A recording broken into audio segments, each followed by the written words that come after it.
Katerina froze in place. Her pupils trembled. What did you just say? She gripped the hem of her clothes tightly, her fingertips turning white from the force. Had she suddenly gone deaf? Smirnov set down his teacup. The porcelain clinked, making a crisp sound. Let me say it again. I want to marry you. Katerina turned her face away, avoiding his gaze. Your Excellency, I am not the type of competent noble lady you seek, nor am I an ideal candidate for a wife. Even for you, that fact will not change. Smirnov nodded slightly. Then I feel very fortunate. It is the current you that I love. Katerina stood dazed, her lips slightly parted. What? The corners of Smirnov's mouth curled up, his eyes focused. Therefore, I like you just the way you are. Is that answer sufficient? Katerina's mind went completely blank. 12 years ago, Padovangrad, southern Hessen Duchy, the white mansion of the Duke Smirnov's estate. It stood tall in the sunlight. Guests bowed in greeting. Greetings to you, Your Excellency. Duke Smirnov stood in the center of the hall, the Duchess by his side. Thank you for coming all this way. The journey must have been exhausting. The guests gathered around, their words filled with flattery. The Duchess is truly becoming more beautiful by the day. No wonder the two young ladies are so enchanting. Those with sons at home will surely be lining up. Duke Smirnov turned toward the stairs. Kakalina, Bianca, how many times have I told you not to run around the house? 9-year-old Kakalina was pulling her younger sister along, both of them wearing bright smiles. Duke Smirnov bent down. You'll get hurt if you run too fast. Light sparkled in Kakalina's eyes. Father, mother, Laika has had puppies. Can we go see them? Duke Smirnov pressed a hand on her shoulder. Greet the guests first, then you may go.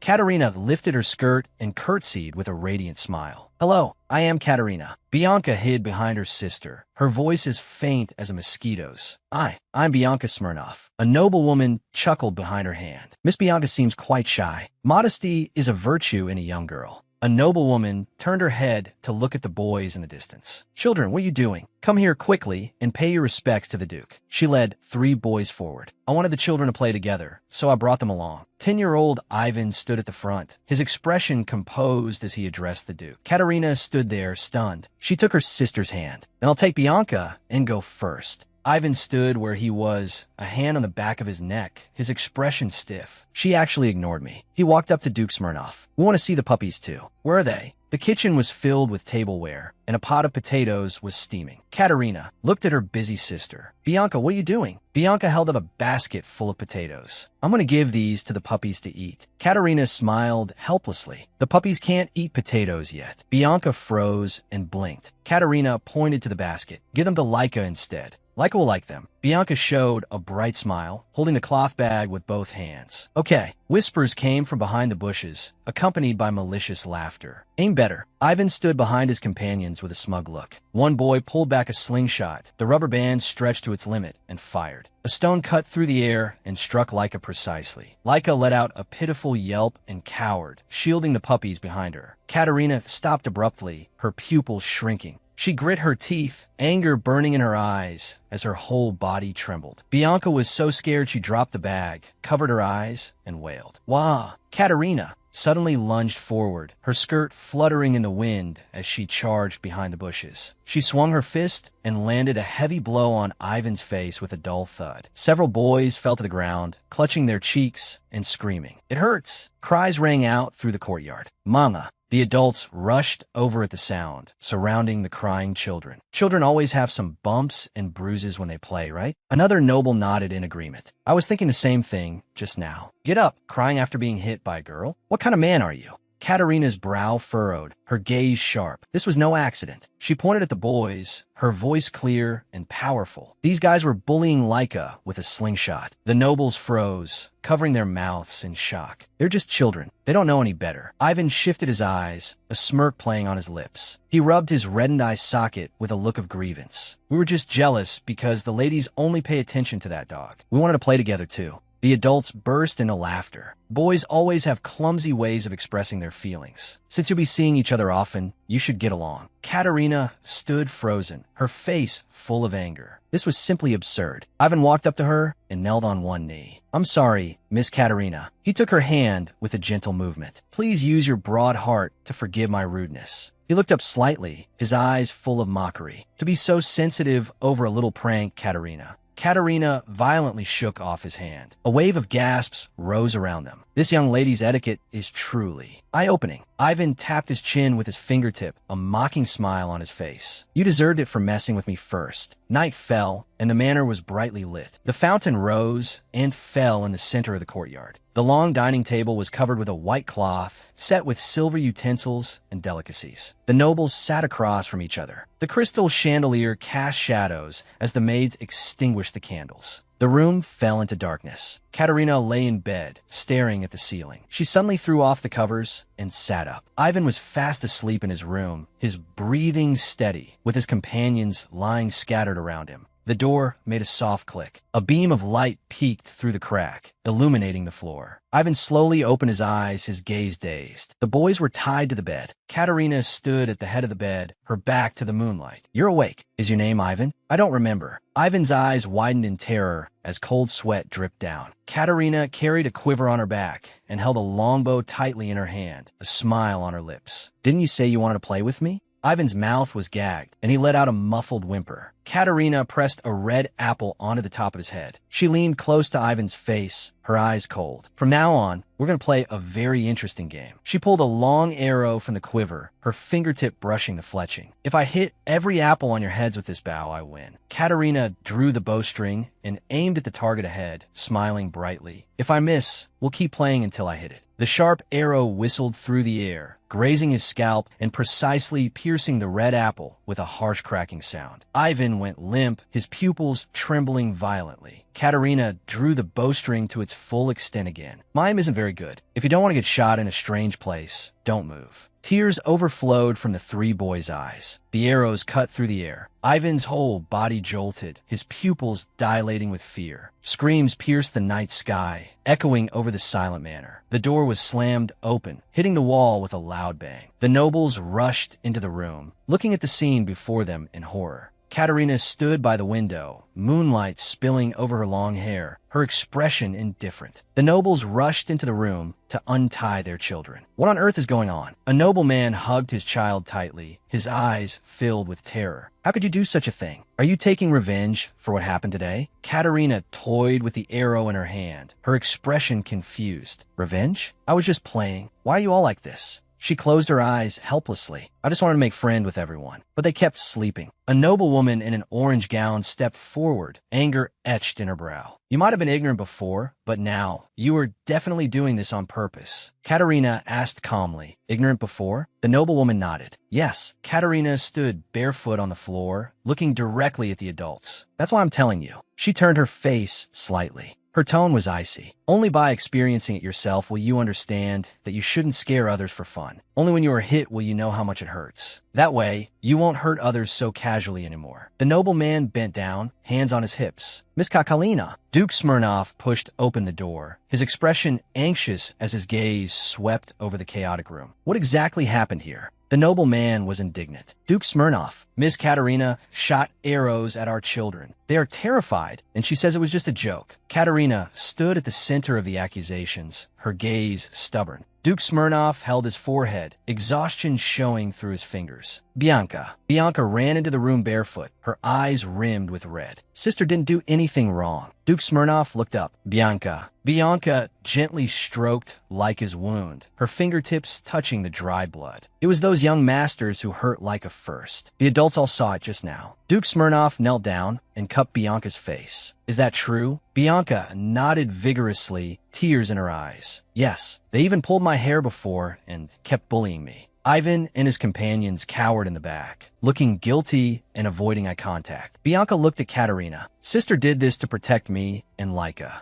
Duke Smirnov stood up. It seems it would be best to cancel that investment proposal. The nobleman looked panicked. To bring a children's issue into official business. Duke Smirnov turned his head, his eyes full of chill. Wasn't the business you proposed related to livestock? He took Bianca and Katerina's hands and walked toward the door. Looking at your son's behavior, I don't need to be on site to imagine how those animals are being treated. Please leave immediately at dawn. Katerina looked back, a mocking smile on her face. Ivan sat on the ground, his pupils trembling. Katerina walked along the corridor barefoot, her steps light. Being blindly kind is not a good thing. In that case, from now on, I might as well cause trouble as I please and stop suppressing myself. She clenched her fist, her eyes bright. You only live once. Being a troublemaker makes life easier. After that, whenever anyone in the South mentioned a villainess, everyone thought of me. If a kid dared to pull my hair, I would grab his hair and throw him out. If a kid dared to lift a girl's skirt, I would step on his pant leg and make him a public laughingstock. Men in the South began a trend of rolling up their pant legs. There were even rumors that it was all because of me. Sunlight shone on the white exterior walls. Leather boots made a crisp sound on the stone floor. A maid stood at the door, her expression anxious. Miss, are you just now returning? Katerina strode inside, unbuttoning her dark coat. The maid followed closely and took the garment. Did you forget today's meeting? We've been waiting for you. Katerina turned her head. Really? I just need to go to the drawing room, right? The maid looked worried. Are you going now? You should change first. Katerina said, it's not time for the appointment yet, but he arrived early. She straightened her back, her brow full of confidence. Making someone wait is very rude. Gregory sat on the sofa, stroking his beard. Katerina pushed open the double doors and strode into the room with brisk movements. Gregory stood up and gave a slight bow. It is a pleasure to meet you, Miss Katerina. I am Gregory. Katerina nodded in greeting. Yes, it's a pleasure to meet you. Gregory scratched the back of his head, looking awkward. You are quite late. I have been waiting here alone. A smile played on Katerina's lips. I wasn't that late, was I? Gregory gave a dry cough, his gaze sweeping over her hunting attire. Did you come here dressed like that? Katerina sat on the sofa, her longbow propped beside her. I heard you were waiting, so I rushed back directly from hunting. Let's sit and talk. Gregory turned his head away, looking displeased. It seems you are very fond of hunting. Katerina picked up a white cloth and carefully wiped her longbow. Wild boars have been appearing frequently lately, causing damage to the commoners' crops, so I go out often. Gregory picked up his teacup and took a sip. That is not a very respectable hobby. Young ladies of your age usually prefer handicrafts or gardening, more elegant and noble activities. Katerina continued to wipe the bow. The commoners can't always afford a hunter. I have to go personally. Gregory nodded. The Duke has no sons, so you have no choice for now. However, once you become a countess, you will naturally stop these crude behaviors. Katerina stopped her movements. Isn't it too early to mention being a countess? You haven't even officially proposed to me yet. Gregory slammed down his teacup, tea splashing over the rim. Do you have any better options than me? Katerina turned her face. What did you say? Gregory spread his hands. 3 social seasons have passed. Most girls marry at 18, but Miss Katerina, you are already 21. Katerina gripped her longbow. I heard the Count is even older than my father. Gregory's eyes shifted. It's not that I couldn't get married. I just chose not to. Truly, there were no young ladies who caught my eye before. Of course, in terms of looks and personality, Miss Bianca did pique my interest, but there were simply too many competitors, weren't there? Katerina leaned back against the sofa, crossing her long legs. Is that so? She suddenly raised her foot and slammed her boot heavily onto the table with a dull thud. Gregory flinched. Miss Kata. Katerina's gaze was ice cold. It's Katerina. Gregory froze. What? Katerina stared into his eyes. My name, is Katerina. She crossed her arms, her gaze like a blade. I don't recall us being close enough to use nicknames. Gregory lowered his head, looking flustered. If my form of address just now offended you, I am deeply sorry. Katerina tilted her chin up slightly. Please continue with your topic. Gregory let out a soft chuckle. I think living with you would be very interesting. You mentioned hunting is your hobby. You should understand that kind of pleasure, the thrill of taming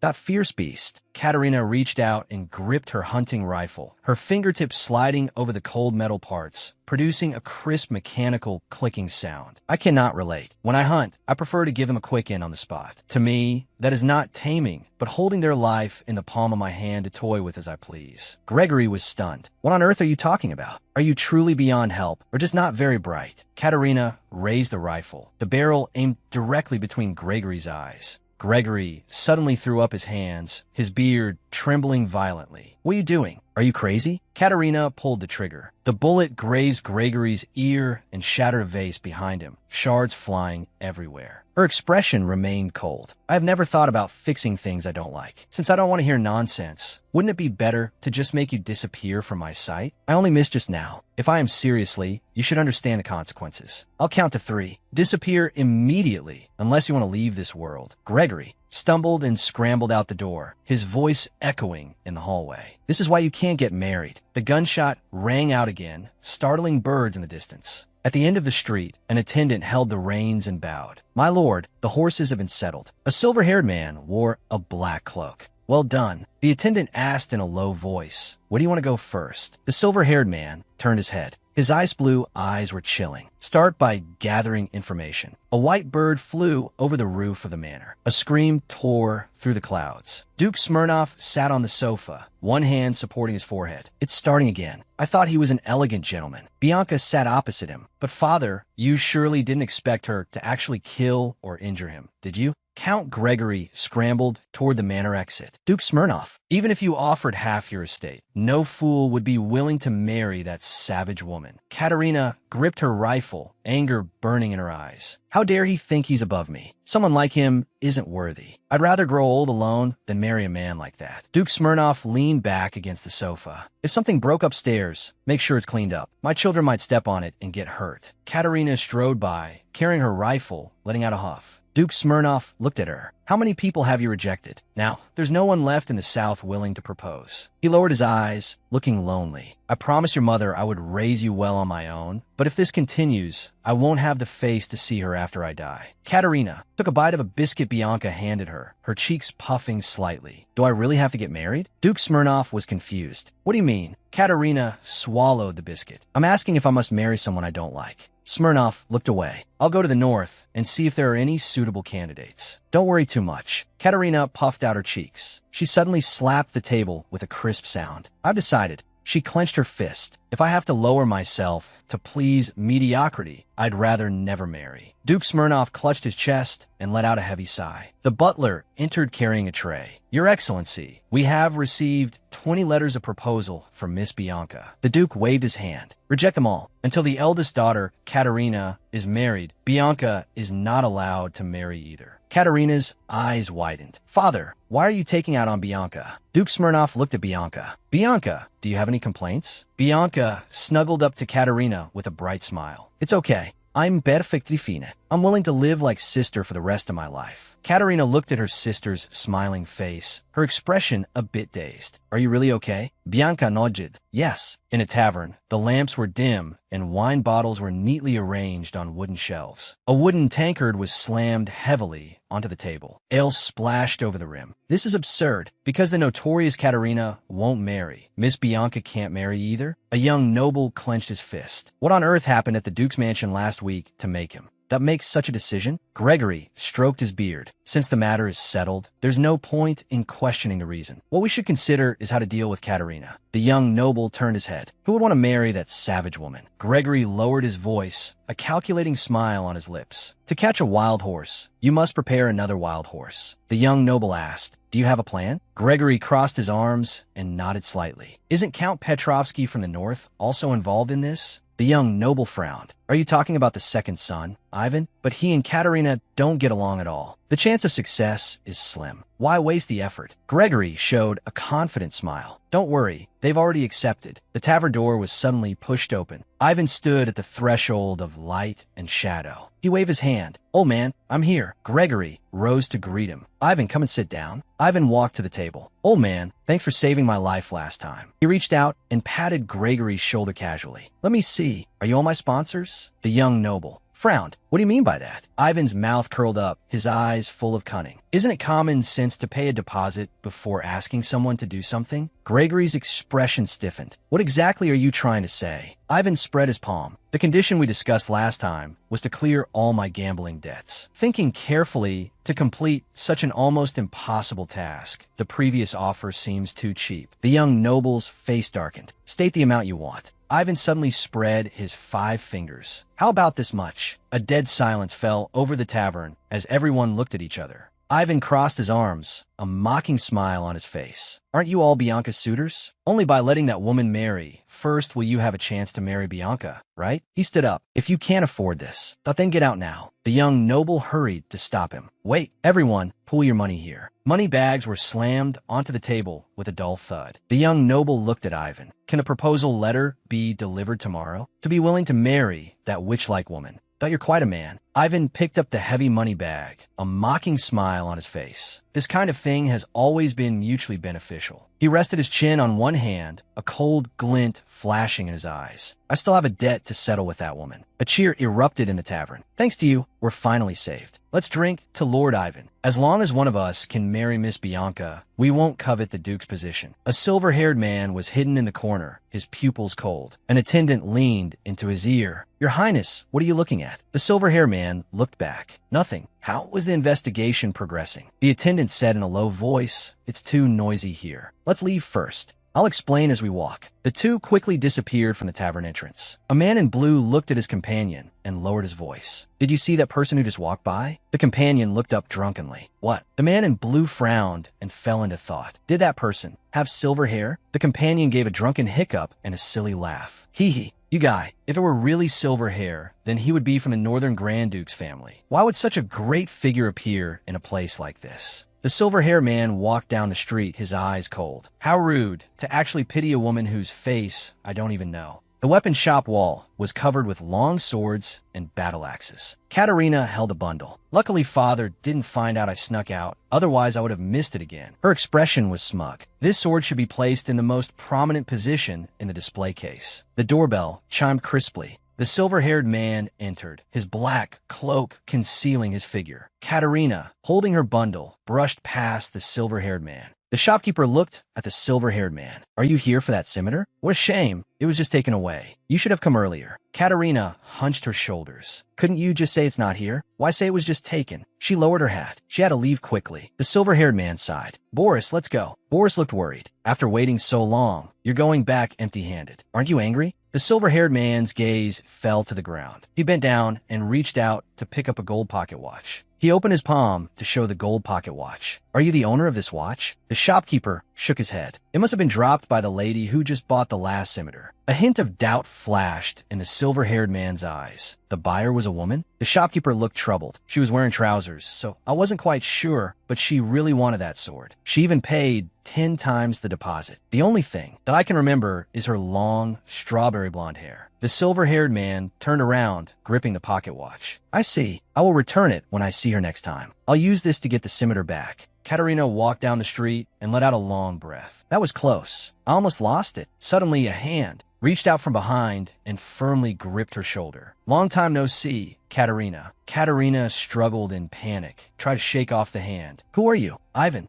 emerged from the shadows, a mocking smile on his face. Don't you remember me? I have a very vivid memory of you threatening me with a bow and arrow. Katerina's pupils trembled, her brow full of disgust. Ivan's mouth curled mockingly. Katerina, I almost didn't recognize you. You've really grown into a woman. Katerina's brow was tightly knit, her eyes full of loathing. You're still as disgusting as ever, attacking people in the street. Ivan let out a soft laugh and leaned close to her face. Still love talking back, don't you, Katerina? Katerina set the scimitar on the ground and grabbed a nearby, discarded instrument. Ivan's tone was contemptuous. You think hitting someone with that thing will hurt? Katerina's gaze was cold as she looked directly into his eyes. Her hands gripped the instrument's neck tightly, and she suddenly swung the heavy body of the instrument. I like doing this. The wooden body struck Ivan's head heavily. The wood shattered and splinters flew. Ivan fell heavily to the ground. The broken neck of the instrument caught around his throat. He looked dazed. What is this?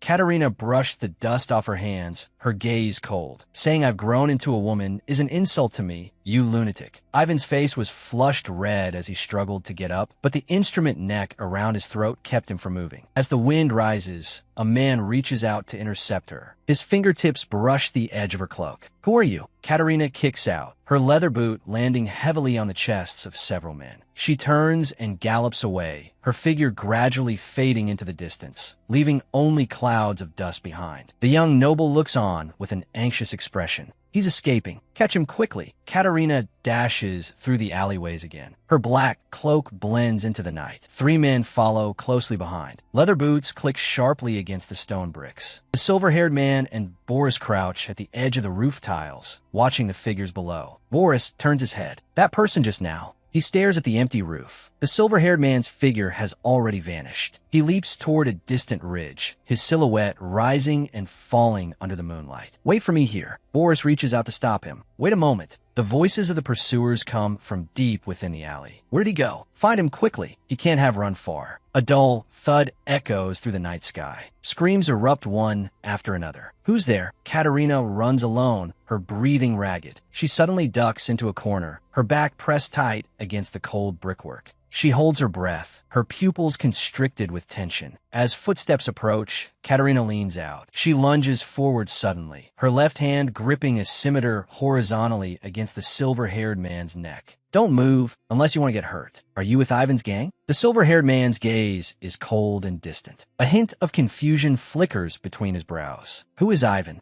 Katerina does not loosen her grip, her tone remaining icy. Don't play dumb. If you didn't know him, you wouldn't be chasing me like this. The silver-haired man reaches into his pocket. I was only. Katerina takes a step forward. Don't move. You might not know me, but this is a real blade, you know? The silver-haired man says, I know it's a real blade. Isn't it the scimitar you just bought in the shop? Katerina's gaze turns sharp. Who are you? Have you been following me? The silver-haired man takes out a pocket watch. I originally went to the shop to buy that scimitar, but you had just left when I arrived. I saw you drop this, so I followed you to return it. Katerina's brow furrows slightly. But why were you chasing me with such a terrifying look in your eyes? I thought you were going to kill me. The silver-haired man says calmly, I was born looking this way. Katerina turns around with a faint smile on her lips. Anyway, thank you for returning it to me. The silver-haired man reaches out and rests a hand on her shoulder. Would you be willing to sell me that scimitar? I'll offer 5 times the price. Katerina glances back, her eyes cold. I paid 10 times the price to get it, yet you want to buy it for 5? The silver-haired man says, how about 15 times? Katerina sighs. I am Busa. You're really annoying. Go away, okay? The silver-haired man's eyes widen. Are you talking to me? Katerina looks around. Who else is here besides you?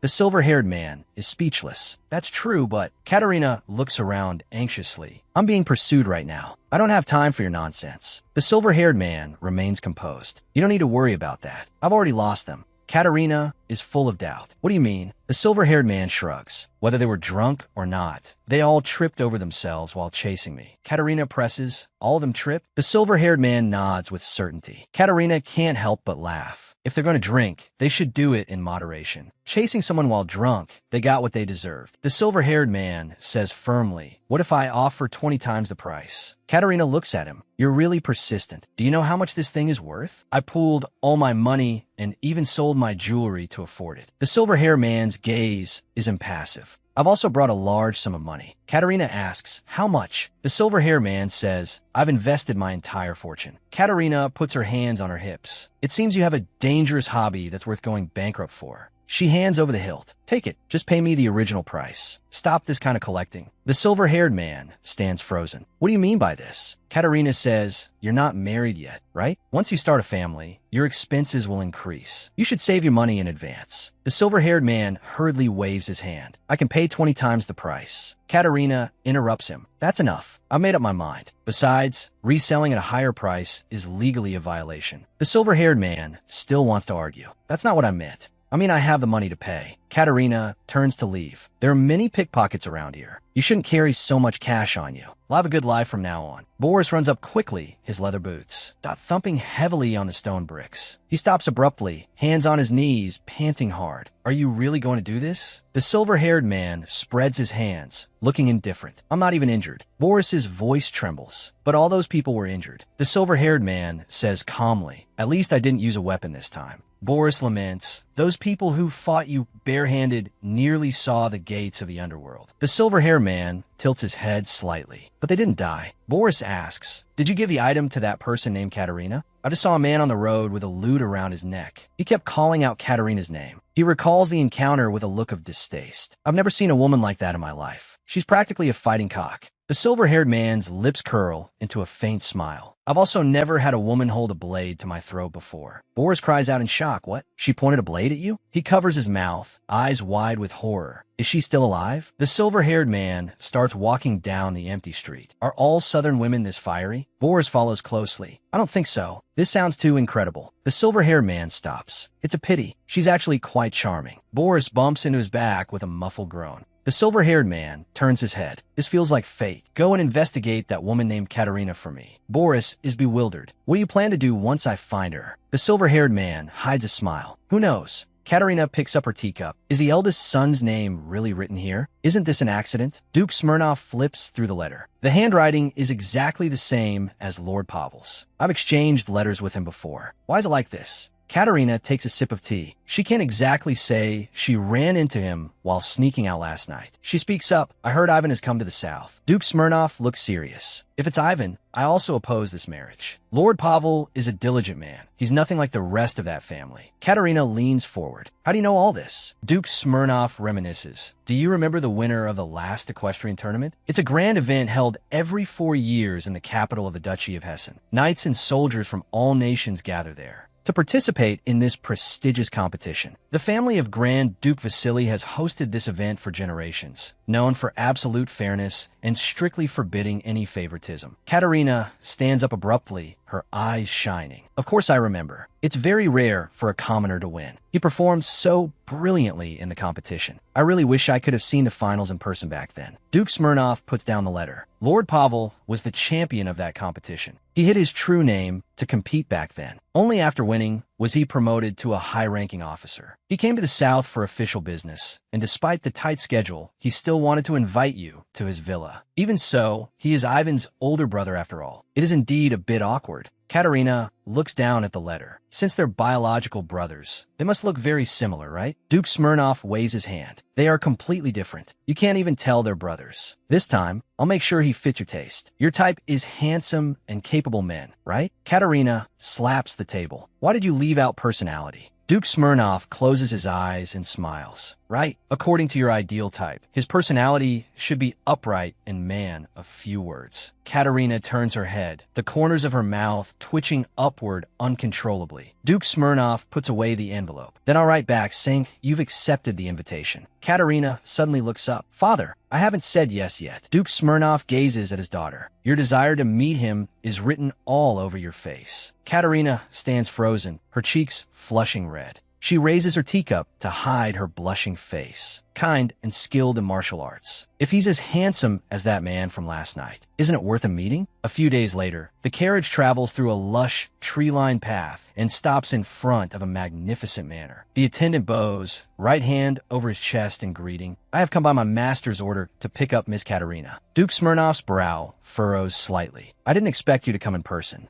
The attendant gives a bright smile. Escorting the young lady personally is only right. We will ensure Miss Katerina arrives safely at the manor. Katerina lifts her skirt and steps down the stairs. Her violet underskirt spreads out in layers, with lace edges falling at her wrists. She looks into the distance with a steady, expectant gaze. Katerina steps onto the carriage footboard. She turns back with a brilliant smile. Father, Bianca, I'm leaving. Duke Smirnov smiles. I hope you and Lord Pavel have a pleasant conversation. Bianca clasps her hands over her chest, her eyes filled with reluctance. Sister, come back soon. Katerina sits in the carriage. I'll be back as soon as I can. The carriage starts slowly, the wheels making a rhythmic sound against the stone road. Katerina clasps her hands together. The champion of the tournament. Although I don't like that he's Ivan's brother, I'm curious about what kind of swordsmanship he uses. Is he also good at shooting? The carriage speeds through the woods. Katerina looks out the window. How long have we been traveling through this forest? It feels like we're going deeper and deeper. A grand stone manor stands at the end of the dense forest, with pointed gables arranged in an orderly fashion. The carriage pulls up slowly before the courtyard porch. The attendant opens the door and bows slightly. Miss, we have arrived. He gestures with his hand over his chest. The master is inside the villa. Please come in. Katerina nods slightly. All right. She looks up at the building. Rumor has it this family has fallen into ruin, yet this villa, that is surprisingly luxurious. The attendant leads the way, and Katerina follows. If she accepts Lord Pavel's proposal, Ivan will be hovering around her constantly, calling her sister-in-law. That scene would be a nightmare. She shakes her head vigorously to clear the ridiculous images from her mind. Absolutely impossible. It shouldn't happen even in a dream. The attendant stops before a large door. Please wait here for a moment. Katerina walks into the drawing room alone. The attendant closes the door and retreats. Katerina sits on the sofa, her body sinking into the soft cushions. Is he someone who likes luxury? A soft knock sounds on the wooden door. Katerina turns her head, her gaze falling on the figure behind the frosted glass door. May I come in? Katerina straightens her back. Please enter. The heavy double doors are pushed inward. Katerina stands up. She freezes in place, her emerald eyes trembling violently. Cold sweat trickles down her cheek. Ivan leans against the doorframe, a finger against his chin, a mocking smile on his face. Are you waiting for my brother, Katerina? That polite tone really doesn't suit you. Katerina's brow furrows, her eyes full of ice. Where's your brother? Ivan spreads his hands. He's in the north, of course. He cut ties with the family long ago. Even if I called for him, he would never come back. Katerina takes a step forward. What was that proposal letter about? Ivan says lightheartedly, the family crest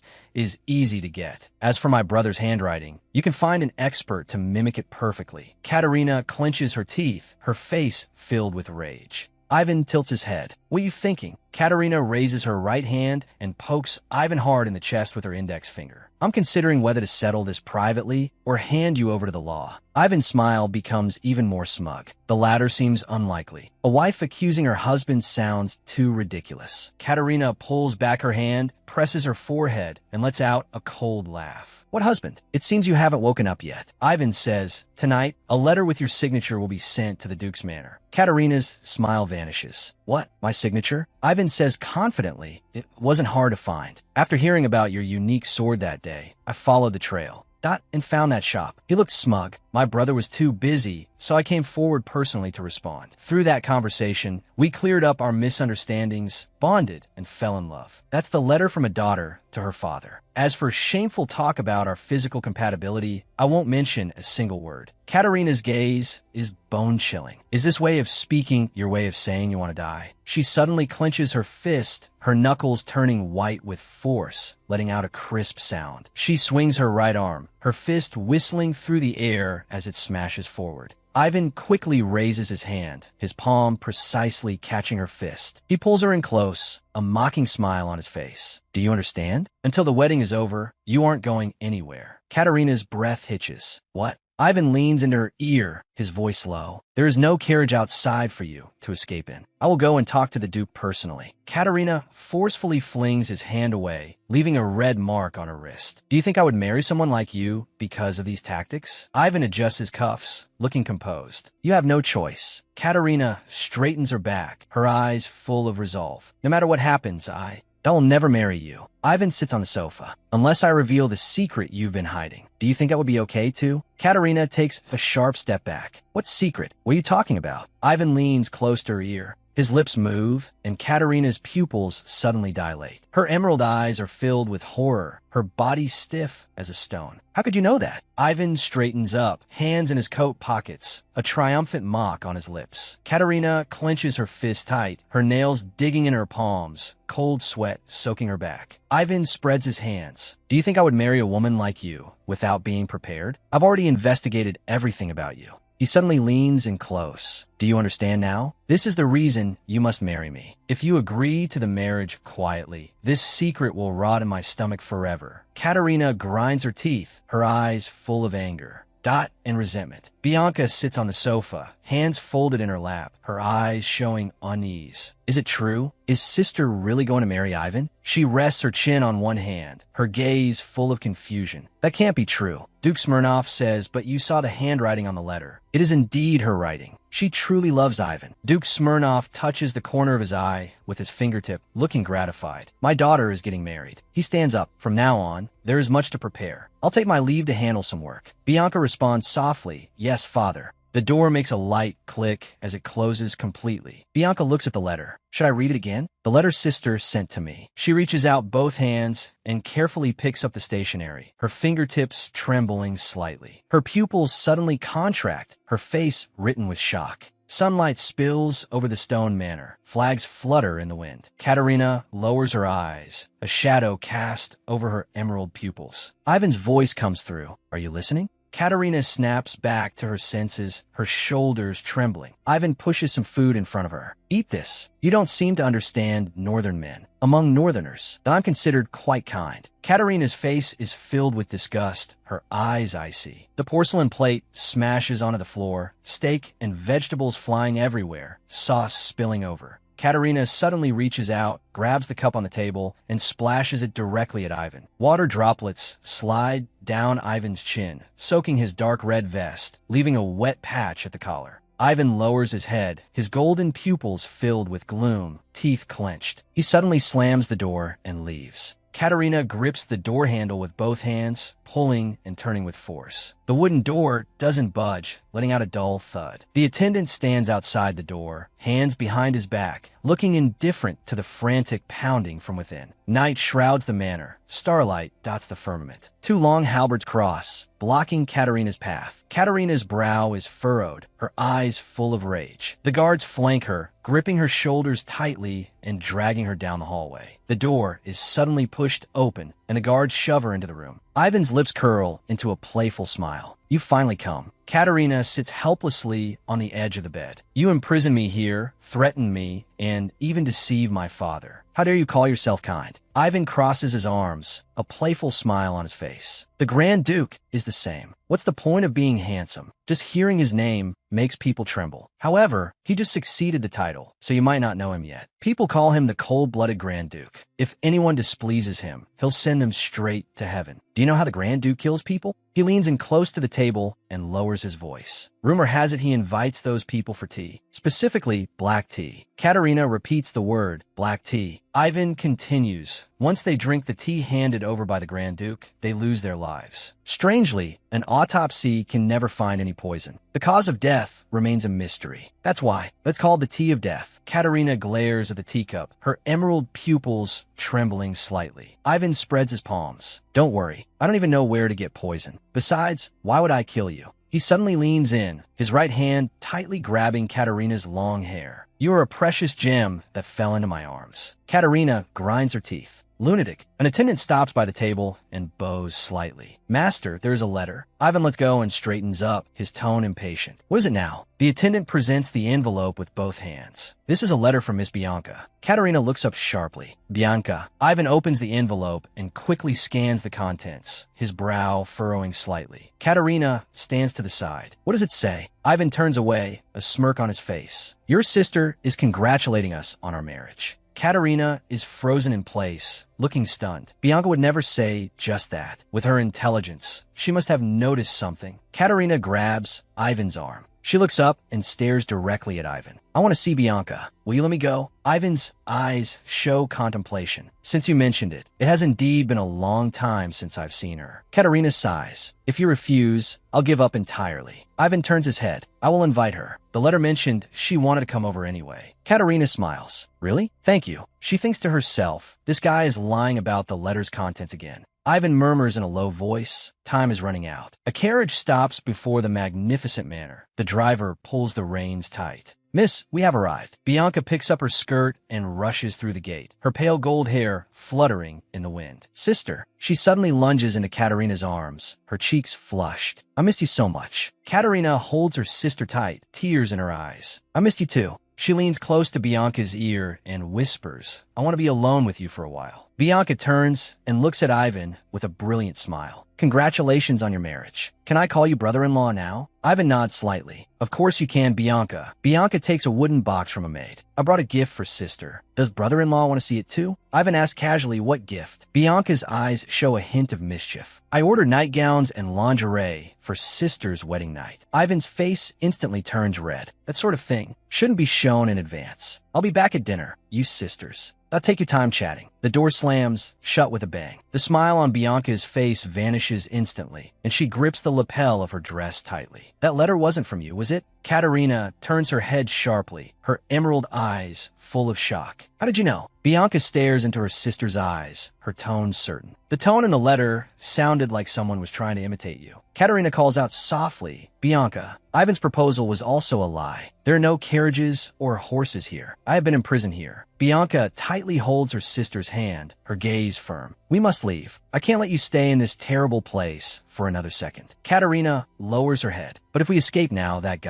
will never let us go. Bianca falls into deep thought. Then, footsteps approach. Katerina looks up sharply, her emerald pupils suddenly contracting. Ivan pushes the door open and leans against the frame, a faint smile on his lips. Sorry to disturb your warm moment. Dinner is ready. By the way, I've already sent the maid and the carriage back. Katerina, you seem to miss your sister so much, so I thought she should stay here. Until the wedding day. Katerina grinds her teeth, her eyes icy. Bastard. He plans to lock up Bianca as well. Ivan drops to one knee and looks up at Katerina. In another week, we will be a formal husband and wife. He takes Katerina's hand and kisses the back of it. Whatever secret you're hiding, I will find it out. Bianca grips the lapel of her dress hard, her expression becoming resolute. Katerina's emerald eyes are full of confusion. Can I really escape? Ivan asks, Bianca, is it to your taste? Bianca puts down her utensils and responds softly, yes. It's very delicious. Katerina closes her eyes, a vein in her temple throbbing slightly. What a shameless fellow. She puts on a smile and looks at Ivan. Bianca also prepared a gift for you. Ivan looks surprised. A gift for me too? Bianca holds up a wine bottle. This is the most famous wine from our territory. Would you like to try some now? Katerina raises her glass. To celebrate us becoming a couple, let's have a drink together. Ivan lets out a hearty laugh. Since we're celebrating becoming a couple, I'll have a little. His body suddenly pitches forward, and he lies motionless on the table. In the hallway, guards are lying scattered about. An attendant falls to his knees, one hand pressed hard against his forehead, letting out a pained groan. He looks up sharply at the dining table, his pupils shrinking. He staggers to the table and shakes Ivan's shoulder hard. Master, wake up quickly. Ivan's eyes are half open, his golden pupils unfocused. He mumbles incoherently with saliva at the corner of his mouth. An angry roar erupts. Did they escape? What are you useless fools doing? Hoofbeats shatter the night as several horses gallop out of the manor gates. They disappear into the forest path. Ivan's eyes burn with fury. He grinds his teeth. How dare they deceive me? If I catch you, I won't let you off easily. Katerina leans low over the horse's back, her long hair flying wildly in the wind. Bianca is puzzled. I didn't expect those servants to be so easily fooled. Katerina's expression is cold. Like master, like servant. They drank that wine without any suspicion. Hoofbeats sound from behind. Katerina listens carefully. Has Ivan already found out? She suddenly pulls the reins. Bianca, wait. This won't work. Bianca. Dot is sitting on another horse, protected by a young guard in front of her. She looks back, her eyes full of unease. What's wrong, sister? Katerina gazes at her sister. You can't ride. 2 people on 1 horse is too slow. They'll catch up soon. It still takes several days to reach our territory. To lose the pursuers, I must act as a decoy. She orders the guard behind Bianca, take Bianca and go first. The guard looks hesitant. Miss, this is too dangerous. Bianca cries out, what are you saying? Are you going alone? Katerina remains calm. Anyway, Ivan's target is me. It'll be easier for me to lose him alone. You go first. A reassuring smile appears on her lips. Don't worry, go quickly. Once you enter the Grand Duke's territory, you'll be safe. The 2 horses part ways at the fork in the road. Ivan leads a squad of cavalry into the forest, hooves trampling the vegetation. His face is grim, his gaze searching like a hawk. Katerina dismounts and slaps the horse's rump hard, driving the riderless horse to gallop into the distance. She uses this to create a false trail of escape. She stands alone behind the dark bushes, holding her breath. Ivan suddenly pulls his horse to a stop and points to the marks on the ground. Over there, follow them. Dim yellow light shines from the horse stable. The horse dealer is all smiles. This is the horse I mentioned. Even the Grand Duke's family uses this breed. The silver-haired man rests a finger against his chin, his eyes scrutinizing. Opening with such a high price for an old horse? He speaks up, I'll take this one. The horse dealer rubs his hands together, grinning ear to ear. A wise choice. Katerina stands in the shadows of the trees, one hand on her hip, watching the back of the man buying the horse. Is that guy a fool who just loves throwing money away? She walks up quickly. I went to all that trouble to sell the horse cheaply. Yet here you are being a sucker again. The silver-haired man turns his head. It's not like that. The horse dealer's eyes widened. Who are you calling a blackmailer? You should know the weight of that word. Katerina observed the horses. It's true he hurt someone this time, but this horse. Its bones are protruding, its coat is dull. Look at its eyes. It seems to need medical treatment. The horse dealer, incensed, took a sudden step forward. What is a little girl like you trying to do? Why are you meddling in other people's business? Katerina beckoned the silver-haired man. He leaned in close. Katerina threw her arm around him. The two of us are actually quite close. She leaned in toward the silver-haired man's face. With a beaming smile, she watched as the horse dealer sized him up suspiciously. So, what exactly are you trying to do? Katerina pointed deep into the stable. I'm also here to borrow a horse. I'll take that one. She looked at the silver-haired man. Come with me to get the bill. You can ride with me to save some money. Wait here. She walked toward the horse dealer alone, her figure disappearing into the shadows of the stable. The silver-haired man tilted his head slightly, a playful smirk on his lips. The more I observe you, the more interesting I find you. Katerina's arm was suddenly grabbed tight. The horse dealer's eyes darted between a portrait and her face. Where have I seen you before? You are that runaway, noble lady. Katerina struggled. It's not me. You have the wrong person. The horse dealer shook out the wanted poster in his hand. You look exactly like the drawing. Quick, stuff her into the carriage. Katerina suddenly raised her right foot, her red high heels kicking hard against the groom's shin. Let go of me. The groom let out a muffled groan of pain, his body involuntarily curling up. Katerina took the opportunity to swing her fist, her eyes burning with anger. Her foot slipped, and her red heel twisted to one side. Katerina leaned against the wall to steady her center of gravity, sharp pains radiating from her ankle. The silver-haired man locked his hand around the horse dealer's throat, pinning him firmly against the wall. The dealer made a painful, choking sound. Katerina rushed forward and pulled hard on the silver-haired man's arm. He's not an assassin. He's someone sent by my fiancé. Let him go. What kind of crazy strength is this? She couldn't pull him away at all. The silver-haired man released his grip. The dealer fell heavily to the ground and crawled backward in terror. He scrambled away, fleeing deep into the alley. Katerina let out a long sigh. I thought he was a goner. Do you have a grudge against those guys? The silver-haired man's eyes were cold. They got what they deserved because they hurt you. Katerina tilted her head in confusion. Do you, like me? Silence stretched through the air. Katerina averted her gaze. Why aren't you answering? Does this man really like me? He pressed a fist to his lips and cleared his throat. I'm warning you, don't fall for me. I'm not a woman you can handle. The silver-haired man let out a soft chuckle, resting a hand against his chin. You are too amusing. I can barely keep up with you. As for whether I can handle you, he steadily picked Katerina up. How will I know if I don't try holding you tight? Katerina cried out in surprise. What are you doing? The silver-haired man's expression was matter of fact. You said we were going home and agreed to ride together. You seem to be struggling to walk. I can't wait. At the rate you're limping, how long will it take to get there? This is much faster. Katerina knit her brows slightly. I'm just worried I might be too heavy for you. The silver-haired man chuckled. The problem is that you're too light. I've never held someone as petite and light as you, so my movements might be a bit clumsy. Katerina's eyes widened, a competitive spark igniting within them. Are you mocking me? Or just showing off your strength? I'm a giant of the South, far exceeding the average size. Leather boots stepped on the gravel ground with a dull thud. Katerina let out a startled cry and instinctively wrapped her arms around the silver-haired man's neck, pressing herself against his chest. The silver-haired man looked at her. This is dangerous. Stay still. Didn't I say you were clumsy? Katerina's body froze. This is just like a princess Carrie from a hero story. It doesn't suit me at all. I'm a tough woman. I don't need this kind of excessive protection. The silver-haired man replied, being tough is one thing, but even a tough person is just an injured person when they're hurt. Katerina shook her fist. I'll remember this favor. The silver-haired man closed his eyes. A pleasant scent lingered around his nose, warm and sweet. If only I were just an ordinary person at this moment. Boris peeked out from behind a door, looking anxious. Your Excellency, you've finally returned.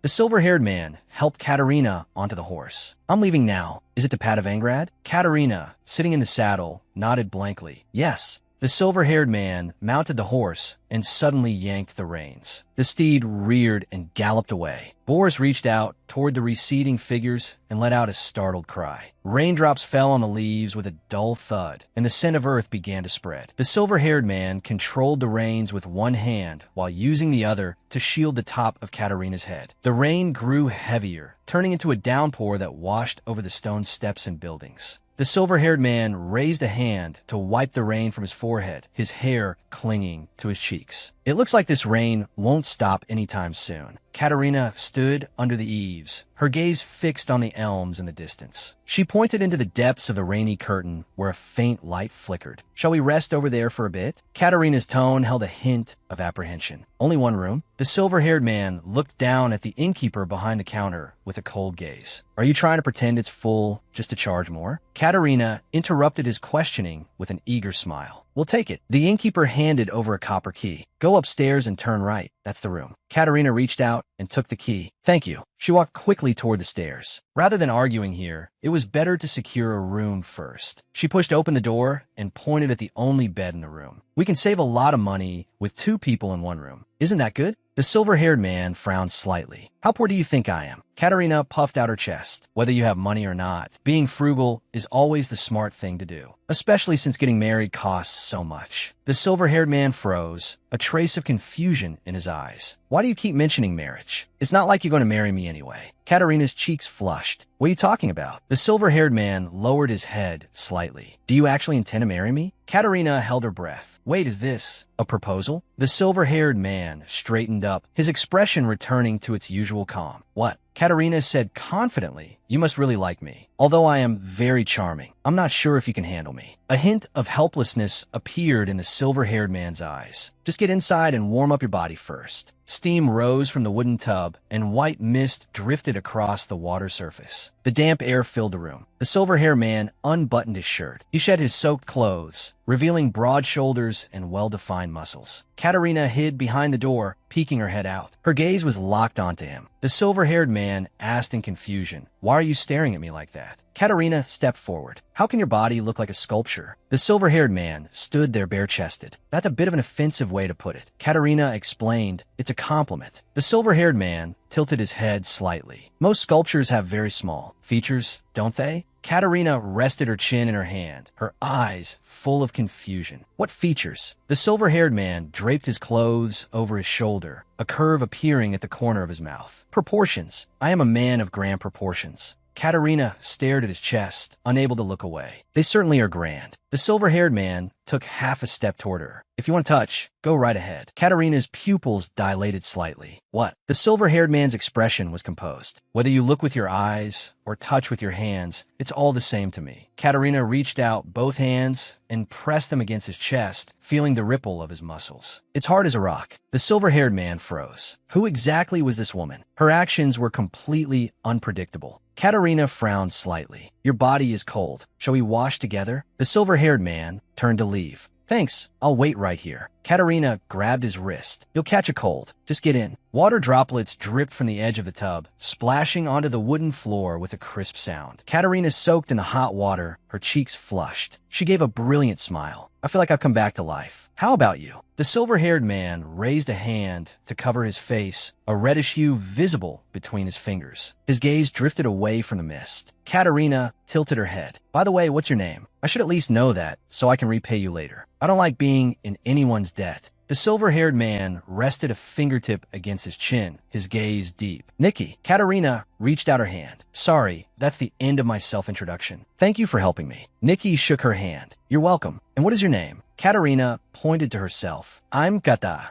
Nikki repeated softly. "Gata. That's a good name." Katerina froze. No one had ever called her that except for her family, but it didn't feel bad when he said it. She suddenly stood up, water splashing everywhere. "I'm in a great mood now." Nikki turned his head. "Kata, what are you doing all of a sudden?" Katerina poured a basin of water over Nikki's head. "I'll help you wash your hair." She rubbed in the lather. "Don't move. You really are like Laika." Nikki let her fuss over him, confusion in his eyes. "Who is Laika?" Katerina said, "Laika is my pet dog." Nikki frowned, his eyes showing displeasure. Comparing me to a dog? How rude. Katerina gave a brilliant smile. It's a compliment. Laika is both cute and caring. She lifted the bucket. She poured warm water down to rinse away the remaining foam. All done. Nikki brushed back his wet hair, droplets sliding down his cheeks. Katerina leaned in beside him. Shall we go to sleep now? Outside, the rain fell in torrents, hammering against the wooden window with a dull thud. Nikki patted the bed beside him. Come here quickly. Let's sleep. He leaned against the headboard, half-clothed. The rain won't stop for a while, and we have to get up early tomorrow. We should rest. Katerina hugged her pillow tightly. I plan to sleep on the floor. You take the bed.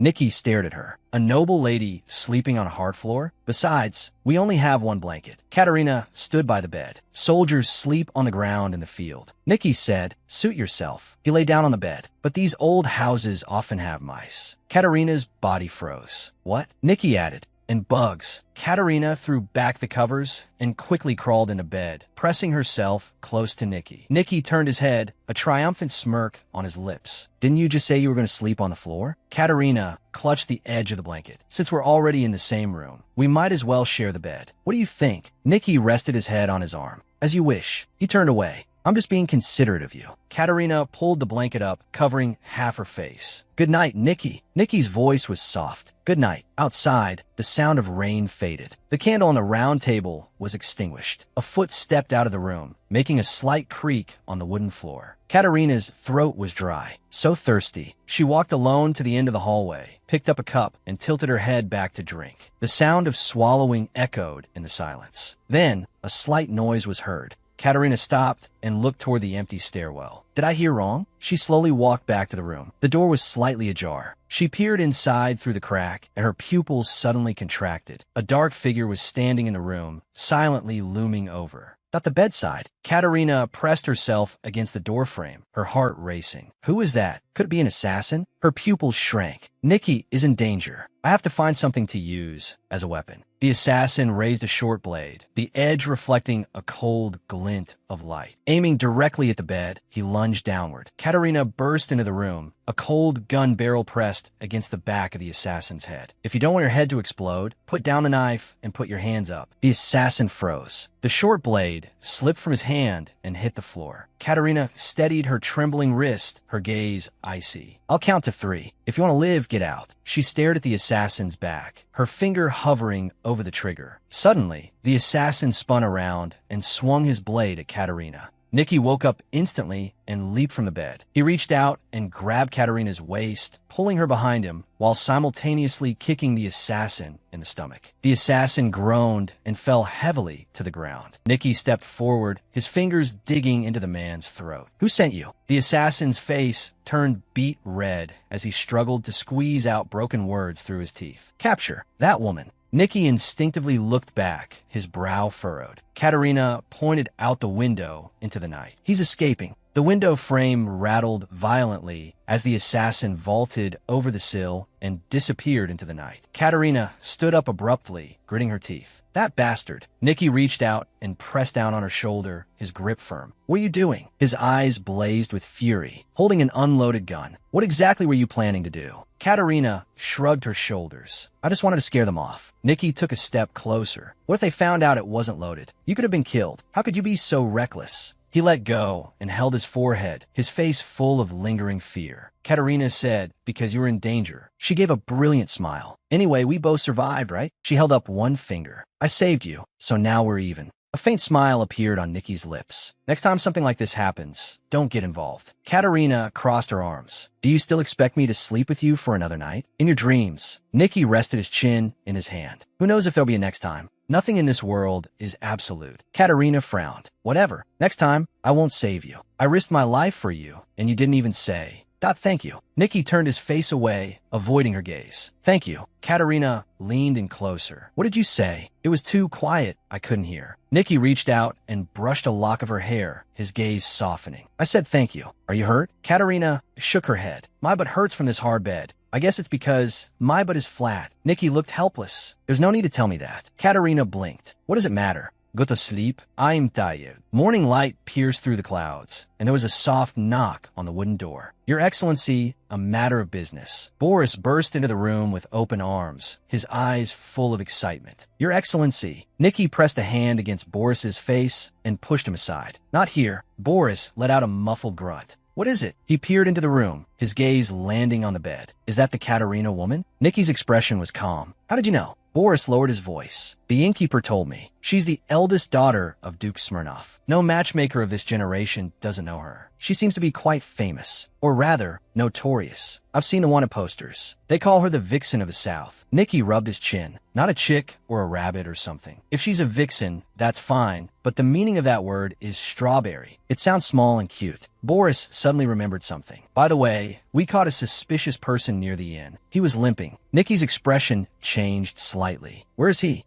Boris lowered his eyes. As soon as he saw the knight's sword, he bit his tongue and committed suicide. Nicky asked in confusion, Suicide? That guy was just in my room trying to take my life. Boris cried out, Are you alright? Nicky waved him off. Did you clean up the scene? Boris puffed out his chest. Of course, covert action is a basic skill. Nicky was silent for a moment. But what exactly did Katha do to be wanted? Is it for some ridiculous reason like being a vixen? Boris shook his head. Not all. Ivan from the house of Count Petrovsky begged everyone to help him find his fiancée. The woman in the portrait is his fiancée, which is why the stable hands were searching for her. Supposedly, they lived in the same castle until the wedding. If she ran away, perhaps it was a marriage against her will. Nicky's body flared with anger, his eyes turning icy. She actually, that almost married a man like that. He waved Boris away. Be quiet. You may go. Boris hesitated. Your Excellency. Katerina let out a soft hum, rubbing her sleepy eyes. Nicky looked down at her. Did you sleep well? Katerina sat up abruptly, her cheeks flushed. She stared at Nicky, who was inches away, her heart racing. Where did we get so close? Her legs suddenly stiffened, and she frowned. Nicky leaned over, his eyes full of concern. What's wrong? Are you in pain? Katerina held her ankle with a pained expression. Nicky leaned down. Excuse me. He reached out and grasped Katerina's ankle. Katerina let out a cry of surprise. Nicky continued to knead the muscle without expression. You probably walked too much yesterday. Your muscles are all cramped. Katerina shrugged her shoulders in pain, tears welling in her eyes. Nicky was unmoved, his grip firm. If I don't rub it out now, you'll feel even worse later. Katerina struggled to pull her leg back. It hurts like hell. Stop it. Nicky held her knee. Just bear it a little longer. He let go. All right, it's over. Katerina tried to move her ankle. The piercing pain had vanished. She lowered her head awkwardly. Sorry for moving around just now. Nicky shook his head. It's fine. Katerina spoke softly. Thank you. My debt to you is growing. I feel a bit heavy-hearted. The corners of Nicky's mouth curled into a smirk. In a stable relationship, the debtor feels heavy, but the creditor feels at ease. Katerina froze. Nicky continued. If the debtor is carefree while the creditor is anxious, that would be truly shameless.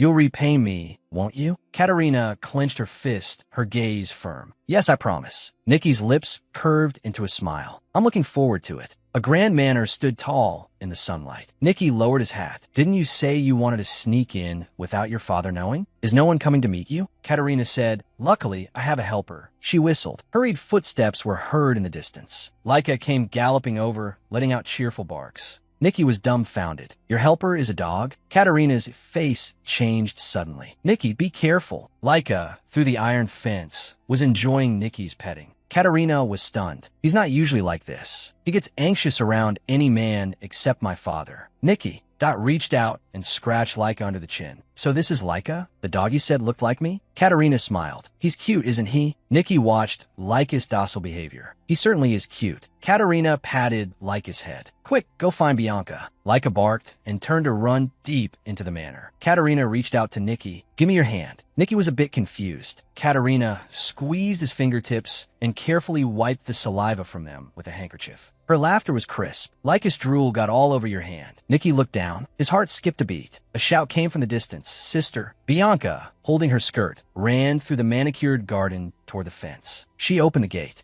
She gripped Katerina's hand tightly. I was so worried you'd be captured. Katerina comforted her. It's fine now, thanks to Nicky bringing me back. She looked back, but the space behind her was empty. When did he leave? I didn't even get a chance to ask for his address. Nicky led his horse through the forest, stroking its back. It seems you feel the same way I do. Boris stepped out from the shadows of the trees. Your Excellency. He walked quickly to Nicky's side. The business in Padavangrad is finished. We should depart. Grand Duchess Oksana has been urging you to return. A faint smile appeared on Nikki's lips. I know. Since Mother is so eager for me to find a Grand Duchess, I should fulfill her wish. Katerina had a brilliant smile on her face as she pointed to herself. I'm back. Everyone was relieved, their faces showing comfort. It's good that you're back. Bianca stepped forward, grinning from ear to ear. Katerina looked at her sister with a tender gaze. I made you worry. Bianca hugged her tight. As long as you're safe, sister, I'm at peace. Katerina sat on the sofa. Father, I've broken off the engagement. Duke Smirnoff's fingers trembled, and the teacup in his hand fell. The sound of porcelain shattering was crisp. Katerina's expression was calm. It's because our personalities are incompatible. After living together, I realized we were never meant to be. Duke Smirnoff lowered his head. I see. Being able to break the engagement before the wedding is a blessing. I shouldn't have agreed so quickly when I received your letter. As a father, I was inconsiderate. Katerina waved it off. She thought about the letter. It was also Ivan's scheme. From the beginning, that she never intended to marry him. She puffed out her chest, her eyes full of confidence. As long as I can live independently, who cares what others say? If anyone dares to gossip, I'll make them pay. A knock came from the door. It's me, Your Grace. Duke Smirnoff looked over. Enter.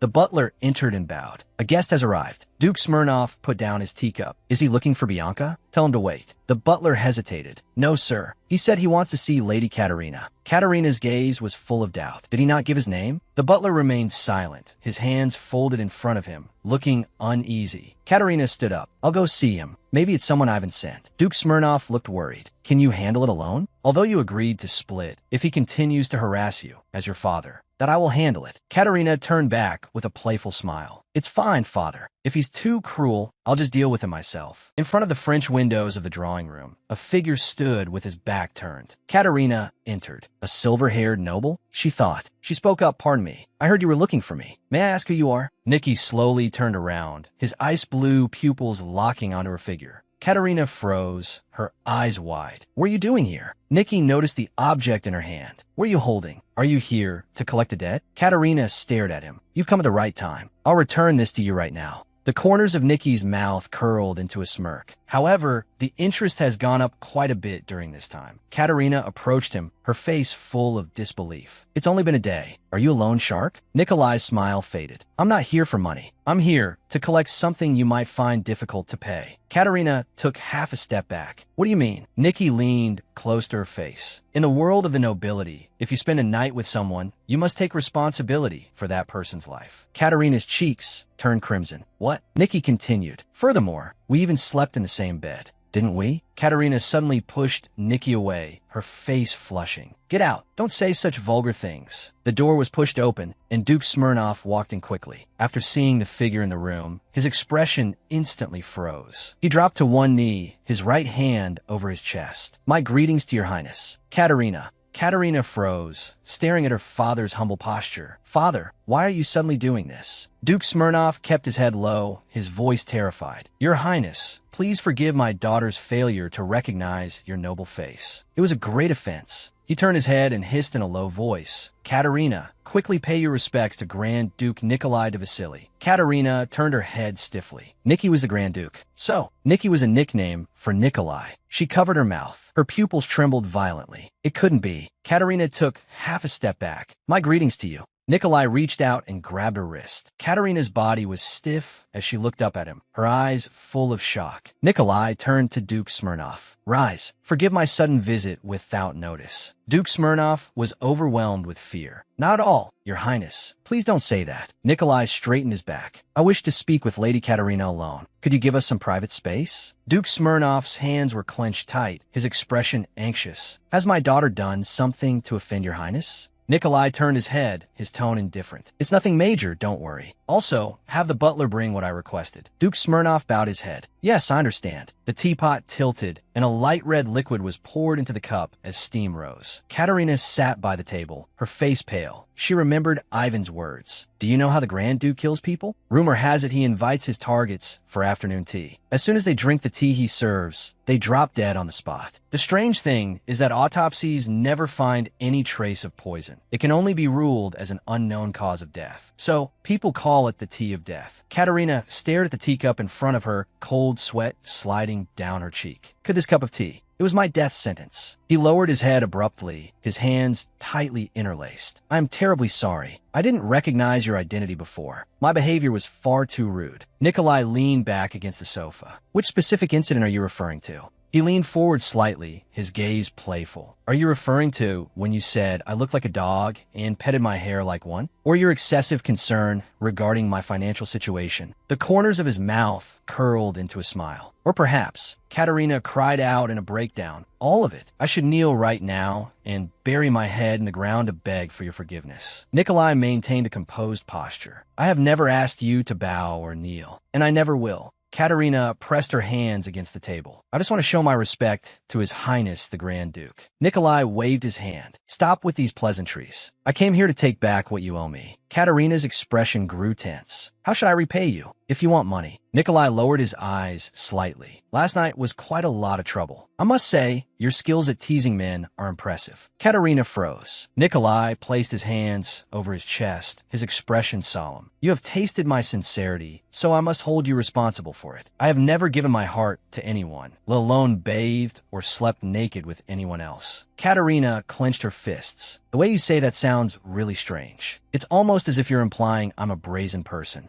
Nikolai gazed into her eyes. If you take responsibility for me, you wouldn't seem so brazen, would you? Katerina asked. What do you mean by responsibility? Nikolai's thin lips moved to utter a single word. Marriage. Katerina froze in place. What? What did you just say? She dug at her ear forcefully. Have I suddenly gone deaf? Nikolai looked at her. Let me say it again. I said I want to marry you. Katerina's mind went blank. Was he serious? Ivan's expression was anxious. Did they go back to the Smirnov estate? He clenched his fists, his brow furrowed. Those two noble women wouldn't do such a thing, would they? He yanked open the door, looking frantic. Have you seen a red-haired woman? A man pointed toward the end of the hallway. If it's a redhead, they're over there. Ivan turned sharply and rushed toward the figure from behind. Katerina. He reached out and grabbed the person's shoulder. His fingers tightened. Did you think I couldn't find you? The red-haired figure slowly turned around, revealing a rugged face covered in stubble and a fierce gaze. What did you say? You looking for trouble? Ivan backed away repeatedly, his hands waving frantically. No. He stumbled out the door and stood in the empty street, his body trembling violently. He let out a long howl toward the sky, his voice echoing through the trees. Where the hell did you go? Katerina stood by the table. Why should I get married? Nikolai looked unruffled. Because I have fallen in love. Katerina's brow furrowed. I mean, when did you start having feelings for me? Nikolai tapped his chin with his finger, his gaze deep. I have been captivated by you countless times, but 3 moments stand out the most. Katerina held her breath and listened intently. Nikolai's gaze drifted as if looking into the distance. The first was when you smashed a man's head with a lute. The second was when you held a scimitar to my throat. And the last was when you aimed a gun at an assassin and cursed loudly. Hearing those words, my heart actually skipped a beat. I suppose I truly am fond of strong women. Katerina's eyes were full of absurdity. Isn't that a bit twisted? Nikolai picked up his teacup. Of course, there are other reasons. You have a talent for identifying fine steeds, like that horse we rode. Its true form was only revealed after it was washed. You chose an Orloff trotter. That is a spirited horse that only follows its chosen master. Katerina waved her hands. I had no idea it was so outstanding. Nikolai's gaze was appreciative. Not through learning, but intuition. That's even more impressive. Katerina lowered her head and gnashed her teeth, her fists clenched. She simply couldn't win against this man. Nikolai spread his palms, his expression focused. In short, no other woman is like you. You are one of a kind. Therefore, the only woman I want to marry is you. Katerina stared at the man before her. You are handsome, powerful, and you respect me. You are indeed an ideal partner, but I never planned on becoming a duchess. She sat back on the sofa. Your Grace, I am quite famous in this territory as the rudest woman around. Nikolai put down his teacup. A northern madman paired with a southern shrew. Aren't we a perfect match? Someone like me needs someone like you to keep me in check. With you, I want to become gentle. Katerina's brow furrowed. Are you looking for a bride or a nanny? Nikolai spread his hands. You can be both. He stared at the untouched teacup. Why haven't you taken a single sip? Are you worried I've poisoned it? Katerina straightened her back abruptly. It's not that. It's because of what Ivan said. Nikolai's gaze was cold. Don't worry. I never put poison in tea. Katerina picked up the cup, her fingertips trembling slightly. Then, assuming we really do get married, she watched the red liquid swaying in the cup. If things don't go well and I ask for a divorce, would you kill me? Nikolai's expression remained calm. What benefit would that bring me? Katerina tilted her head, her eyes searching. Some kind of desire for conquest. Nikolai took her teacup. I'm actually looking forward to you conquering me. He tilted his head back. He drained the tea in one go, his movements decisive. Even if there truly were poison in this cup, I would be willing to drink it for you. He placed the empty cup back on the table, the porcelain making a crisp, clinking sound. I will never do anything to harm you. Ivan held a greasy tray, a twisted smile on his face. A noble lady like you surely can't stand this coarse food. He dumped the scraps from the plate onto the ground. Actually, I'm quite a gentle person, you know. You're lucky to marry me. Katerina asked, Your Grace, if I had a stain on my reputation as a duchess, would you still want to marry me? Nikolai leaned back. What are you referring to? Katerina looked down at her fingertips. I was once engaged to Ivan Petrovsky and lived on his estate. Although the engagement was broken, we did live together. People would likely think there's something wrong with me. Nikolai spoke up. If we're talking about stains, mine are even more unsightly. My father drove my mother away to marry his mistress, and in a fit of madness, I killed my own brother. If there's a stain, it's my identity as the son of a murderer. Katerina said, but that wasn't your fault. Nikolai looked into her eyes. It's the same for you, Katerina. That wasn't your fault. Katerina froze, a flush creeping onto her cheeks. Nikolai extended his hand to her. How about living with me for a year first? If you still feel nothing by then, I will let you go. If I'm not to your liking, just return me like a piece of goods. Katerina felt a wave of panic. How could she refuse such a proposal? Nikolai stood up. Think it over slowly. I will give you plenty of time. Katerina pressed. What if I refuse? Nikolai turned his head. Then we'll continue to be friends until you're tired of me. Having a Grand Duke as a friend isn't a bad deal, is it? He took a step forward. Katerina turned back. Yes?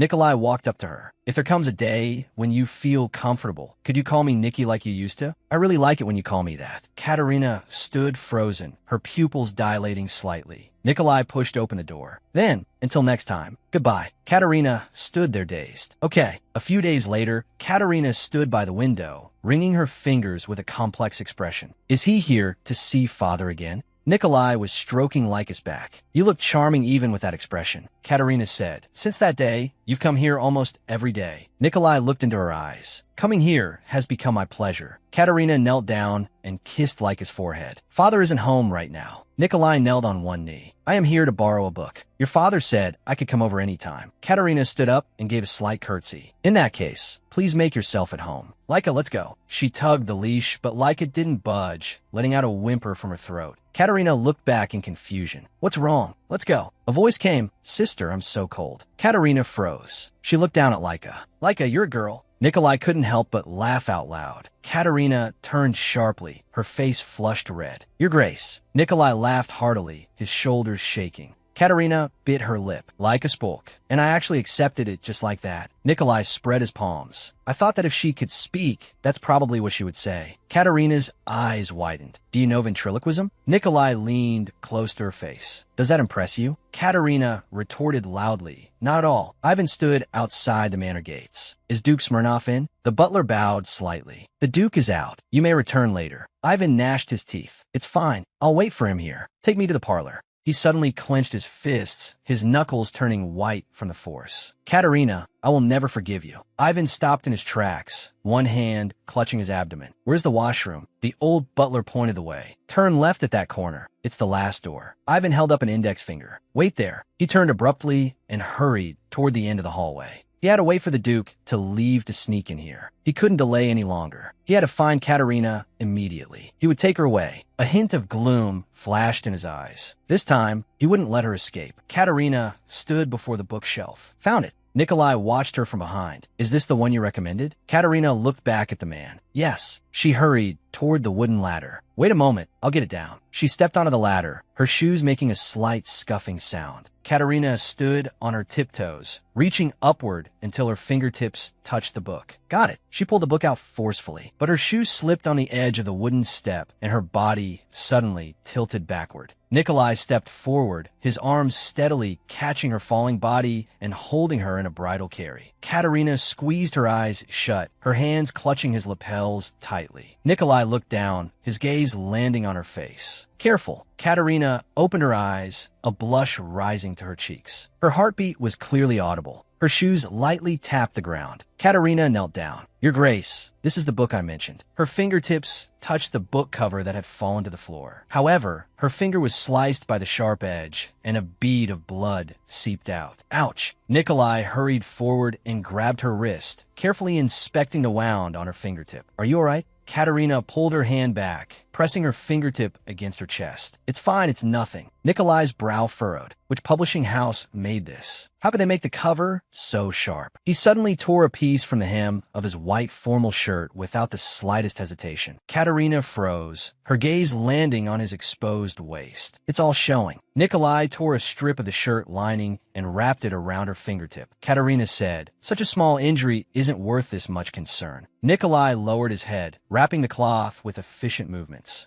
I thought it was safe indoors. How could such a dangerous thing be in the house? Does the wound hurt? Katerina shook her head. No, I'll go freshen up. Nikolai said, I'll go with you. Katerina waved her hand. You can't walk out like that. Nikolai was confused. Why not? Katerina pointed at his shirt. The clothes are torn. I'll go to Father's room to get a robe. Please wait for me here. Nikolai took her hand. Katerina. He gazed into her eyes. Come back quickly. Katerina asked in confusion. Why? Nikolai leaned down. Are you really asking because you don't know? Katerina looked up and met those deep, ice-blue eyes. She suddenly raised her hand and pressed her palm firmly over Nikolai's face. Please don't look at me with those eyes. Nikolai allowed her to block his vision. What kind of eyes? Katerina's brow furrowed, her tone hurried. Those eyes, when you stare at me, your eyes are practically dripping with honey. It's too seductive, you know? Nikolai was slightly taken aback. Is that how my eyes look when I look at you? Katerina pointed at his face. Yes, exactly like right now. Nikolai said, go and come back quickly. Don't get distracted by other things on the way. Katerina led Laika and walked quickly toward the door. I'm not a child. Nikolai watched her back. What I mean is, don't pay attention to anything but me. Katerina led Laika down the long corridor, her shoes clicking against the marble floor. She stopped abruptly and looked toward the corner.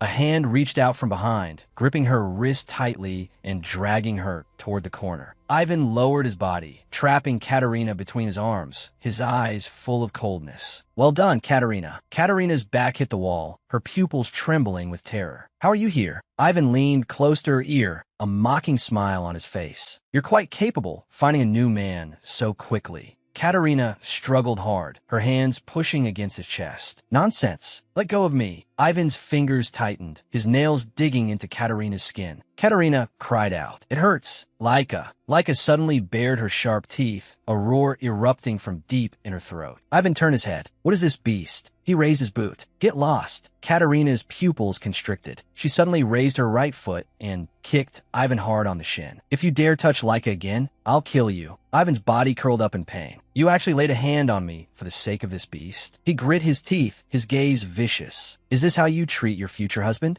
Katerina clenched her fists, her emerald eyes burning with anger. You actually believe that nonsense? Ivan suddenly leaned in. Do you even know that man? That guy with the scarred body who's living with you? He let out a scoff, his expression becoming increasingly crazed. If it weren't for me, he wouldn't even be qualified to be near you, because... Suddenly, his throat tightened and his words cut off. Nikolai had appeared out of nowhere, his hand gripping Ivan's neck in a death grip, pinning him against the window. So it was you who said those things to Katerina. His eyes were filled with frost, his knuckles turning white from the force. Broken sounds squeezed out of Ivan's throat. I am Ivan Petrovsky, from the Petrovsky family, one of the founding families of the kingdom. Nikolai's eyes were icy. Then you should know very well who I am. The bloodthirsty Grand Duke. What did you just call yourself? A future husband? He suddenly applied force, pushing half of Ivan's body out the window. An arrogant man like you. I can send you to the afterlife at any time. Katerina rushed forward, looking anxious. Your Grace, please stop. Nikolai released his grip. Ivan fell heavily onto the floor with a dull thud. Nikolai looked down at him from above. If you dare touch Katerina again, it won't end so simply next time. If you understand, then get out. Katerina reached out. Get up. Ivan swiped her hand away violently, their palms colliding with a sharp smack. He stood up stumblingly, brushing past Katerina's shoulder. See you later, Katerina. Katerina knelt down and stroked Laika's forehead. It's all right now. She looked at the man beside her, her brow showing concern. Your Grace, are you all right? Nikolai remained silent, just quietly staring ahead. Katerina called softly again, Your Grace? Nikolai still didn't respond, his gaze hollow and stiff. Katerina let out a helpless sigh. Really? She took Nikolai's hand. You got something dirty on you.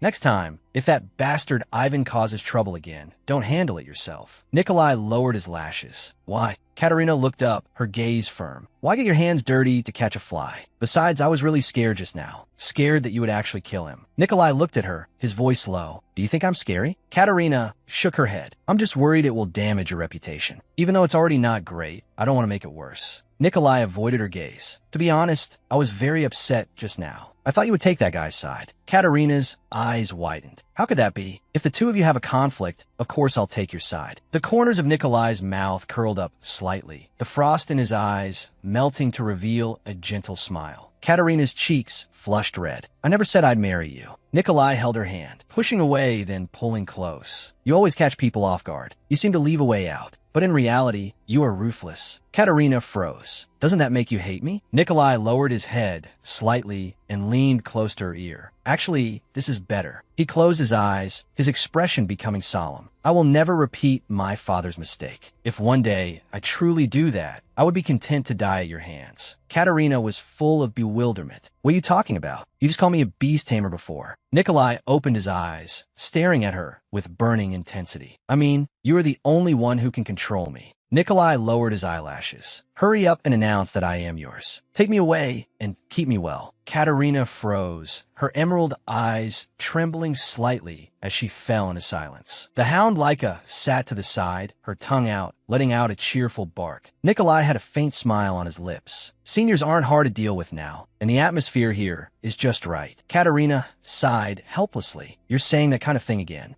In the distance, two maidservants passed by. Katerina looked at Nikolai's waist. The maid stopped and bowed. Greetings to your grace, the Grand Duke, and the young lady. Katerina immediately stood in front of Nikolai and waved them away. Good work. Nikolai watched the maids leave, then lowered his voice. Hurry up and announce that I am your man, so other women. Stop looking at me. Katerina looked up sharply. That was just to avoid the servants' gazes. So what are you thinking? Leave here quickly. Nikolai allowed her to push his back. Is it really okay for me to walk around like this? Katerina shouted. Who cares? Duke Smirnov stood at the end of the corridor. Your Grace, you've arrived. Katerina, why are you here too? Katerina froze and gave two dry laughs. Father, why are you here? Duke Smirnov looked Nikolai over, his brow furrowed. What happened to your clothes? Nikolai's expression was calm. Someone suddenly rushed out just now and tore my clothes. Duke Smirnov was full of shock. What, in the Duke's mansion? Someone dared to do something so brazen in broad daylight? Katerina, did you see who it was? Katerina's pupils constricted, and cold sweat broke out on her back. I don't know. She turned and ran, disappearing at the end of the hallway. Duke Smirnov looked puzzled. What's wrong with that child? He bowed to Nikolai in apology. My deepest apologies, Your Grace. Nikolai waved his hand. I was just joking. The clothes were caught on something and tore. Duke Smirnov breathed a sigh of relief. I see. If you don't mind, I can lend you a set of clothes. Nikolai nodded slightly. Thank you. However, your eldest daughter runs quite fast. Duke Smirnov rubbed his temples. That child is too wild. I'm really worried about who she'll marry in the future. I hope she can find a good partner she can rely on before I grow old. Nikolai's mouth curled into an arc. You needn't worry too much about that. Sunlight bathed the street. Miss, what kind of soap do you plan to make this time? Bianca carried a brown leather case. I want to make a soap suitable for my sister. She was sensitive to scents and used to only use things I made. Recently, she actually tried other soaps. This time, I'm going to blend an even better fragrance, so she'll never want to use any substitute again. The maid asked, should I wait outside again this time? Bianca walked toward the shop door. Yes, I brought the essential oil pouch. It shouldn't take long. The bell on the door gave a crisp ring. The shopkeeper looked up at the door. "Welcome, Mississippi. What kind of essential oil are you looking for today?" Bianca said, "I want to try blending a new fragrance. A scent that, once used, can never be forgotten." The shopkeeper looked puzzled. "Have you grown tired of the previous soap? You've used that formula for a long time." Bianca lowered her lashes and tapped her chin. "Yes, my sister is best suited for sweet scents, like strawberry jam. Please pack it up for me as usual." The shopkeeper smiled and nodded. "Anything else?" Bianca said, "Summer is coming. I want to pick some refreshing spices for my father." The shopkeeper turned toward the back hallway. "Take your time." A man pushed the door open and entered. "Is anyone here?"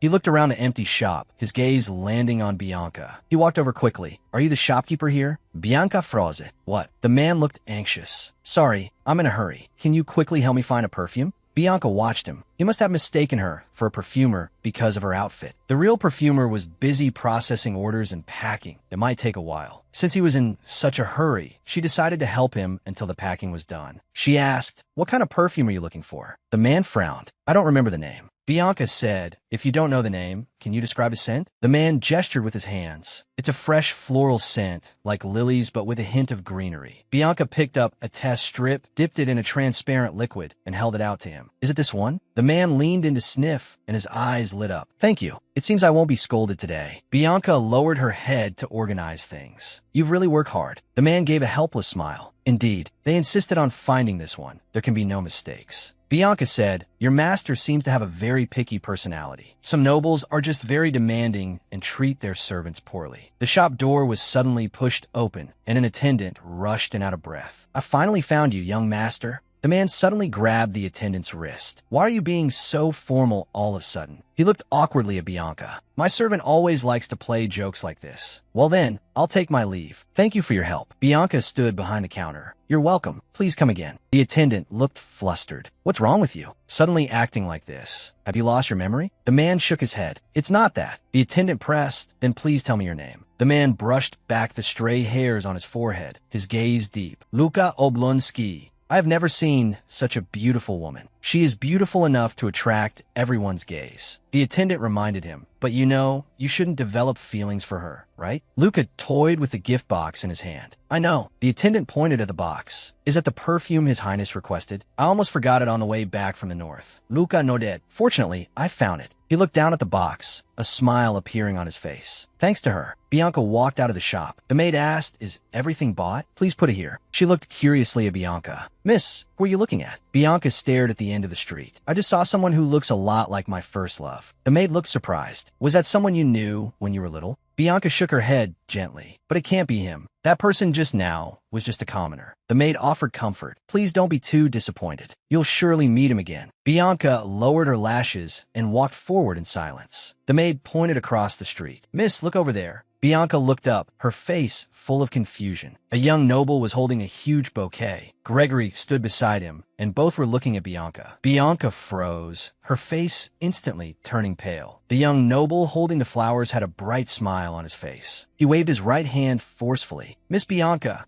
Bianca stood frozen by the carriage. "Can I leave by carriage right now?" The maid whispered a reminder. "He's already seen you." Bianca gave a warm greeting. "How has everyone been lately?" The young noble said, "I originally planned to go directly to the Duke's mansion. I didn't expect to meet you here. This must be fate." Gregory roared. "You insisted on barging into the estate just now. I barely managed to stop you." The young noble retorted, "We already had an appointment. How many times do I have to say it?" Gregory looked at Bianca. "I heard that you were unwell when I requested a meeting last time. Do you feel better now?" Bianca responded politely, "Thank you for your concern." Before she could finish, her body suddenly swayed. "But," the maid cried out and reached out to support her. "Miss," she tightly held the weakened Bianca. "You faint whenever you get a bit of sun. The doctor instructed that you must not go out during this time. Let's go back and rest." He stared at the two men. "You push yourself too hard for this meeting." Bianca's face was pale. "Since the guests have come from so far, how could I avoid seeing them? I'm truly sorry. I've been absent-minded lately. I should have replied to confirm today's schedule earlier." Gregory gave a gentle smile. "It's all right. Just dealing with that friend must have been exhausting enough for you. I didn't want to add to your burden." The young noble added, "Since you're unwell, let's cancel today's plans for now. Bianca instantly regained her energy, lifted her skirt, and ran toward the carriage. Then I shall take my leave first. The two men watched her receding back, dumbfounded. Where did she learn to run so fast? Gregory reached out, wanting to stop her. Please wait. The maid stopped. Is there something the matter? Gregory looked puzzled. If Miss Bianca is unwell, why did she go out of her way to come here? This matter seems very important, the maid explained. The young lady is very curious. She has recently developed an interest in ancient languages and music and is looking for a suitable tutor. Many regulars go to the spice shop, so she wanted to check there to see if she could find a candidate. She insisted on making the request in person. Gregory showed a relieved expression. She truly is a kind child. Go and escort her. She should go home and rest. The carriage drove away, its wheels clattering over the cobblestone road. A crisp sound echoed as the two stood on the street in silence. The spice shop door was suddenly pushed open. The impact startled the clerk behind the counter. Gregory rushed to the counter. Recommend your candidate to me. The young noble followed closely, shouting in rebuttal, recommend my candidate. Neither would give in, their arguing voices echoing through the shop. Ivan held a letter between his fingers, his eyes cold. I knew things would turn out like this. He walked through the corridor, rubbing the letter with his fingertips, a smug smile on his lips. Katerina, do you really think you can escape my grasp? You must regret how you treated me back then. You're probably desperate to apologize to me. I should act reluctant at first and then grudgingly accept. Nikolai sat in the center of the sofa, his gaze icy. Ivan suddenly froze, the letter in his hand nearly slipping. Your Grace, why are you here? Impatience was etched in Nikolai's brow. The Duke's mansion is so vast. Do I have to stay in the same room as him?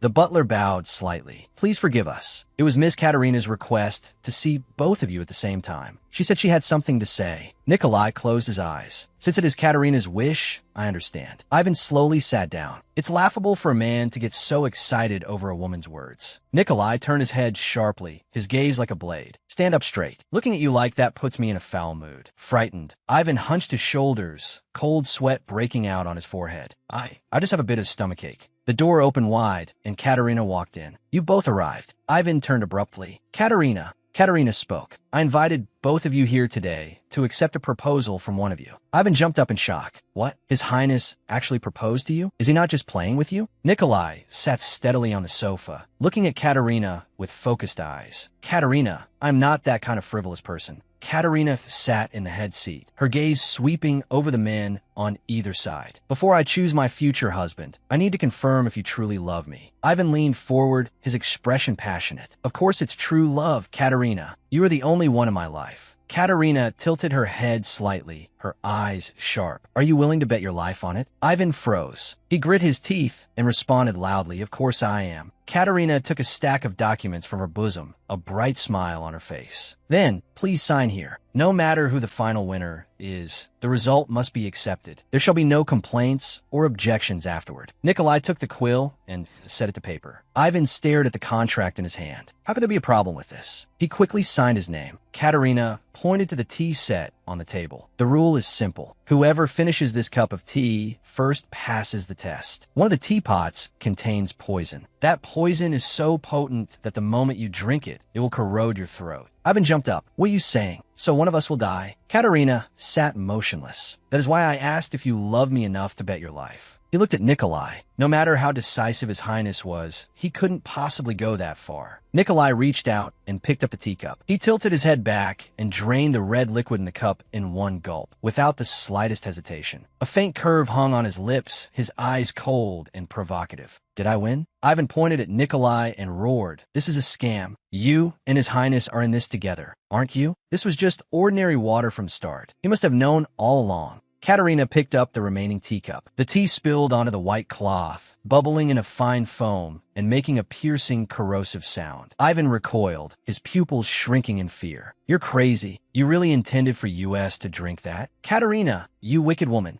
He turned and rushed toward the door, his steps staggering. Don't ever call me out for something like this again. The door was slammed shut with a heavy thud. Katerina looked at Nikolai, apology in her eyes. Your Highness, I'm sorry for arranging such a test on my own. Nikolai's expression was calm. It's all right, Katerina, as long as you aren't hurt. Katerina gazed at his profile. Aren't you afraid, Your Highness? I am such a cold-blooded person. The corners of Nikolai's mouth turned up, a smile appearing in his eyes. I think you will become the perfect wife for the cold-blooded Grand Duke. Katerina smiled slightly. Actually, Ivan was right. The tea wasn't poisonous at all. I just thought that if I said that, you both would give up. Nikolai looked puzzled. Then what was that with the tablecloth? Katerina spread her hands. The tablecloth was specially made of paper. It melts when it touches hot tea. What would you have done if it really was poisonous? Nikolai leaned down, moving close to Katerina. I told you, I'm willing to die for you. As long as you don't grow tired of me, that's enough. If you could come to like me, that would be even better. Katerina raised her face. Your Highness, is that offer to return the goods still valid after 1 year? Nikolai's expression was tender. Of course, you can return me anytime. Katerina lowered her eyes. I have made my decision. She reached out, grabbed Nikolai's collar, and pulled him toward her. Let's get married. Her expression became tense. Weren't you burned? How could you drink it all at once like that? Nikolai watched her quietly, a smile on his lips. He asked in a low voice, is that true? Katerina raised her face. Of course. I never joke about such things.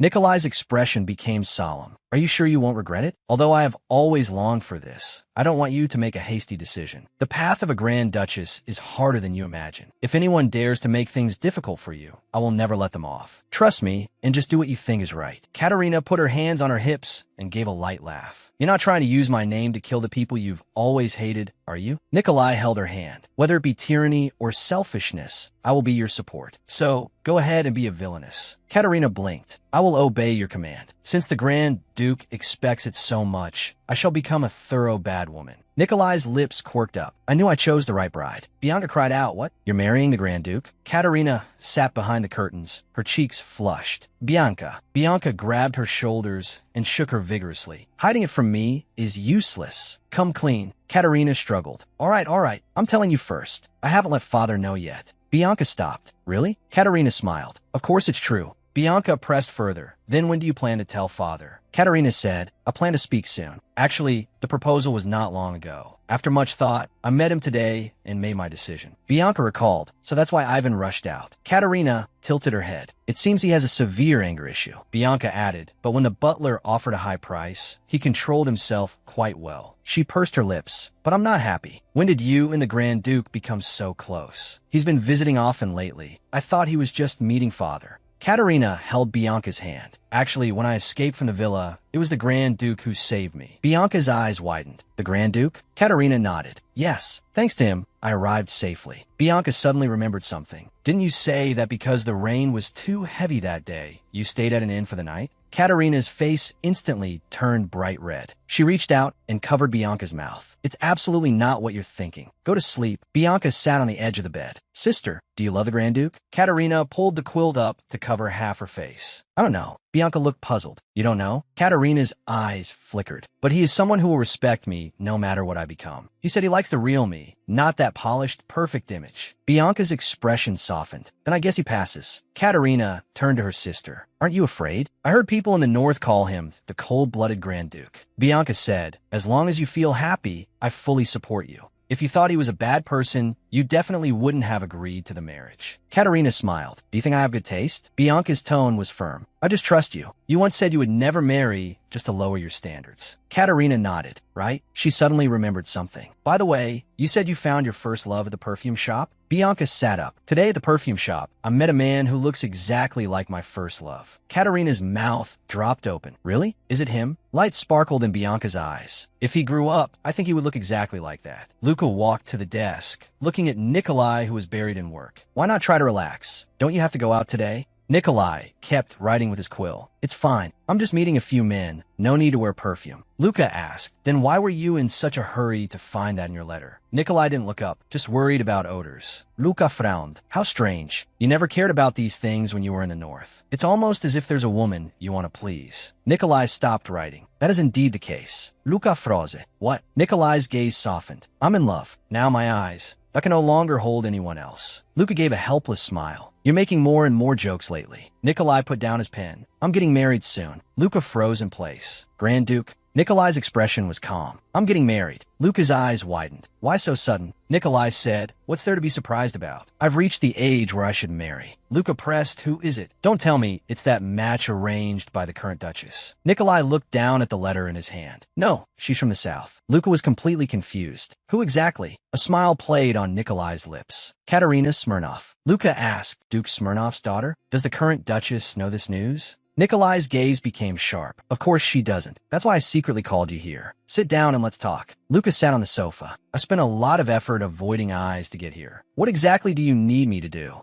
Nikolai picked up the gift box on the table. Are you willing to be the witness for my wedding? You're the only friend I trust. Luca leaned forward. You're really getting married? Nikolai lowered his eyes. To stop the current Duchess's interference, I must fill the vacancy of the Grand Duchess. Luca fell silent. Nikolai opened the gift box. Since I bought a gift, I should open it. Thank you for bringing it all this way. Luca felt a bit awkward. Why say something so embarrassing? Nikolai sat back on the sofa. From now on, I intend to try to be a better person. Luca looked skeptical. Is that possible? Nikolai looked down, fiddling with the perfume bottle. I'll try. In any case, it's better than being a cold-blooded Grand Duke. He picked up the dropper and dripped the clear liquid onto his index finger. The fragrance dispersed in the air. Nikolai's gaze was deep. This scent is good, isn't it? Suddenly, Nikolai slammed the perfume bottle down. Take back what I just said. You are not the only friend I trust. Luca looked stunned. Why? Nikolai raised his finger, his gaze icy. You dare to send me such cheap goods. This bottle of perfume has completely spoiled. Luca grabbed the test strip and sniffed it. He suddenly started coughing. Impossible. When I tested the scent, it definitely wasn't this smell. Why did it turn into this? Nikolai leaned against the back of the chair. Are you asking me? Were you cheated at the shop? Luca rested his chin on his hand, lost in thought. You don't seem like someone who would be easily fooled. Nikolai crossed his arms. Luca Oblonsky, I'm disappointed in you.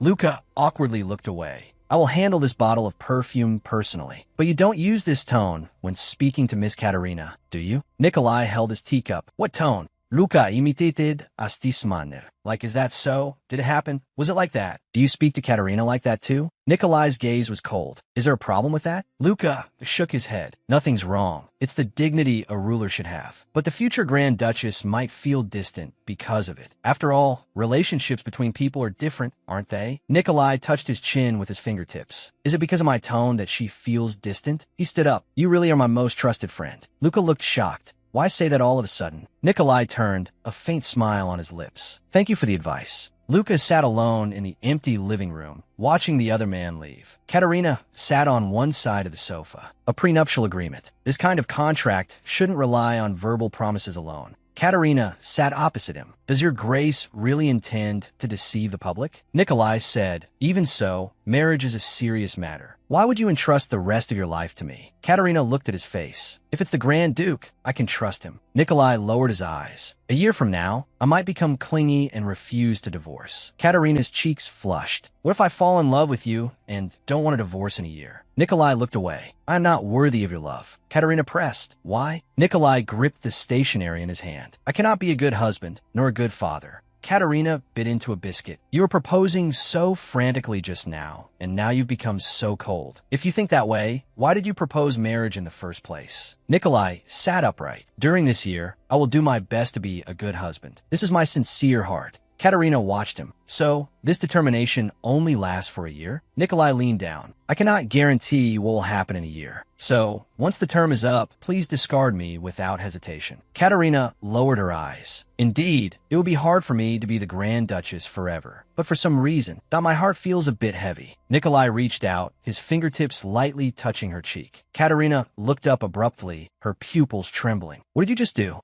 Nikolai withdrew his finger, the sensation lingering on his fingertip. Katerina covered her cheek. Why did you touch my face without greeting me? Nikolai's expression was calm. Sorry, there was sugar powder on your face. He raised an eyebrow slightly. Must I announce it loudly before I touch you next time? Katerina retorted loudly. Except for cases of absolute necessity, we should avoid physical contact. Nikolai watched her write on the agreement. Like when we're suspected of not being a couple. Then who decides what is a necessary case? Katerina gripped the quill. Common sense. That move just now was completely unnecessary. Nikolai gazed at her. To me, it was necessary. If I didn't deal with it, it would be dangerous, because I might not have been able to resist using my lips to wipe it off for you. Katerina froze, the flush instantly spreading from her neck to the tips of her ears, her pupils shaking violently. She leaned over the coffee table and wrote quickly, forbidden to say lewd things. The two walked side by side in the courtyard. Nikolai asked, "What are your plans for the rest of the day?" Katerina looked at her pocket watch. "No other arrangements besides dinner with my family." Nikolai looked at her pocket watch. "You always carry that with you. Is it something very precious?" Katerina replied, "It was a birthday gift from my father when I was very young." Nikolai stopped. "Since the time is inaccurate, have you considered getting it repaired?" Katerina shook her head. "It's not broken. I intentionally slowed it down." Nikolai was puzzled. "Does it still have meaning to carry it then?" Katerina gripped the watch. "Actually, this is a memento left by my mother. Before she passed away, Mother slowed down the watch hands to make time pass more slowly. Though it sounds absurd."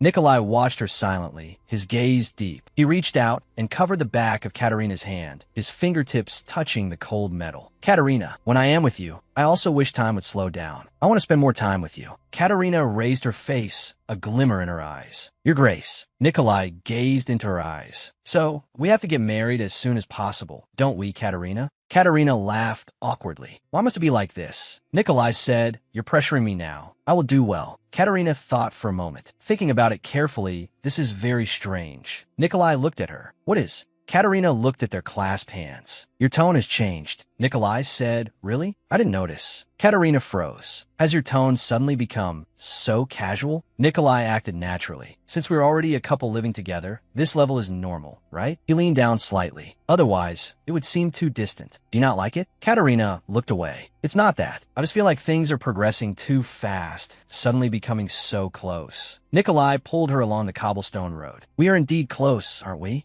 Katerina tilted her head. "You and I?" Nikolai asked back, "Are we not?" "Then, which distance between us do you prefer?" Katerina lightly stroked her chin. "As long as it's an appropriate distance." Nikolai took a step back. "How much is an appropriate distance? Like this?" Katerina stood still. "What are you doing?" Nikolai continued to move back. "Is it still too close and making you uncomfortable? Then is this okay?" Katerina suddenly reached out to stop him. "Wait, there's something behind you." Nikolai took another step back. "Should I be further away?" Katerina cried out, "That's dangerous." She grabbed Nikolai's sleeve and pulled him back with force. Nikolai took the opportunity to wrap his arm around her waist, pulling her into his embrace. He leaned in close to Katerina. "That's right. This distance is just right." The fountain sprayed water everywhere, and the two embraced in the mist. As night fell, the streetlights lit up one by one. An intern lawyer slumped in his study chair, arms high above his head. "I am exhausted." He took off his rimless glasses and rubbed his sore eyes. "The lead lawyer has already left work. I should close up and go home too." A sharp knock sounded. He put his glasses back on and let out a long sigh. "Why can I never rest?" He pushed open the heavy wooden door. "Who are you?" The person outside said, "I've come to commission a lawsuit." The intern blocked the door. "I can help with simple legal advice, but if it's a lawsuit, you'll have to see the lead lawyer tomorrow." He picked up the registry. "Leave your name. I'll book you for the first consultation tomorrow morning." The man interrupted him. "There's no need to write a name." The intern turned around. "What?" Ivan stepped forward from the shadows. "I want you to handle this lawsuit." The intern waved his hands repeatedly. "I'm just an intern. I've only done assistant work. I've never been directly responsible for a lawsuit. I haven't moved in close. Don't you want to be famous?" He raised the documents in his hand. "It's time to graduate from being an intern." The intern froze, his pupils trembling. "What do you mean?" Ivan pressed his hand on the man's shoulder. "I have a story enough to shock the world. Do you want to hear it?" The intern stepped aside. "Please come in." At the White Palace, a postman climbed the steps and knocked on the heavy wooden door. The butler took the letter, his fingertips sliding across the edge of the envelope. It was a lawsuit regarding marriage fraud. Katerina sat in an armchair. No wonder he's been so quiet lately. This despicable method is indeed Ivan's style. The butler stood aside, his expression grave. "So, what do you plan to do now?" Katerina put a hand on her hip. "Keep it from father for now. Send a letter to Ivan. I want to see him tonight." The butler's brow was furrowed with worry. "Should we really not inform the Duke?" Katerina stared at the letter on the table. "I want to talk to that guy first. If father intervenes, he really will kill Ivan this time." She turned her head, a confident smile on her lips. "Don't worry, everything is within my plan." Night shrouded the curtains. Bianca leaned against the headboard, covering her nose and mouth with a handkerchief, coughing violently. The maid approached with a teapot, looking anxious. This can't go on. Should I call the family doctor? Bianca waved her hand weakly. It's too late. No need to make the doctor travel. She put on a shawl. Arlene, you go and rest. I'll get the medicine myself. She walked alone in the empty corridor, her footsteps echoing on the stone tiles. Luckily, the pharmacy hasn't closed yet. I'll come back as soon as I get the medicine. She pushed open the door to the infirmary, the hinges making a piercing, scraping sound. The doctor's voice came from within. This is why we're meeting, Miss Ma. Bianca stopped abruptly. This is the first time I've come for medicine personally. The doctor continued. How many times must I say it? That medicine has no effect at all, and it cannot be imported now. You should give up. Bianca froze in place. How could he know which medicine I was talking about? A blurred figure appeared through the screen. You're looking for that fertility medicine from the East again, aren't you? Miss Katerina. Bianca gripped her skirt tightly, her pupils suddenly shrinking, cold sweat breaking out on her forehead. Her foot slipped, and she lost her balance, slamming into a nearby table. A vase fell to the ground, shattering into pieces. The doctor suddenly pulled back the curtain and cried out, Miss Bianca? Bianca slumped on the floor. What are you saying? She stared ahead, her breathing becoming rapid. Why is sister looking for fertility medicine? Starlight covered the manor as a carriage stopped in front of the residence. Katerina put on a dark brown cloak and pushed open the heavy double wooden doors. Wait outside. The knight bowed. As you command. Ivan crossed his arms over his chest, mockery in his eyes. How disappointing. You brought a knight to see me. Katerina stepped into the room. How could I trust you and come to the meeting alone? She raised the gun at her waist. Better not try any tricks. I may look weak, but I have no confidence in my marksmanship. Ivan's lips curved up, his gaze filled with contempt. Did you bring an empty gun without gunpowder? I haven't forgotten how you scared us with rubber arrows 12 years ago. Katerina pulled the trigger. A flame burst from the muzzle, and the bullet grazed Ivan's cheek, shattering the mirror behind him. Ivan turned his head to look at the broken mirror. This time it's real. Katerina roared. Do you think I'll be fooled by your tricks a second time? Before the Grand Duke snaps your neck, that I will finish you off with my own hands. Ivan held his chin, his smile deepening. If it's dying by your hand instead of the Grand Duke's, I don't mind. Just thinking about it is exciting. Katerina's brow was tightly furrowed, her eyes full of disgust. You have a nerve to say such crazy things. Ivan spread his hands, his tone light. I'm just happy to see you after so long. If you hadn't invited me to meet tonight, I originally planned to reveal your secret at sunrise tomorrow. Does the Grand Duke know you can't bear children? Katerina pursed her lips tightly, her pupils shrinking slightly as silence solidified in the air. Ivan gave a light laugh. It seems he doesn't know. Once the secret is leaked, he will abandon you immediately. Who would want a Grand Duchess who cannot bear an heir? He took a step forward, but I'm different. Anyway, the family business will be inherited by my brother who left home. I have no pressure to carry on the lineage. We can live a happy life with just the two of us. Katerina suddenly lowered the gun. If I didn't love you, how could I have gone that far? You only ever talk about yourself, your feelings, your desires. You're just dumping out what you want to say. Ivan suddenly slammed the table. Is a Grand Duke any different? Don't compare me with a guy like that. Is he really that amazing? I've always been watching you. Why must it be him? He tightly gripped Katerina's wrist. For power and money, you could even offer your body. If I can't have you, I'll drag you into the same mire as me. Katerina looked at him. What exactly do you want? What will it take for you to withdraw the lawsuit? Ivan's expression was filled with loneliness. You still don't understand. All I wanted was for you to look back at me. He reached out to caress Katerina's cheek, his fingertips trembling. I have loved you from the first moment I saw you. I have always loved you. Just once. Can't you look at me the way you look at him? Can't you show me a tender expression? Katerina abruptly brushed his hand away. Is just looking at you really enough? Ivan opened his arms, his expression becoming excited. I want you to marry me and be my wife. That is my true wish. Katerina sat back on the red sofa, her back pressed against the cushions. Your wife? Ivan held up 3 fingers. A man's requirements for a wife are not many, only 3 things. Even if the husband is unfaithful, the wife must only look at him. She must have a beautiful face that makes him proud, and she must be absolutely obedient to her husband's words. That is all. Katerina pressed her hand to her forehead, her brow furrowed with anger. This is utterly preposterous. So, you're allowed to stray, but the wife is not? I really should just shoot him now and make him shut that foul mouth of his. Ivan spread his hands, his tone matter of fact. Men and women are different. A man's affair is merely a betrayal of the flesh. A woman, however, gives away both her body and her heart. Katerina leaned back. What if a woman, like a man, has an affair without any emotion? Ivan swung his arm violently. That is even worse. How can a woman treat her own body so cheaply? A woman's body belongs to her husband. Katerina slammed her hand on the table and stood up. Ivan was startled by this sudden burst of momentum and instinctively leaned back. Katerina stood with her hands on her hips. I understand what you mean. I no longer have the strength to fight you anymore. We will do as you say. Her lips curled into a brilliant smile. Let's get married, Ivan.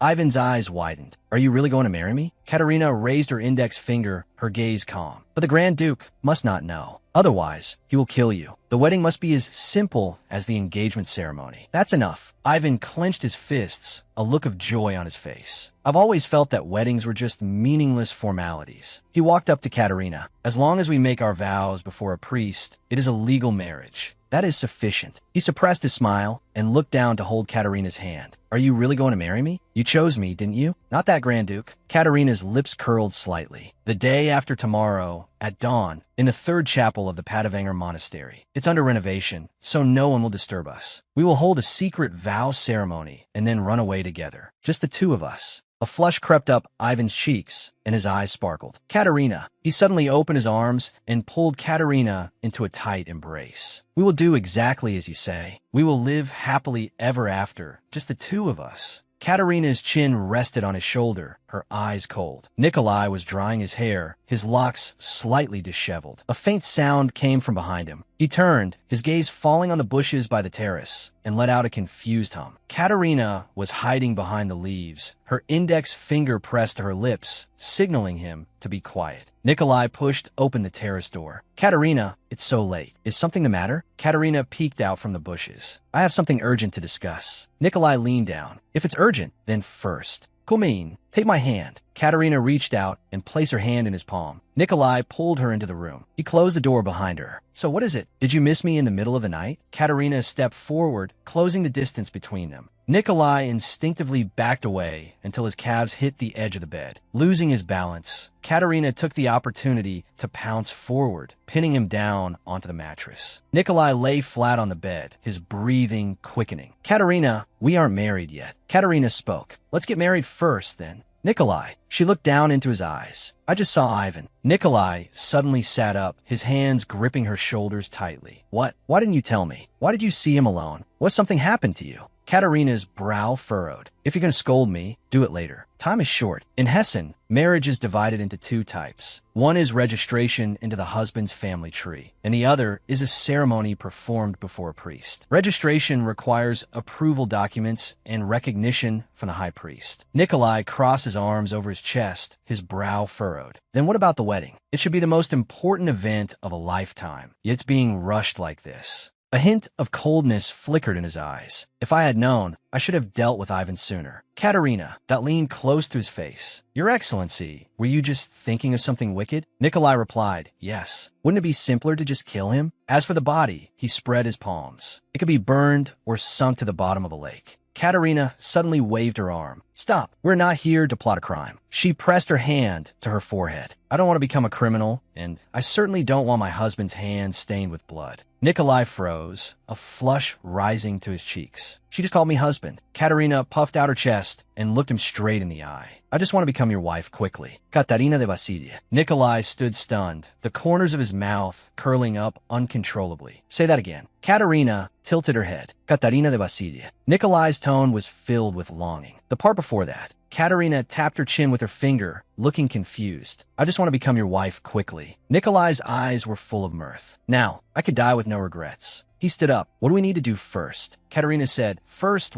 2 days later, Ivan adjusted the collar of his formal suit, a triumphant smile on his lips. What a perfect day for a wedding. Everything is flawlessly impeccable. He looked around. Why hasn't Katerina arrived yet? A sharp shout came. Look! Before Ivan could react, he was heavily knocked to the ground. He scrambled to push himself up, glaring forward through gritted teeth. Katerina, you! His words cut off abruptly, his pupils shrinking. Katerina was dressed in a pure white lace wedding gown, the skirt spreading out like waves. She tilted her head slightly, looking down at him with a calm gaze. Ivan stood up quickly, brushing the dust off his suit. It's nothing. By the way, you look radiant today. Katerina turned her head, a faint smile on her lips. You look wonderful as well, dear. Ivan froze, his pupils dilating in surprise. Dear? Katerina looked him in the eye. Is that not right? Ivan waved his arms frantically. Dear, that address is perfect. It's just, you seem a bit different than usual today. Katerina lowered her eyes. You once said you wanted love and devotion. Since we are to be husband and wife, I don't want to live like enemies after the wedding. I have indeed been too arrogant all this time, haven't I? From now on, I promise I will always be gentle with you. A flush rose to Ivan's cheeks, and his heart raced uncontrollably. Is this really that wicked woman, Katerina? I've actually tamed this wild mare. I've done what no one else could. The priest's solemn voice echoed in the hall. Katerina Smirnov and Ivan Petrovsky are now officially husband and wife. From this day forward, she shall be known as Katerina Petrovsky. I declare before God that these two are officially wed. Katerina closed her eyes, her expression peaceful, but a gasp reached her ears. She opened her eyes in confusion. Tears were streaming down Ivan's face. Katerina watched him. On such a happy day, why are you crying? Ivan sobbed. I just can't believe it. I'm too excited. This isn't a dream, is it? Katerina's tone was flat. It's not a dream. Do you really love me that much? Ivan wiped his tears with the back of his hand. Yes, I love you. I'm madly in love with you.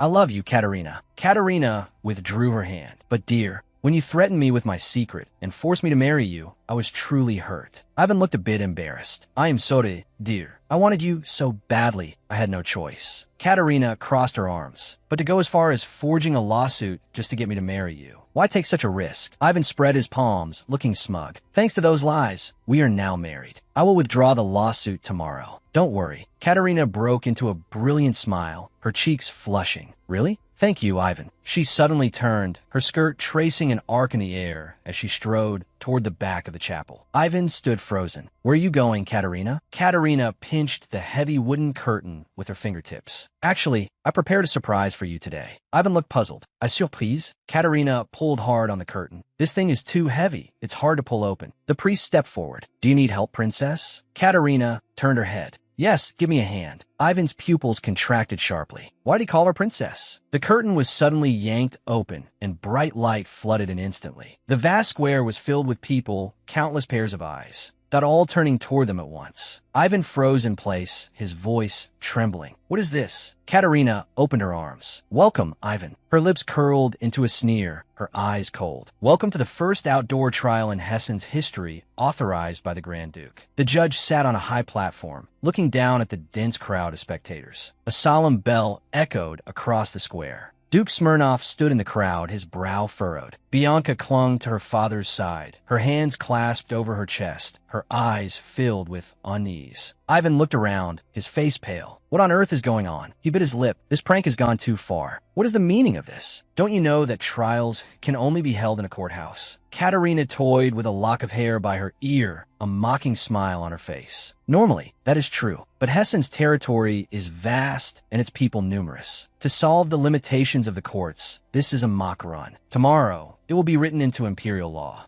Ivan clenched his fists. So, this really is a lawsuit regarding marriage fraud? Katerina answered exactly, and you just admitted it yourself. Admitted that you submitted a false lawsuit. Ivan let out a cold laugh, his gaze turning sinister. Stop joking. He swung his arm violently. We have already made our vows before the priest. Whether it's a mock trial or whatever, it's irreversible now. You should know very well, without the husband's consent, you cannot get a divorce. Do you think I'll agree so easily? The priest's hand suddenly went up. Sorry to interrupt, but actually this marriage is not legal. Ivan turned his head sharply. What did you say? The man smiled, his tone relaxed. I'm not a priest. Ivan let out a roar. You bastard. I went to the priest's office yesterday myself, and even gave him money. The man remained calm. Oh, that. I was there because I had work to handle. He reached up, grabbed the short hair on his head, and yanked it. The wig came off, revealing long, deep blue hair. Coincidentally, the priests were all out, so you asked me to handle it. My true identity is... Nikolai stepped forward and placed a hand on the man's shoulder, his gaze cold. He is Boris Taranov, my assistant. Boris bowed slightly. Yes, that is my actual position. Boris spread his hands. Although I haven't taken holy orders, I am a devout believer. Ivan's face turned crimson, a painful groan escaping his throat. He suddenly lunged at Katerina with a Howl. Nikolai moved instantly, grabbing Ivan's collar and throwing him backward. Ivan lost his balance and fell heavily onto the cold floor, sliding back in a pathetic heap. Nikolai stood in front of Katerina, his gaze icy. How dare you be so insolent? The surrounding crowd began to whisper. Threatening a lady is no way for a gentleman to behave. How can he be so barbaric?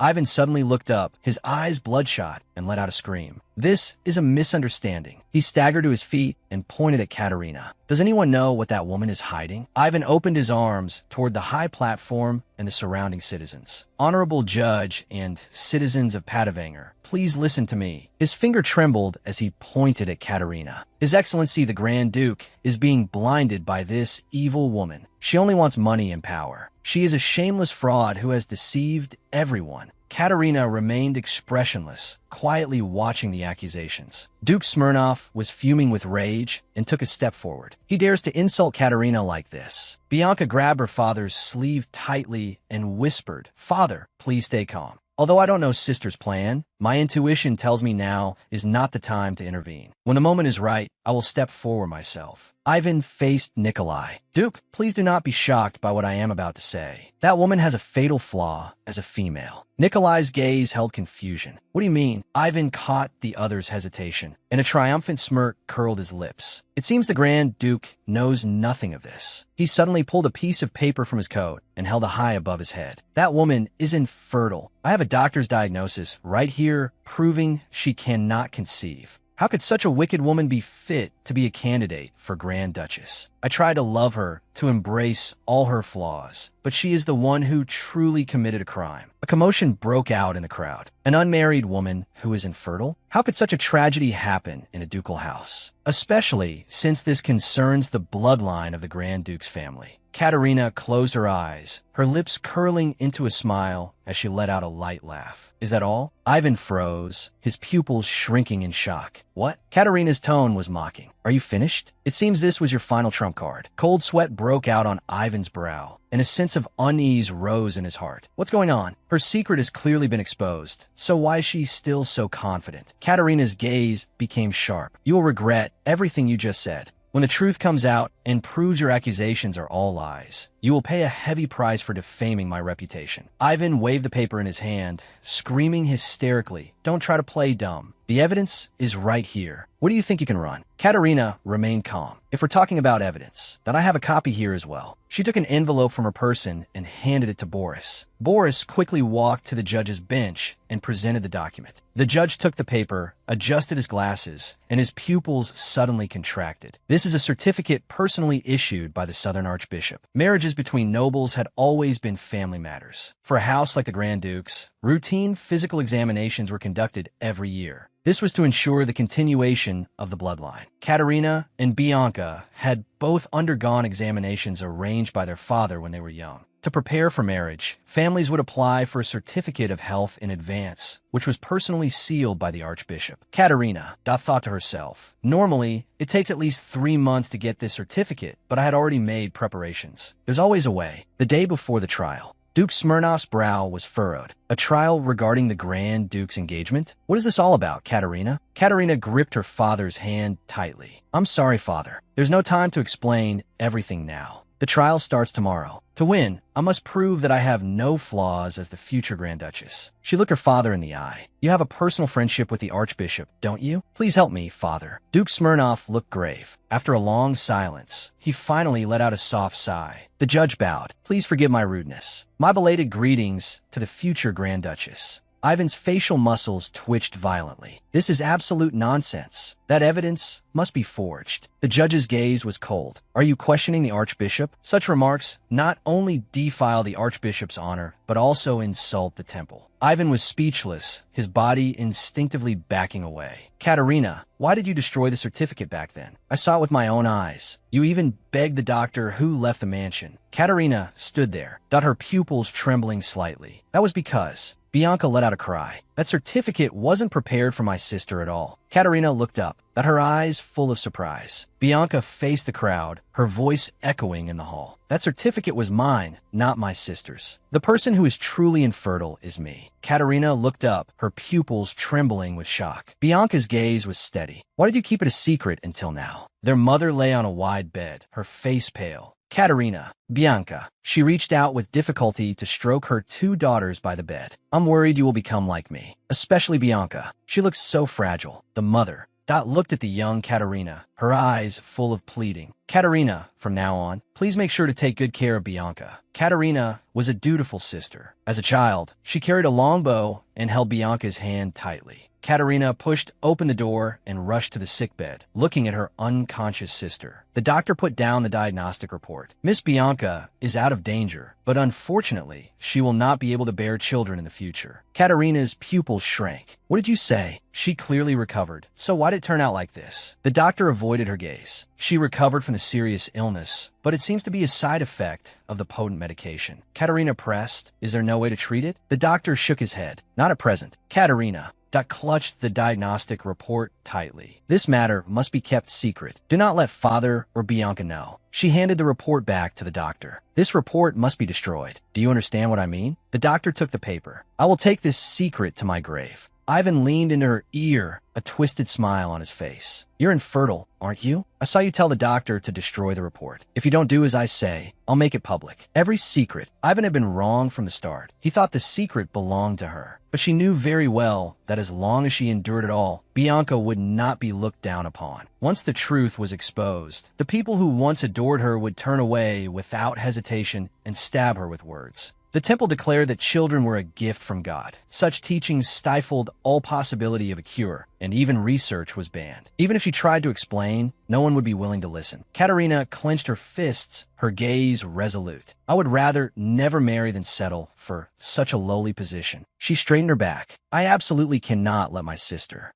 be treated like that. Anyway, I never planned to get married. Moreover, I'm the eldest daughter. I must bear all of this alone. Bianca stood on the terrace, her expression tender yet sorrowful. I cannot bear to see my sister suffer because of me. She shouted at Ivan, if you want to accuse a flawed woman, then come at me. I don't care if I can get married, and I don't care if others look down on me. If my happiness must be built on my sister's pain, then I would rather not have it. Bianca's eyes were red, tears welling at the edges. I would rather spend the rest of my life alone. The people looked at each other, whispering about the deep bond between the sisters. Why should such a kind lady suffer such torment? Using a lady's secret for blackmail. He's not fit to be called a gentleman. Bah, you bastard. Get out, you despicable coward. You are a disgrace to all men. Ivan was driven back by the crowd's scorn. Staggering, he roared at the crowd in a fit of rage. Why is everyone against me? You all think the same way in your hearts, don't you? Someone should have dealt with this troublemaker long ago. Nikolai walked up behind Katerina, his large palm resting on her shoulder. He looked down at the chaotic scene, his eyes as cold as iron. The trial is not over. Why are you allowing him to shout in the court? Arrest him immediately. The guards swarmed forward and pinned Ivan to the ground. Ivan struggled and screamed. Do you think you're any different? You're just hypocrites who judge people based on their status. You change your faces faster than flipping a page. Katerina stepped forward and stopped in front of Ivan.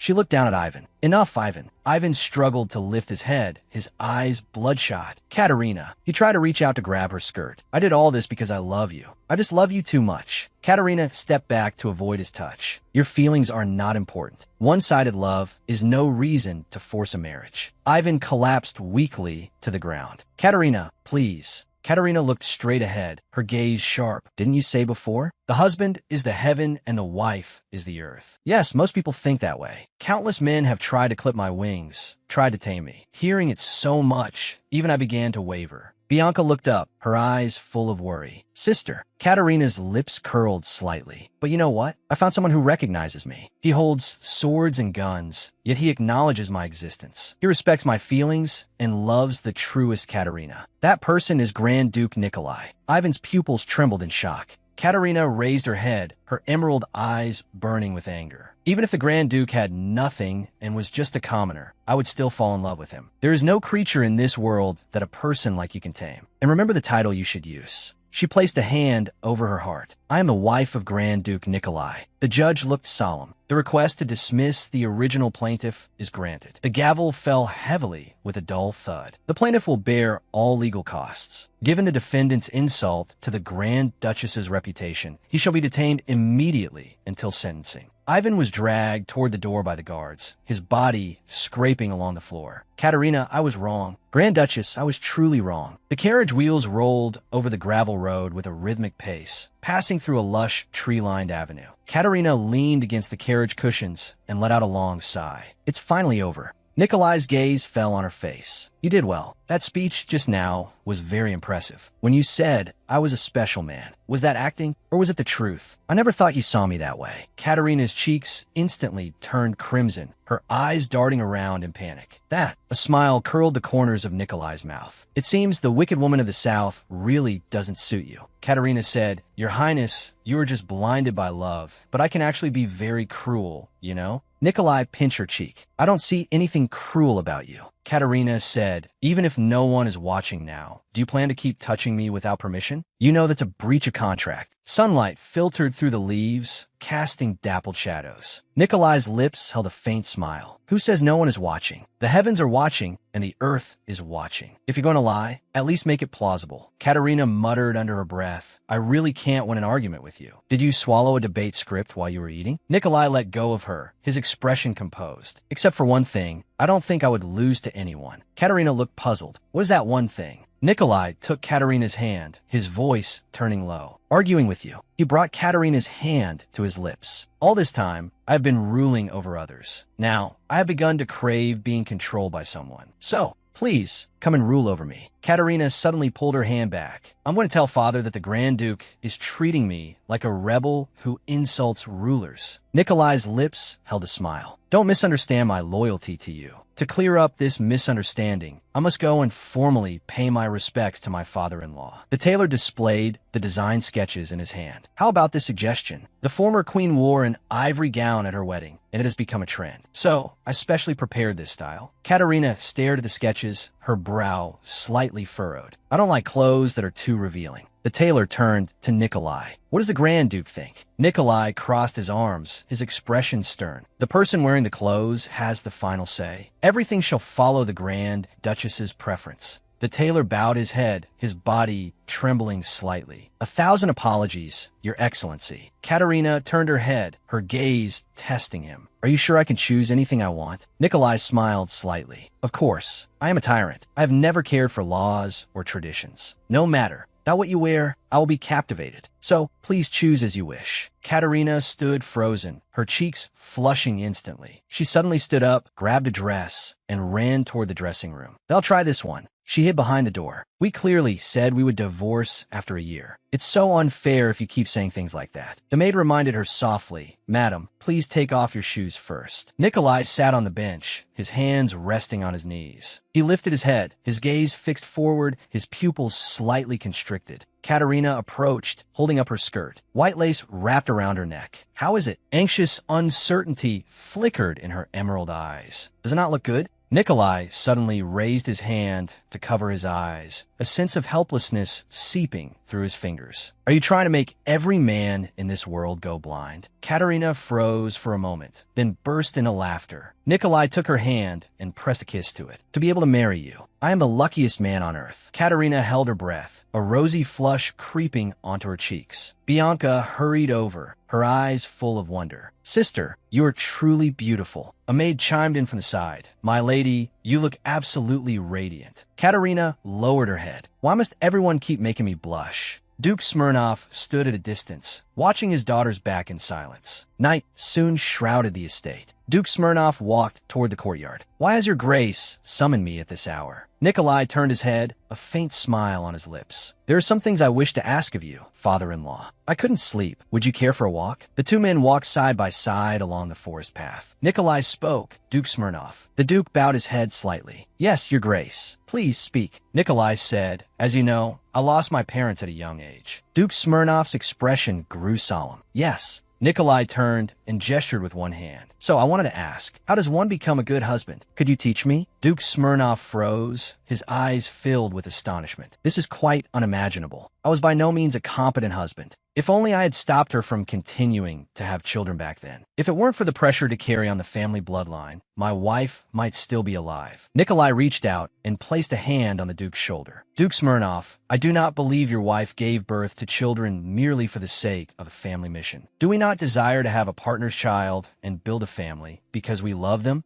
I believe your wife felt the same way. I am certain of it. I swear I will make Katerina happy. I will love and protect her with all my heart. Duke Smirnov's eyes welled with tears, his lips trembling. Your Grace. Nikolai patted his shoulder. So, please be at ease with me. Why don't we just dispense with these tedious formalities? A rustling sound of leaves came from behind the bushes. Nikolai snapped his head around, his gaze instantly turning cold. Duke Smirnov bowed deeply. I cannot overstep protocol by calling you by your name, but I will truly regard you as my son-in-law. Nikolai watched the elder before him. If that you could look upon me as a son, I would be even happier. Duke Smirnov straightened up and let out a hearty laugh. Understood, Your Grace. Sunlight streamed into the spacious drawing room. The table was piled with gift boxes and fresh flowers. Katerina asked, puzzled, is today the day for the tutor interviews? What is this for? Bianca had a bright smile on her face. I've developed an interest in ancient languages and music, so I decided to hire a teacher. Katerina blinked. Really? Nikolai said, Father-in-law, why don't I preside over the interviews? After all, we cannot be careless about who enters this household. Duke Smirnov nodded. Of course you may. A corner of Nikolai's mouth curled up, a glint of hidden meaning flashing in his eyes. Wonderful. A rustling sound came from outside the window. Nikolai's gaze locked onto the front. Bullies. Boris hurried forward. What has happened? Nikolai lowered his voice. There seems to be someone suspicious outside the estate. Can you go and confirm? Boris bowed his head in obedience. Understood. Katerina walked over, concern etched between her brows. Your Grace, has something happened? Nikolai offered a smile. It's nothing. Katerina pointed toward the end of the corridor. It's time for the interviews. Let's go. Nikolai pushed open the heavy carved doors and walked down the long gallery alone. There was no need to worry the others before he confirmed it himself. He paused, his eyes turning sharp. But if my intuition is correct, he beckoned a young guard over. Can you do something for me? The guard immediately straightened his back. Yes, sir. Katerina stood at a distance, watching Nikolai. He seemed to have a lot on his mind. He'll tell me when the time is right. Bianca stood at the top of the stairs, waving. Sister, brother-in-law, hurry over. Katerina pushed aside her thoughts and followed. Coming. Nikolai put down the list in his hand, his brow furrowed. None of these people will do. They're too poor. I don't like a single one of them. Katerina said, if you reject everyone, we won't be able to hire any teacher today. Nikolai leaned back against his chair. His tone brooked no argument. I want my sister-in-law to receive the finest education Hessen has to offer. We have no need for mediocrity. Bianca looked at Nikolai, a flicker of gratitude in her eyes. Thank you for your consideration. Nikolai turned to the butler. Proceed with caution. Interview them one by one. The butler bowed. Understood, Your Grace. The glow of the setting sun bathed the grand estate buildings, golden specks of light dancing in the air. The butler stood at the door and bowed to everyone in the room. Thank you for your hard work today. Bianca said, Sister, brother-in-law, that you worked hard. Nikolai's brow twitched slightly. Was that person really the last one? Katerina turned her head, confusion in her eyes. What is it, Your Grace?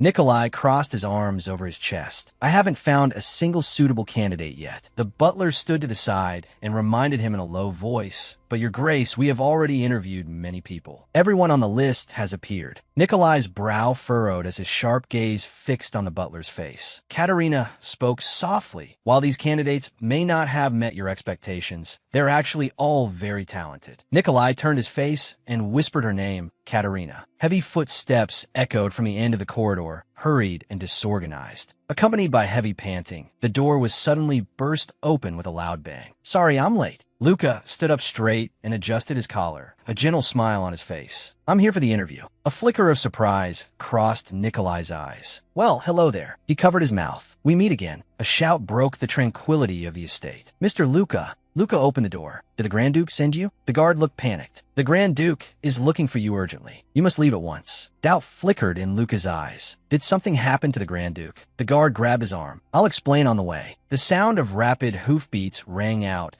as two horses charged out of the estate gates and disappeared into the forest path. Bianca looked at Luca. I thought you were just a servant. I didn't expect you to be a tutor. Nikolai crossed his arms. Do you know him? Bianca replied. I saw him in a shop. He was pestering the shopkeeper to buy perfume, insisting on finding a very specific scent. I thought he was serving some picky, eccentric noble. Nikolai crossed his hands under his chin, a smile playing on his lips. I see what's going on. Luca stood opposite them, looking slightly embarrassed, letting out a dry laugh. Katerina pressed her fingertip to her lower lip. Since Bianca knows him, I might not be able to evaluate him objectively. She turned to the side. Your Grace, what do you think? He doesn't even have a resume. Nikolai said, but he still arrived in time. Let's give him a chance to interview. Bianca clenched her hands, her face full of anticipation. Katerina picked up a piece of paper from a table. Since there is no resume, let him translate a passage of ancient text on the spot. She showed the paper in her hand. This entire page must be translated. Luca looked down at the words on the paper, falling into thought. Katerina asked, how long will this take? Luca touched his chin with his fingertip, his gaze scanning the text. If I include polishing the prose, that it will take about 10 minutes. Surprise flashed in Bianca's eyes. 10 minutes? To translate 1,000 words? Katerina laughed. In that case, we'll step outside so you can focus on your work. The door closed with a heavy thud. Katerina looked serious. That text is extremely obscure, yet he claimed he could finish in 10 minutes. It seems he truly is capable. Bianca called out softly, sister. Katerina turned her head. What is it? Bianca clasped her hands over her chest, excitement in her eyes. I forgot something. I'll be right back. After the interview, please ask and wait for me. Katerina watched her sister's retreating figure and responded helplessly. All right, I understand. Bianca walked down the corridor alone, her cheeks flushed. I always hoped I'd see him again, even by chance. It's wonderful that we could reunite like this. Katerina stood with her hands on her hips, watching the direction Bianca had gone. Bianca seems very excited about studying. Nikolai stood by her side, his gaze scrutinizing. Does she really have such a strong passion for academics? Katerina recalled. She was always in poor health when she was young and couldn't finish her studies. We both used to attend the Mornisky Girls' Academy. Nikolai looked at her. You actually went there? Katerina nodded. Yes, though I eventually dropped out. Regardless, Bianca has always yearned to learn. I want to support her in achieving all her dreams. Nikolai said, I don't understand. Katerina stopped at her tracks. Understand what? Nikolai looked into her eyes. You care for your sister so much, yet people call you the villainess of the South. You aren't a villainess. You're more like a beautiful angel. Katerina froze, her cheeks instantly turning bright red. She turned away abruptly. 10 minutes have passed. Let's go back. Nikolai watched her flustered back and let out a light laugh. She looked out the window, her eyes thoughtful. Katerina pushed open the door. Your Grace, what are you dawdling for? Nikolai started walking. Sorry, Katerina. Let's go. Katerina's eyes were full of suspicion. Something happened, didn't it? You've been acting a bit off since a moment ago. The butler's voice came from inside the room. Grand Duchess, the test time is up. Please come in. Nikolai gently patted Katerina's hand. Nothing is wrong. Don't worry. Let's finish the interview first. After all, we need to choose the final candidate. Katerina let go of his hand. All right, let's go. Nikolai said, in the entire kingdom, you won't find another person with this kind of talent. His abilities are comparable to a professor at the Hesse National Academy. Luca placed a hand over his heart and bowed slightly. I am deeply honored. Nikolai flipped through the draft. It would be a pity to miss such talent. Katerina said, congratulations, you're hired. She spread her hands, suddenly remembering something. I haven't asked for your full name yet. What is it? Luca looked straight at her. Luka Taranov. Surprise flashed in Katerina's eyes. Could it be that you know Boris Taranov? Luca's back stiffened, his pupils contracting suddenly. Of all things, she mentions Boris's name. He quickly adjusted his composure, a gentle smile on his lips. Yes, the Taranov family has served the nobility for generations. Nikolai covered his mouth and let out a light laugh. Luca said, I also know the Grand Duke. Nikolai froze, the smile vanishing from his face. Katerina snapped her head around to look at Nikolai. Your Grace, why didn't you say so sooner? Nikolai's tone was hesitant. I thought it would be better to remain neutral during the interview. Since it's been a long time, we should indeed catch up. Katerina nodded. In that case, I'll go arrange the schedule. Luca looked at Nikolai. Why make me a tutor? I won't be staying in the South for long. Nikolai stood by the window. Because in the current situation, you are the safest choice. Luca frowned. What do you mean by that? Nikolai's gaze was icy. The assassin sent by Oksana seemed to have tracked us to this estate. Luca looked shocked. What? Is that true? Nikolai raised his hand and pressed it to his forehead, letting out a sigh. For now. but it's not certain, just an intuition. That's why I'm entrusting this task to someone I trust. I need you to stay here and protect Katarina's family until my plan is fully completed. Luca lowered his head. Understood. He thought to himself, I didn't expect her to be the Grand Duke's sister-in-law. Nikolai's tone was cold. Don't get any ideas you shouldn't have. It will only make things complicated. Luca turned his head. You don't need to worry about that. Nikolai turned around. You know as well as I do that once I leave the South, this relationship, that will be completely severed. His right hand suddenly clenched, his knuckles turning white from the force. But I still can't help wanting more. Bianca, carrying a small cloth bag, stood at the end of the corridor with a smile. Brother-in-law, what are you doing here? Nikolai said, I'm showing him around the estate. He starts work next week. Bianca clasped her hands in front of her, her eyes sparkling. You got the job. That's wonderful news. Nikolai waved his hand. You may leave now. Luca bowed slightly. All right, thank you. Bianca walked briskly to his side. Shall I see you out? I happen to have a few questions I'd like to ask you. Luca froze, a faint blush appearing on his cheeks. Of course. Boris hid behind a thick tree trunk, warily observing his surroundings. I'm sure I saw him run in this direction. Black leather boots stepped on the soil, making a dull thud. Boris suddenly turned around, his palm pressing hard against the rough bark, his eyes filled with alarm. A black-robed figure raised a sharp blade, the edge cutting through the air with a piercing whistle. Boris dodged the attack. He pinned the black-robed figure down. Who sent you? Bianca, holding her skirt, walked up the stairs. I startled you just now, didn't I? You must have thought I was the perfumer. Lucas stopped and turned to look at the young girl beside him. Yes. What happened? Bianca's cheeks flushed and her gaze flickered. Actually, I'm a regular at that shop. The perfumer happened to be away, and you were in a hurry to find perfume. She twisted her hands together. I accidentally wrapped up the perfume next to the one you wanted. She took a cloth bundle from her bosom and held it out to him. This is what you were originally looking for. Luca reached out to take the bundle, his fingertips brushing against the soft fabric. I did feel there was some misunderstanding. Actually,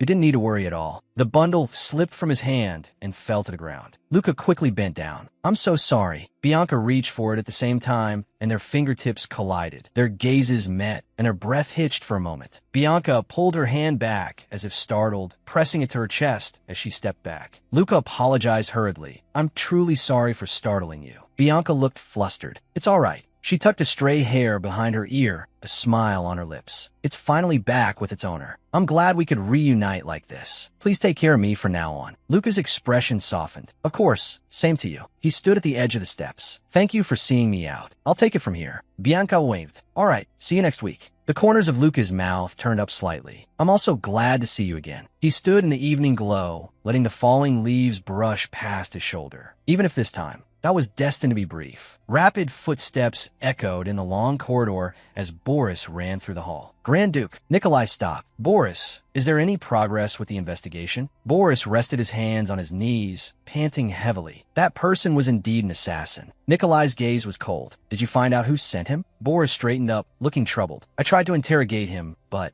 he took his own life the moment he was captured. Nikolai's brow furrowed. What? He turned around, his tone brooked no argument. Have the knights and the Grand Ducal Patrol seal off the surrounding area. Report any suspicious signs immediately. Bullies bewed. Understood. Nikolai let out a long sigh. Why must this happen at such a critical moment? It seems a lucky little mouse has set its sights on us. In that case, Katerina stopped. You mean we're moving the wedding forward? I don't mind, but why so suddenly? Nikolai looked into her eyes, a smile on his lips. Because I want to become your husband as soon as possible. Don't you? Katerina froze, her pupils trembling slightly. Wait, she suddenly took a step forward. Are you avoiding my question again? Nikolai looked confused. What are you saying? Katerina frowned. Your behavior lately has been very strange. Do you realize you've been making that terrifying expression lately? Clearly, something is bothering you, but every time I ask, you always avoid the subject. Are you hiding something from me? Nikolai spread one hand. Absolutely not, Katerina. Just look me in the eye then. Tell me the truth. Swear to the heavens. Are you sure you have no secrets not hidden from me? Nikolai remained silent, a flicker of struggle in his eyes. Katerina lowered her eyes, her voice trembling. You lied to me. She turned and ran away. Don't follow me. Nikolai reached out, tried to stop her. Katerina, wait. Katerina. She hurried through the thick bushes, holding her skirt. She suddenly stopped, her palm pressing against a rough tree trunk. Why wouldn't you just tell me the truth? She turned her head, catching a strange sound. A dark gun barrel poked out from the bushes. Katerina lunged forward, her right leg sweeping out in a powerful kick. She struck the man in black squarely in the face. She looked down at him with cold eyes. Who are you? How did you get in here? The man in black lunged. You arrogant little girl. Katerina's eyes widened in shock. I should rip out that sharp tongue of yours first. A hand suddenly reached out from the side, death gripping the man's throat and lifting him off the ground. Nikolai's eyes were as cold as iron, his voice low and dangerous. Who sent you? Speak if you want to live. Katerina stood frozen, watching the scene. Nikolai turned his head, his tone stern. Katerina, don't come any closer. The man in black suddenly exerted force, his black-gloved hand grabbing at Nikolai's face. Nikolai tightened his grip. Katerina let out a cry, wait. The man in black collapsed to the ground, spitting blood. Katerina knelt down. Hey, wake up. She noticed an envelope peeking out from the body's clothes. What is this? She picked up the envelope, her gaze locking onto the bright red wax seal. It was the crest of the Borodin family. Has the one targeting you all this time been the former Grand Duchess? Nikolai slowly knelt down. I am sorry, Katarina. I was too afraid to tell you the truth. He lowered his eyes, his brow etched with exhaustion.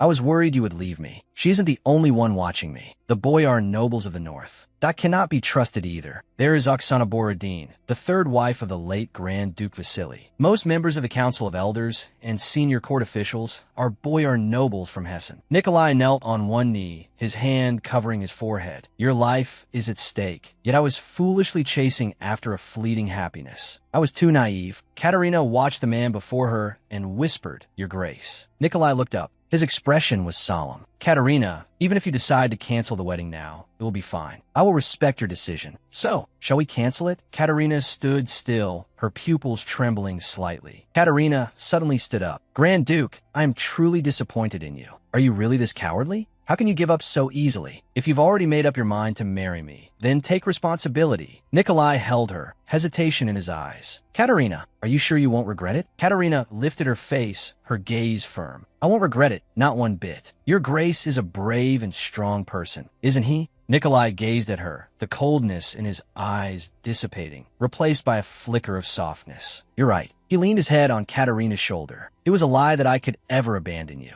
I promise never to say such things again. No matter what happens, that I will protect you. I am sorry, Katarina. And, thank you. Katerina looked back at him. I'm not the type of person to live in debt. Whether it's alimony or anything else, I'll handle everything according to our contract. So, that for now on, pull yourself together. She broke into a smile. Because I'm going to protect you too. Nikolai watched the young woman before him. You really are someone impossible not to love. Katerina suddenly pulled him into her arms, tightening her embrace. The truth was, she had already become his only weakness. The road ahead would surely be more treacherous, but she would never let him fight alone. Katerina pressed her cheek against Nikolai's shoulder, her eyes full of resolve. No matter what happens, I will protect him. The chapel was empty and solemn. Duke Smirnov sat on a bench. Katerina is finally getting married. He turned to his daughter beside him, a hint of sadness in his eyes. If your mother could see this, she would be so happy. Bianca responded softly, Father. Luca approached and greeted them. Bianca looked up in surprise, her pupils trembling slightly. Luca bowed slightly. Congratulations on your wedding, Your Highness, the Grand Duchess.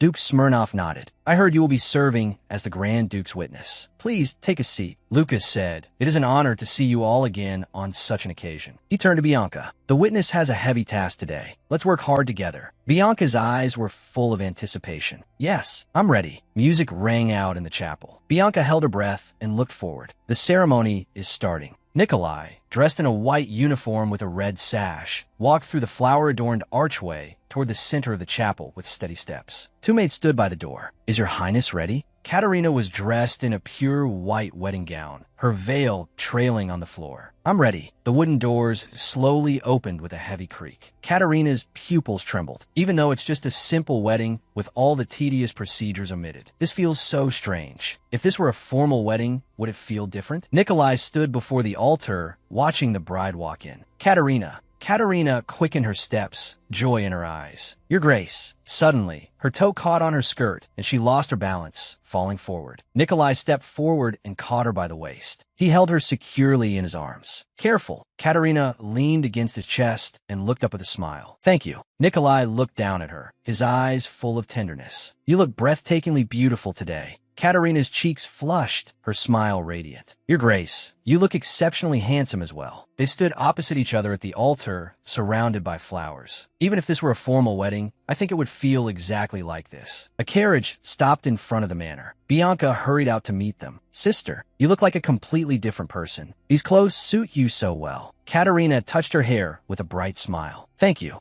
Bianca covered her mouth, her eyes full of surprise. Why did you suddenly change your hair color? Brother-in-law too. Katerina took Nikolai's arm. We just wanted to change a mood. Katerina stood by the window. A honeymoon? Can we really go? Nikolai looked down at her. The knights sent to scout the next city haven't returned yet. We have plenty of time for a trip. A hint of loneliness flickered in his eyes. Besides, this wasn't even a formal wedding. This might be our last chance for a free trip. Katerina asked, where are we going? Nikolai crossed his arms. We're going to Vasnetsov. Katerina's eyes widened. She had been to that place once before. It was so beautiful one couldn't look away. But what if assassins appear? Nikolai smiled, his eyes full of confidence. We already have a plan for that. Katerina twined a strand of hair around her finger, looking hesitant. When we first met, I didn't realize at all that he was so unfathomable. The carriage sped along the forest path, the wheels crushing the fallen leaves. Katerina spoke of the wedding and the honeymoon. Her heart was filled with a complex mix of emotions. Nikolai sat beside her. Don't worry. Once we reach our destination, it will be full of joy. Katerina turned her head, a rosy flush blooming on her cheeks as she gave a bright smile. I'm really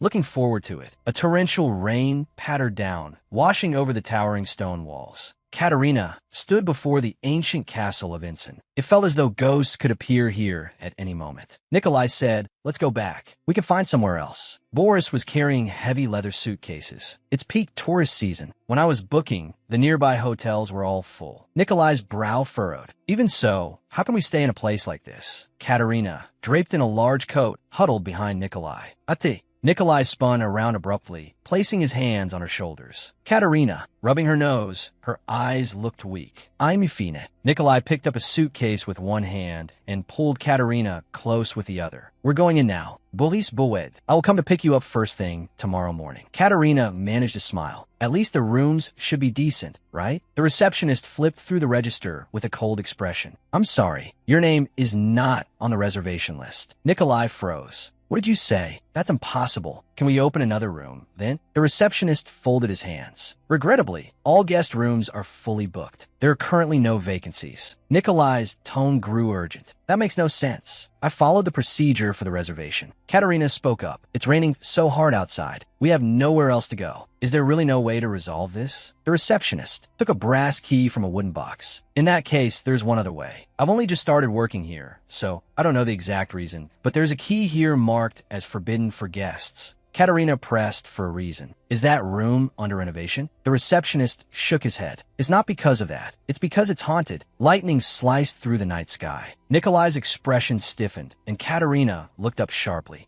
Her pupils trembled with terror. The receptionist held the key out before them. What do you intend to do? Will you take the key to this room? The two of them froze in place, hesitation in their eyes. The heavy rain continued to lash the roof. Nikolai walked down the long corridor carrying the suitcase. I'm sorry for making you stay in a place like this during our honeymoon. Katerina's steps were light. Your Excellency, have I ever told you before? Nikolai looked at her. Told me what? Katerina clenched her fists, excitement gleaming in her eyes. I've read many mystery novels. I've always wanted to come to a place like this. She stood before the door and pressed her hands together. This place has the perfect atmosphere for a locked room murder, doesn't it? Nikolai pushed the door open and scanned the interior. The room looks quite ordinary. It's a bit disappointing. Katerina walked into the room. You're right. It seems those ghost rumors were all nonsense. Nikolai set down the suitcase. You've been in the rain for too long. Go take a bath, or you'll catch a cold. Katerina looked up and asked, is it okay if I go first? Nikolai turned around, his expression calm. Why don't we bathe together? Katerina froze, her pupils trembling. What? Nikolai unbuttoned the top of his shirt, hooking his finger into the collar and pulling it outward. We have indeed bathed together before, but that was in the same tub. Katerina leaned against the wall. You're standing too close. Nikolai reached out and braced his arm against the wall, trapping Katerina in the small space. We are married now, aren't we? Don't tell me you only teased me before, because I was just a commoner back then. Katerina retorted. When did I ever tease you? His movements suddenly stiffened, his pupils shrinking in shock. Not just now. Nikolai turned quickly. A pitch-black figure was reflected in the mirror. He stood in front of Katerina, his gaze sharp as a blade.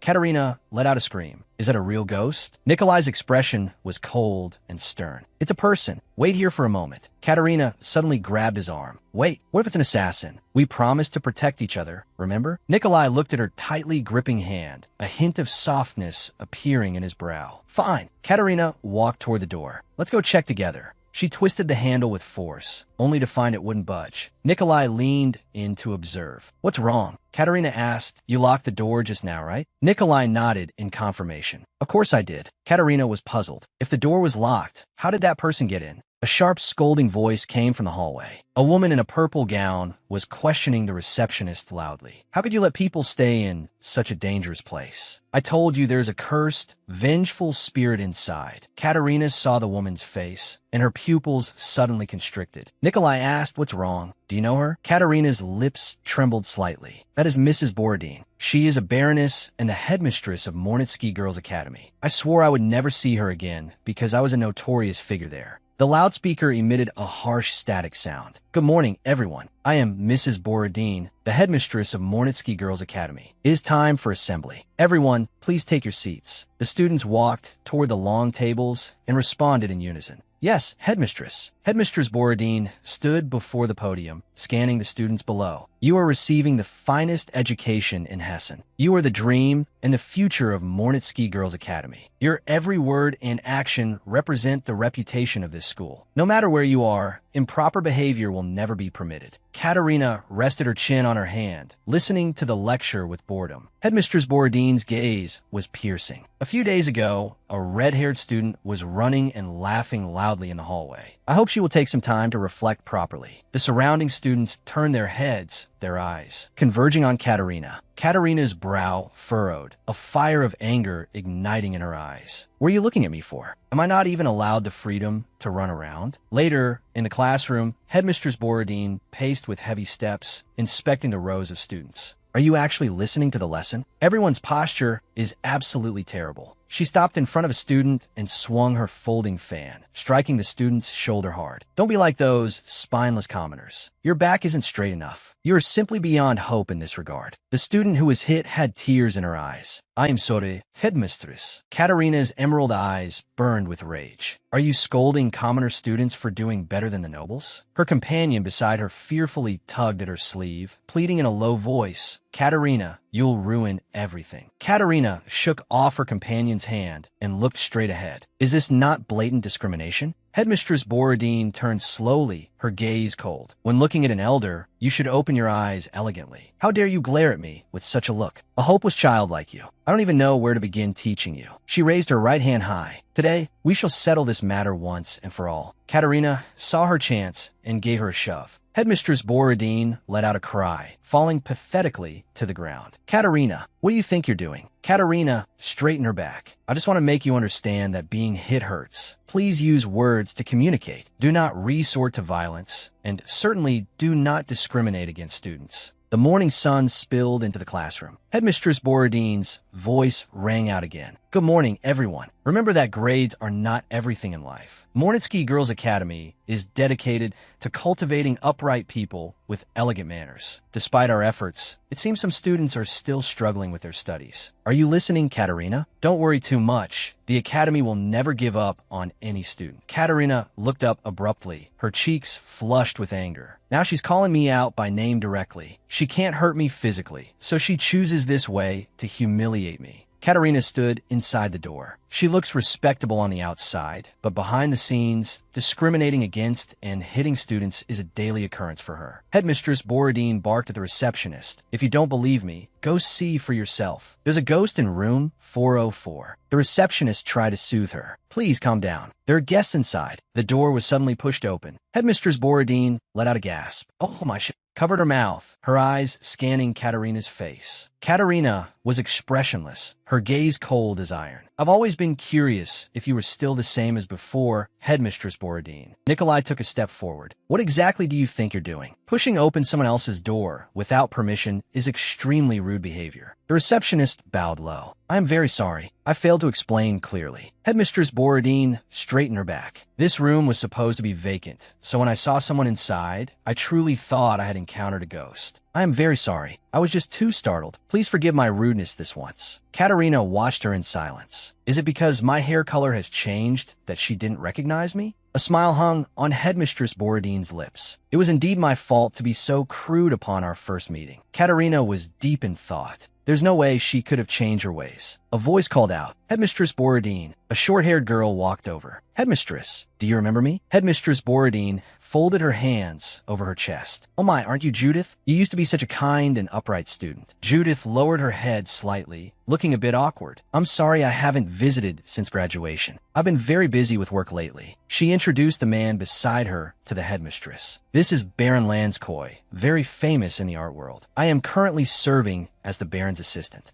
Headmistress Borodine showed a look of approval. To be the assistant of a famous person is truly wonderful. She elegantly extended her right hand. It is a pleasure to meet you. I'm the headmistress of the school Judith graduated from. Baron Lanskoi took her hand and performed a standard hand-kissing salute. A pleasure. I'm Lanskoi, an artist, and also a baron. Judith looked at the receptionist. There was no one at the front desk, so we came here to check. The receptionist bowed in apology. I am very sorry for the inconvenience caused to everyone. Since everyone is here, allow me to announce something. Dinner will be served in 1 hour. Please return to your rooms to rest and proceed to the dining room at the scheduled time. Baron Lanskoi turned toward the corridor. Judith, I'm going back to my room first. Judith curtsied slightly. Yes, Baron. Doubt lingered in Katerina's eyes. There's something strange about this place. Inside the dining room, the candles flickered. The waiter placed the plates gently on the table. Excuse me. Katerina looked down at the food on her plate, suspicion in her eyes. She leaned in slightly toward Nikolai beside her. Don't you think this hotel is a bit odd? Nikolai turned his head to look at her. What do you mean? Katerina said. In such a large hotel, I haven't seen any employees other than the waiter. And they said the rooms were all booked, but it seems like we're the only guests here. Nikolai was thoughtful. Now that you mention it, that's true. From the other end of the long table, a gasp of admiration came. Headmistress Borodine opened an exquisite round box. She picked up a bit of red paste with her fingertip. Heavens, how can this color be so vivid? She examined it closely against the light. I didn't know such a thing could have such a hue. Judith said, Headmistress Borodine, this color suits you perfectly. I already have another red one, so please, don't be modest and accept it. Baron Lanskoi swirled his wine glass and looked at the waiter behind him. My glass is empty. Could you pour me a bit more? The waiter bowed slightly. Of course. The red liquid was poured into the glass, shimmering under the lights. The waiter leaned close to Baron Lanskoi's ear.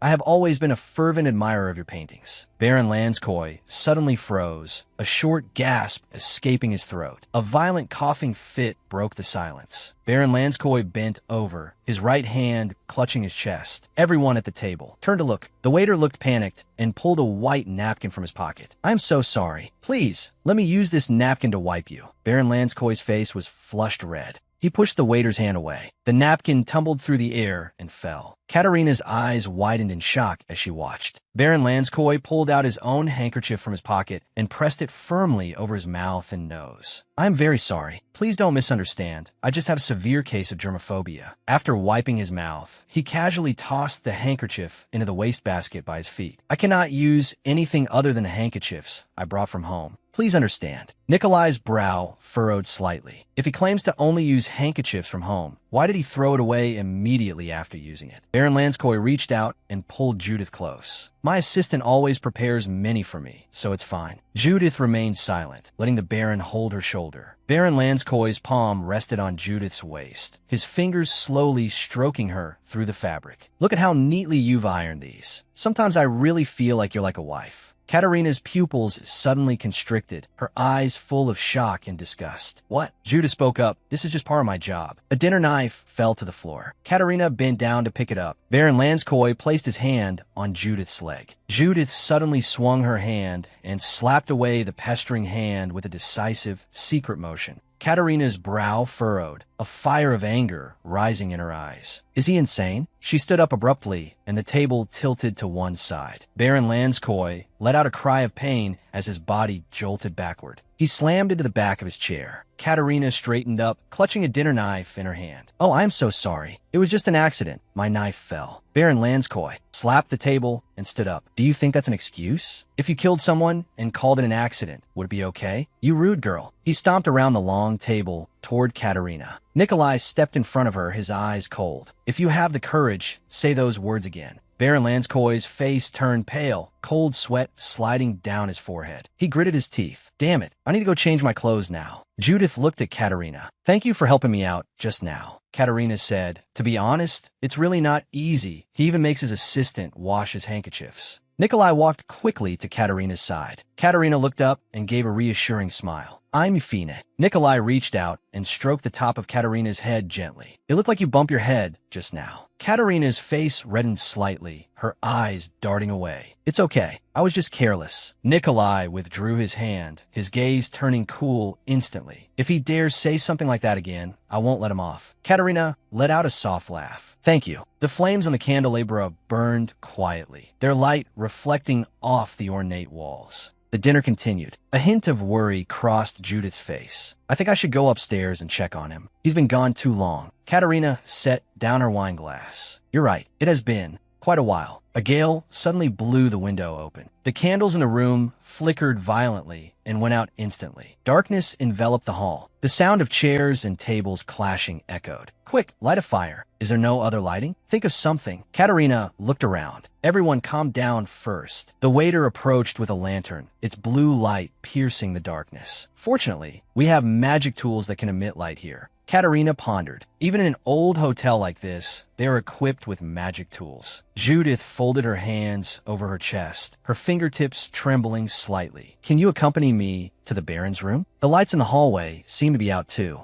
The group stopped before the closed wooden door. The waiter pounded on the door panel, making a heavy, thudding sound. Is anyone inside? Baron Lanskoy, his brow furrowed as a chill rose in his heart. Something feels wrong. We must open the door. Where is the key? Nikolai braced his shoulder and slammed against the door. Come out this instant. The door was violently forced open. Baron Lanskoy was lying on the floor, his body stiff and motionless. Moonlight filtered through the curtains, casting cold shadows across his back. Judith let out a piercing scream, her hands clamped tightly over her mouth. Katerina held her breath, her emerald eyes trembling in the shadows. What on earth is going on? Nikolai knelt on one knee beside the Baron and pressed his hand to the side of the Baron's neck. He stopped breathing. The waiter said, no stab wounds or blunt force trauma found. It looks like he died of some kind of poisoning. Judith's fingertip pressed hard against her lower lip. Who could have done such a thing to the Baron? The headmistress said the door was clearly locked. Was it not suicide? Nikolai shook his head gently. It wasn't suicide. All the blood rushed to his head. His face is completely flushed. The Baron seems to have tried to induce vomiting before he died, causing his blood pressure to soar. Capillaries ruptured, leaving petechiae. Judith gasped. To think such a thing actually happened. Katerina suddenly turned her head, letting out a short sound of inquiry. She pointed at the corpse's hands. Look at this. The nails on all 10 fingers are worn down. There are scratch marks all over the floor. He was struggling desperately until the very last moment. People who commit suicide usually choose painless poisons. Considering these signs, homicide is more likely. Nikolai turned to look at the waiter. Was there anything special about this guest? The waiter held the lantern, looking hesitant. Now that you mention it, he just bought a 1-year long-term residency permit today. Katerina looked incredulous. A whole year? Judith explained. The Baron loved the view from this room, so he paid for a year in advance, intending to come here to paint whenever he liked. Katerina said, if that's the case, suicide is even less likely. No one pays for a whole year on the day they plan to die. The headmistress looked terrified. So, someone really did die here. Katerina's gaze locked onto the trash can in the corner. She looked at the waiter. Can I borrow your gloves? The waiter pulled a pair of gloves from his pocket. I remember there was one spare pair left. Katerina bent down to search the Baron's pockets, her fingers feeling through the fabric. Nikolai frowned at her. Why are you searching his pockets? Katerina explained. The Baron said he only uses handkerchiefs brought from home. Do you remember? She straightened up. The side he used in the restaurant is empty. On the other side, there are 2 left. She then picked up a scrap of cloth from the trash can. There is also a handkerchief with the same pattern here. Judith, does this number match up? Judith counted carefully. Yes, including the 2 he threw away when he entered. That's 6 in total. He seemed to have a cold, so I gave him a few extra. Is there a problem? Katerina said nothing. The headmistress clenched her teeth, the corners of her mouth twitching. She let out a scream. If this really is a murder case, I'm leaving. It's too dangerous here.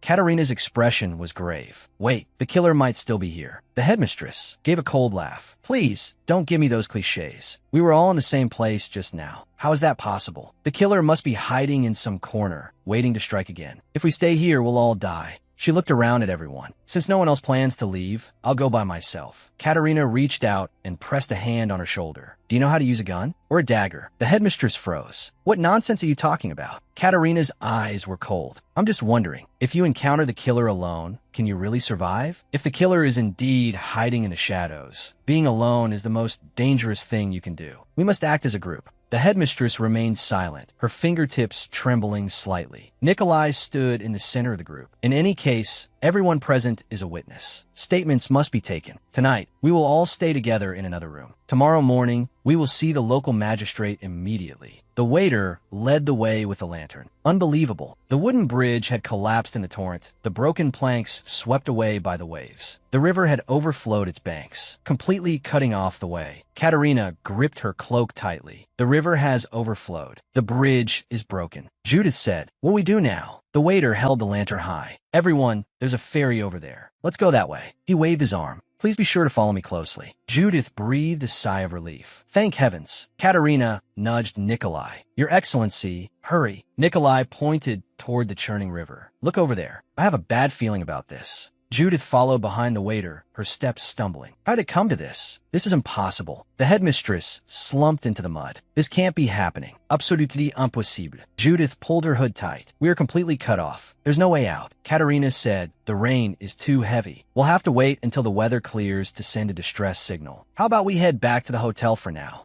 Nikolai nodded in agreement. That is the best option for now. There's nothing else we can do. Move quickly. The rain grew even more violent. The group crossed through the muddy woods and returned to that isolated building. Nikolai walked to the bedside with a teacup. Katerina, have some hot tea. Katerina sat on the edge of the bed. Thank you. She took a sip of the tea, the warm liquid sliding down her throat, yet couldn't dispel the chill in her heart. I wonder if we can make it through the night safely. Do you think the killer is an outsider? Nikolai turned around, his brow furrowed. Are you saying the killer is among us? Katerina gripped her teacup. Aside from you and me, the remaining 3 people are all suspects. Judith is the most suspicious. As an assistant, she was closest to the victim while working. If she had been suffering from the Baron's harassment for a long time, she would have a clear motive for murder. Nikolai was thoughtful, a good analysis, but the other 2 aren't innocent either. That headmistress's behavior in barging into the room was very abnormal. She kept muttering about some evil spirit. If she was so afraid, why did she come in? There must be some kind of connection between her and Baron Lanskoy.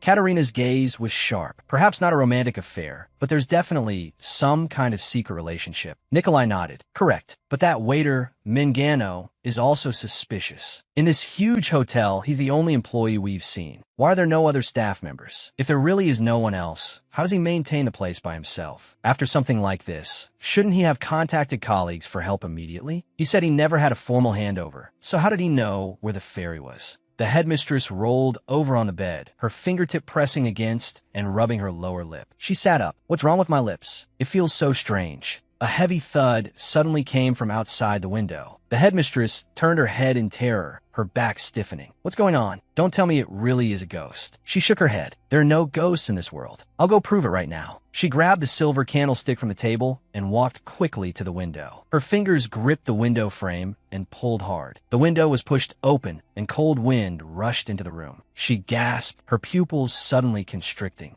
A piercing scream tore through the long night, echoing throughout the building. Katerina stood up abruptly and rushed out of the room. Your Excellency, hurry. Nikolai followed close behind. Katerina, wait. It's too dangerous. Katerina rushed into the corridor without looking back, her eyes cold. The killer has already started moving. The headmistress's pupils shrank from fear. She stood frozen in place, staring ahead. A broken sound came from her throat, her body trembling violently. Cold sweat slid down her cheeks. She opened her mouth to call for help, but no sound came out. If this continues, I'm dead. She took a step, her skirt brushing against the floor with a dull rustle. She swung the candlestick, the metal carving a silver arc through the air as she struck forward with all her might. I haven't done anything wrong. I have nothing to hide. She suddenly froze, her expression hardening at that moment. The headmistress leaned against the edge of the balcony, her gaze scanning the empty rain. Where did they go? Was I hallucinating from shock? Her neck was suddenly seized. She clawed desperately at her throat with both hands, her fingertips digging into her flesh. Blood seeped from between her fingers, dripping down her jaw. Katerina slowed her pace. The sound stopped. It should be right around here. Nikolai gripped his sword hilt tightly, his gaze alert. Don't leave my side. They could rush out at any moment. Katerina was puzzled. You brought a sword on our honeymoon? Nikolai's gaze was icy. Boris and the knights aren't here. I must be ready for any contingency. The waiter suddenly appeared, looking somber. I understand. This was supposed to be a pleasant trip. As the operator, I feel deeply responsible. Nikolai swung his sword, the tip pointing directly at the waiter's throat. Why are you here? The waiter raised his lantern halfway, his body stiff. I only came because I heard the scream. Katerina looked at him. Even so, running here empty-handed was too reckless. A heavy thud came from behind the door. Nikolai's expression changed instantly. The sound came from in here. Everyone get back. He turned sideways, his right leg exerting sudden force as he kicked hard against the closed door. Katerina pushed the door open, her voice trembling in the silence. Madam, her pupils suddenly constricted as she stared ahead. The headmistress was suspended in midair, her body swaying before the window frame. Nikolai rushed toward the terrace, swinging his sword forward. The headmistress fell heavily to the ground with a muffled thud. Katerina stepped forward quickly. Madam, are you all right? She reached out to help her up, but her gaze fell upon the floor nearby. There, a thin cord shimmered in her palm, and glass shards sparkled. Katerina held her breath. Who on earth would do such a thing? The headmistress hung her head, the red marks on her neck a shocking sight. Nikolai looked back into the room. Kata, stay here for a moment. Katerina nodded in response. All right. Katerina quickly asked, Madam Headmistress, what happened? Did someone break into your room? The headmistress let out a broken sound. Katerina frowned slightly. Can you not speak? The woman suddenly lunged forward, clutching Katerina tightly, her body convulsing violently as she gasped in terror. Katerina patted her back. Calm down. A hint of doubt flashed in her eyes. When the incident occurred, the headmistress was alone. Why was she the only one who ate the poisoned food in the dining room? The attendant looked back. It seemed she was merely in a state of extreme shock. Katerina pondered. If it truly were poisoning, the effects should have manifested long ago. But she seemed perfectly normal just now. Could this all be an act? She pushed the headmistress away and stared at her with a sharp gaze. The headmistress froze, a look of confusion in her eyes. Katerina's pupils suddenly contracted. What is Judith's room number? The attendant replied, It's right next door, room 408. Katerina rushed toward the hallway, her footsteps frantic. I completely forgot. The attendant shouted from behind. It's too dangerous alone. Katerina stopped in front of room 408. She hammered on the door, creating a dull, heavy thud. Judith, are you in there? If there really was an intruder, her accomplice would be in mortal danger. The attendant stepped forward. Move aside. He turned and raised his right leg. He kicked the door hard. The sound of wood splintering exploded, and the lock flew off. Katerina rushed into the dark room. Judith was sitting by the bed, lifting the sleep mask from her forehead with a bewildered expression. What's happening? At this hour, Katerina breathed a sigh of relief. Thank goodness you're okay. Didn't you hear anything? Judith rubbed her eyes. No, I wear earplugs when I sleep. Katerina grabbed her wrist. Come out first. We'll only be safe if everyone stays together. Judith stood there, stunned. What exactly happened? Katerina gripped her wrist tightly. The killer just attacked the headmistress. Nikolai ran over from the end of the hallway. Kata! He leaned in and whispered into Katerina's ear. Katerina's pupils trembled slightly. She turned to face the group. In 10 minutes, we meet in room 509. Judith covered her mouth. The killer is out there. It's too dangerous to go out now. Katerina looked her straight in the eye. I already know who the killer is. The attendant asked, if that's the case, why wait 10 minutes to gather? Katerina turned her head, her gaze cold. I imagine the killer also needs a little time to prepare for the finale. She turned abruptly and left the room. The headmistress stood by the door holding a lamp, looking pained. Katerina looked at her. Madam, please write down your statement. Katerina and Nikolai walked through the hallway, their footsteps echoing in the empty inn. The two stood side by side on the terrace, overlooking the curtain of rain. Nikolai asked in a low voice, have you really figured out who did it? Katerina bit her fingertip, her brow furrowed. To be honest, I'm still missing one piece of decisive evidence. Nikolai's gaze fell on the table. The cheese blocks were cut neatly. He reached out,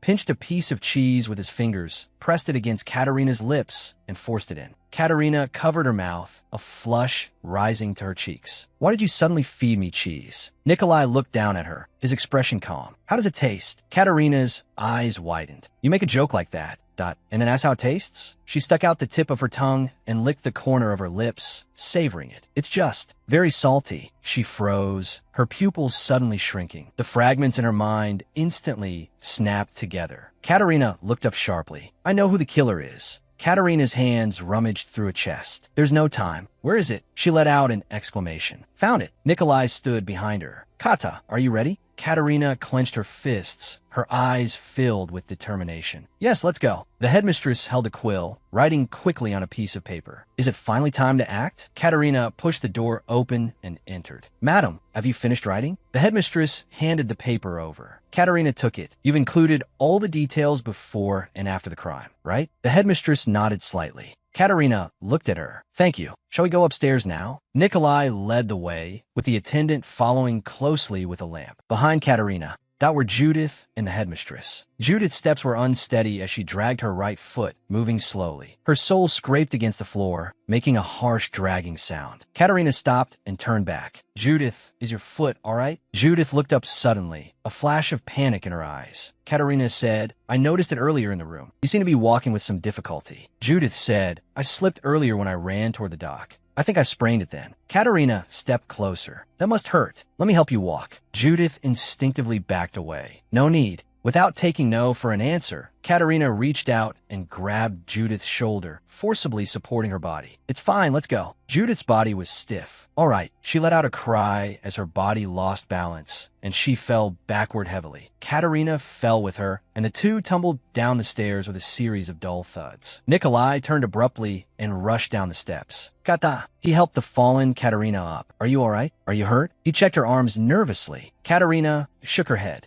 I'm fine. Judith sat on the floor, her hands frantically searching the steps. Where is it? Katerina held her hand out to her. Judith, are you looking for this? Judith took it. Yes, this is it. Thank you for finding it for me. Katerina supported her. You're welcome. Let's get upstairs quickly. The metal door plate of room 508 glinted with a cold light. Katerina stood in the room, her gaze sweeping over everyone present. All right, let's begin the reconstruction of the crime scene. First, the killer prepared 2 silk threads. One of them was mixed with glass shards and coated with glue to harden it. The killer fixed the thread to the railing of room 508, which is diagonally above the headmistress's room. The killer then moved to room 509. The thread swayed in the rain, with a heavy cloth tied to the end. The preparations were complete. The killer returned to room 508. Holding their breath, they waited for the prey to fall into the trap. Katerina pushed open the wooden door to the terrace. Right here, her fingertip brushed over the edge of the cold railing. The marks were still clearly visible. The killer pulled hard on the rope in their hand. A white cloth swayed outside the window. Due to the temperature difference between inside and outside, the window glass was fogged with condensation. It looked like a ghost drifting in the wind and rain. The headmistress rushed to the edge of the terrace, swinging the candlestick in her hand. The killer had already anticipated her reaction. They abruptly cut the rope holding the cloth. The headmistress leaned out to look down. The attack was unavoidable. The silk thread instantly tightened around her neck. Katerina stood by the terrace. The killer calculated everything, but didn't expect one variable. A shout came. "Madam, are you all right?" The killer quickly released the rope and ran toward the door. The sound of Nikolai kicking the door came from outside. "This one is locked too." The killer hurried back to the terrace. Did they really intend to search every room? They had to get out of here. In that situation, there was only one place to escape. A dark shadow leaped into the mist, their body tracing an arc in the air, hands grabbing the edge of the floor above. Their toes slammed heavily onto the terrace floor with a dull thud. The killer propped themselves up with one hand, panting heavily. "Your ankle. That was it injured then?" Katerina turned her head, her gaze locking onto Judith's face, her eyes filled with coldness. Judith clenched her fists, her voice rising with agitation. "What nonsense are you talking about? Are you suspecting me now, just because I sprained my ankle? Even if I'm a suspect in the headmistress's case, we were all in the dining room when the Baron died." Nikolai took a step forward, closing in on Judith. "You still had plenty of opportunity. You only needed to apply poison to the Baron's handkerchiefs in advance." Judith turned pale and instinctively backed away. "What did you say?"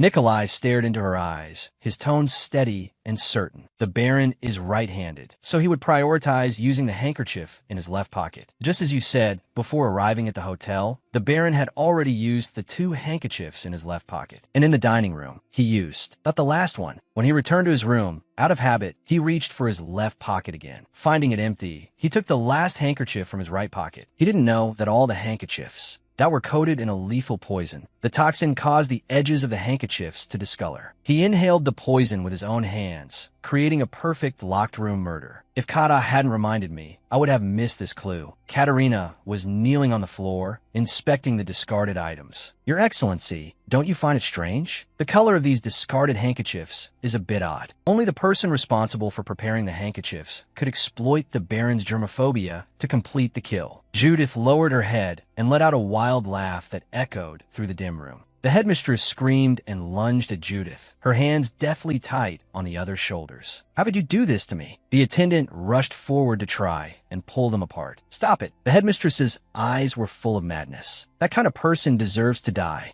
Katerina looked out the window. Why did Judith want to kill those two? The torrential rain washed over the pitch-black forest. What exactly was the common thread between them? From the start, this plan required multiple conditions to be met simultaneously. Katerina turned her face, her brow heavy with solemnity. "Judith, there's still something you haven't told us, right? Please tell us." Judith bowed her head, the look behind her glasses one of struggle. She grit her teeth, her eyes filled with hatred. "I cannot forgive those two." The headmistress stood on the high platform of the assembly hall, announcing the model student of the semester to the students below. "It's Judith. Everyone, please give her a round of applause." She handed over the certificate with a look of praise. "Congratulations, Judith. You are truly an outstanding student." Judith took the certificate with both hands. "Thank you." Judith was surrounded by her peers. Who else could it be but you? A commoner woman wouldn't even have a chance to show her paintings. "I knew you'd win." Judith's lips held a reserved smile. "Thank you, everyone." A female student ran over from a distance. "Judith, the teacher wants you to go to the office." A hint of confusion appeared in Judith's eyes. "All right, I understand." Steam rose from a teacup. The teacher sat opposite her on the sofa. "Judith, have you thought about your plans after graduation?" Judith folded her hands on her lap. "I'm still considering it." The teacher said, "To be honest, you would make an excellent teacher. But I called you here today to ask if you need a recommendation letter to serve as a private governess. You should know that not just anyone can enter those kinds of families. Noble families these days not prefer female teachers." Judith lowered her eyes. "Thank you, teacher, for giving me this opportunity. But I'd like to think about it some more." She sat alone in the empty classroom. If the academy focused more on artistic practice instead of dry art history, could my skills have progressed further? Judith gripped her paintbrush. But what would be the point? A woman of common birth has no chance to exhibit her own work. Do I really have to give this up? A voice came. "I've never seen such a breathtaking piece." Judith looked up sharply. "Who are you?" The man said, "I'm the painter Lansky. I'm giving a lecture here next week and stopped by to tour the academy." Judith froze in her seat, her pupils trembling slightly. "A painter?" Lansky reached out and took the sketches. "With a little refinement, this work could be even better." Judith hurriedly tried to stop him. "Please wait." Lansky held the sketches high, avoiding her grasp. "You have extraordinary talent." Judith reached out. "Please give them back to me."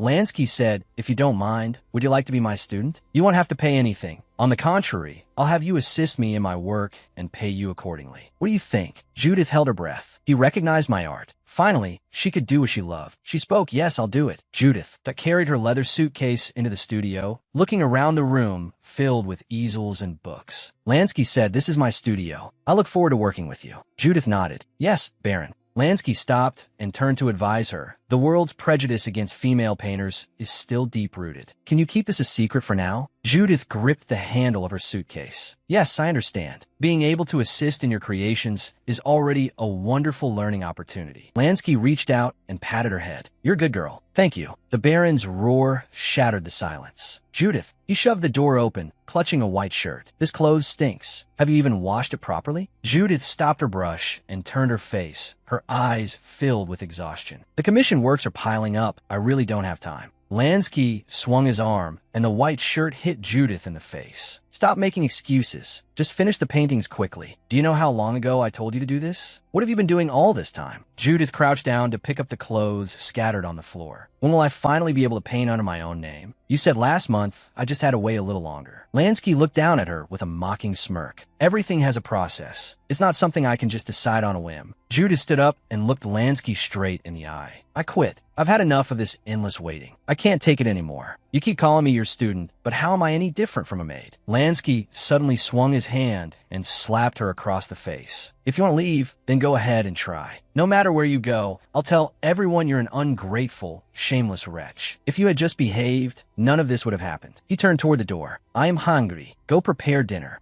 The attendant handed over a copper key. Number 404. Please convey my thanks to the Baron again. The ghost rumors have made business difficult. It's thanks to the Baron that we can keep going. Judith stood at the counter, 2 suitcases beside her. She took the key. All right, the attendant bowed. I'll bring your luggage to the room. Judith stared at the key in her hand. Why did the Baron always insist on booking room 404 under a pseudonym? She said, wait, I'll do it myself. Judith pushed open the door to room 404. It wasn't as terrifying as the rumors suggested. She set down her heavy suitcases and looked around the room's furnishings. Booking a haunted room under a fake name. What on earth was he hiding? Judith, that lay back on the bed. I don't want to go back. I never want to go back to that place. A low curse came from the hallway. Judith, that brat. The key. She didn't give me the key and just slipped away. What should I do? Judith sat up abruptly. That was the Baron's voice. She held her breath as she heard footsteps stop outside the door. Even if it's locked, I can open it. This key is just for show. Judith gripped her hair tightly with both hands. How could I have fallen asleep here? If he catches me, it's all over. What should I do? The door was shoved open, and the headmistress strode into the room. I am exhausted,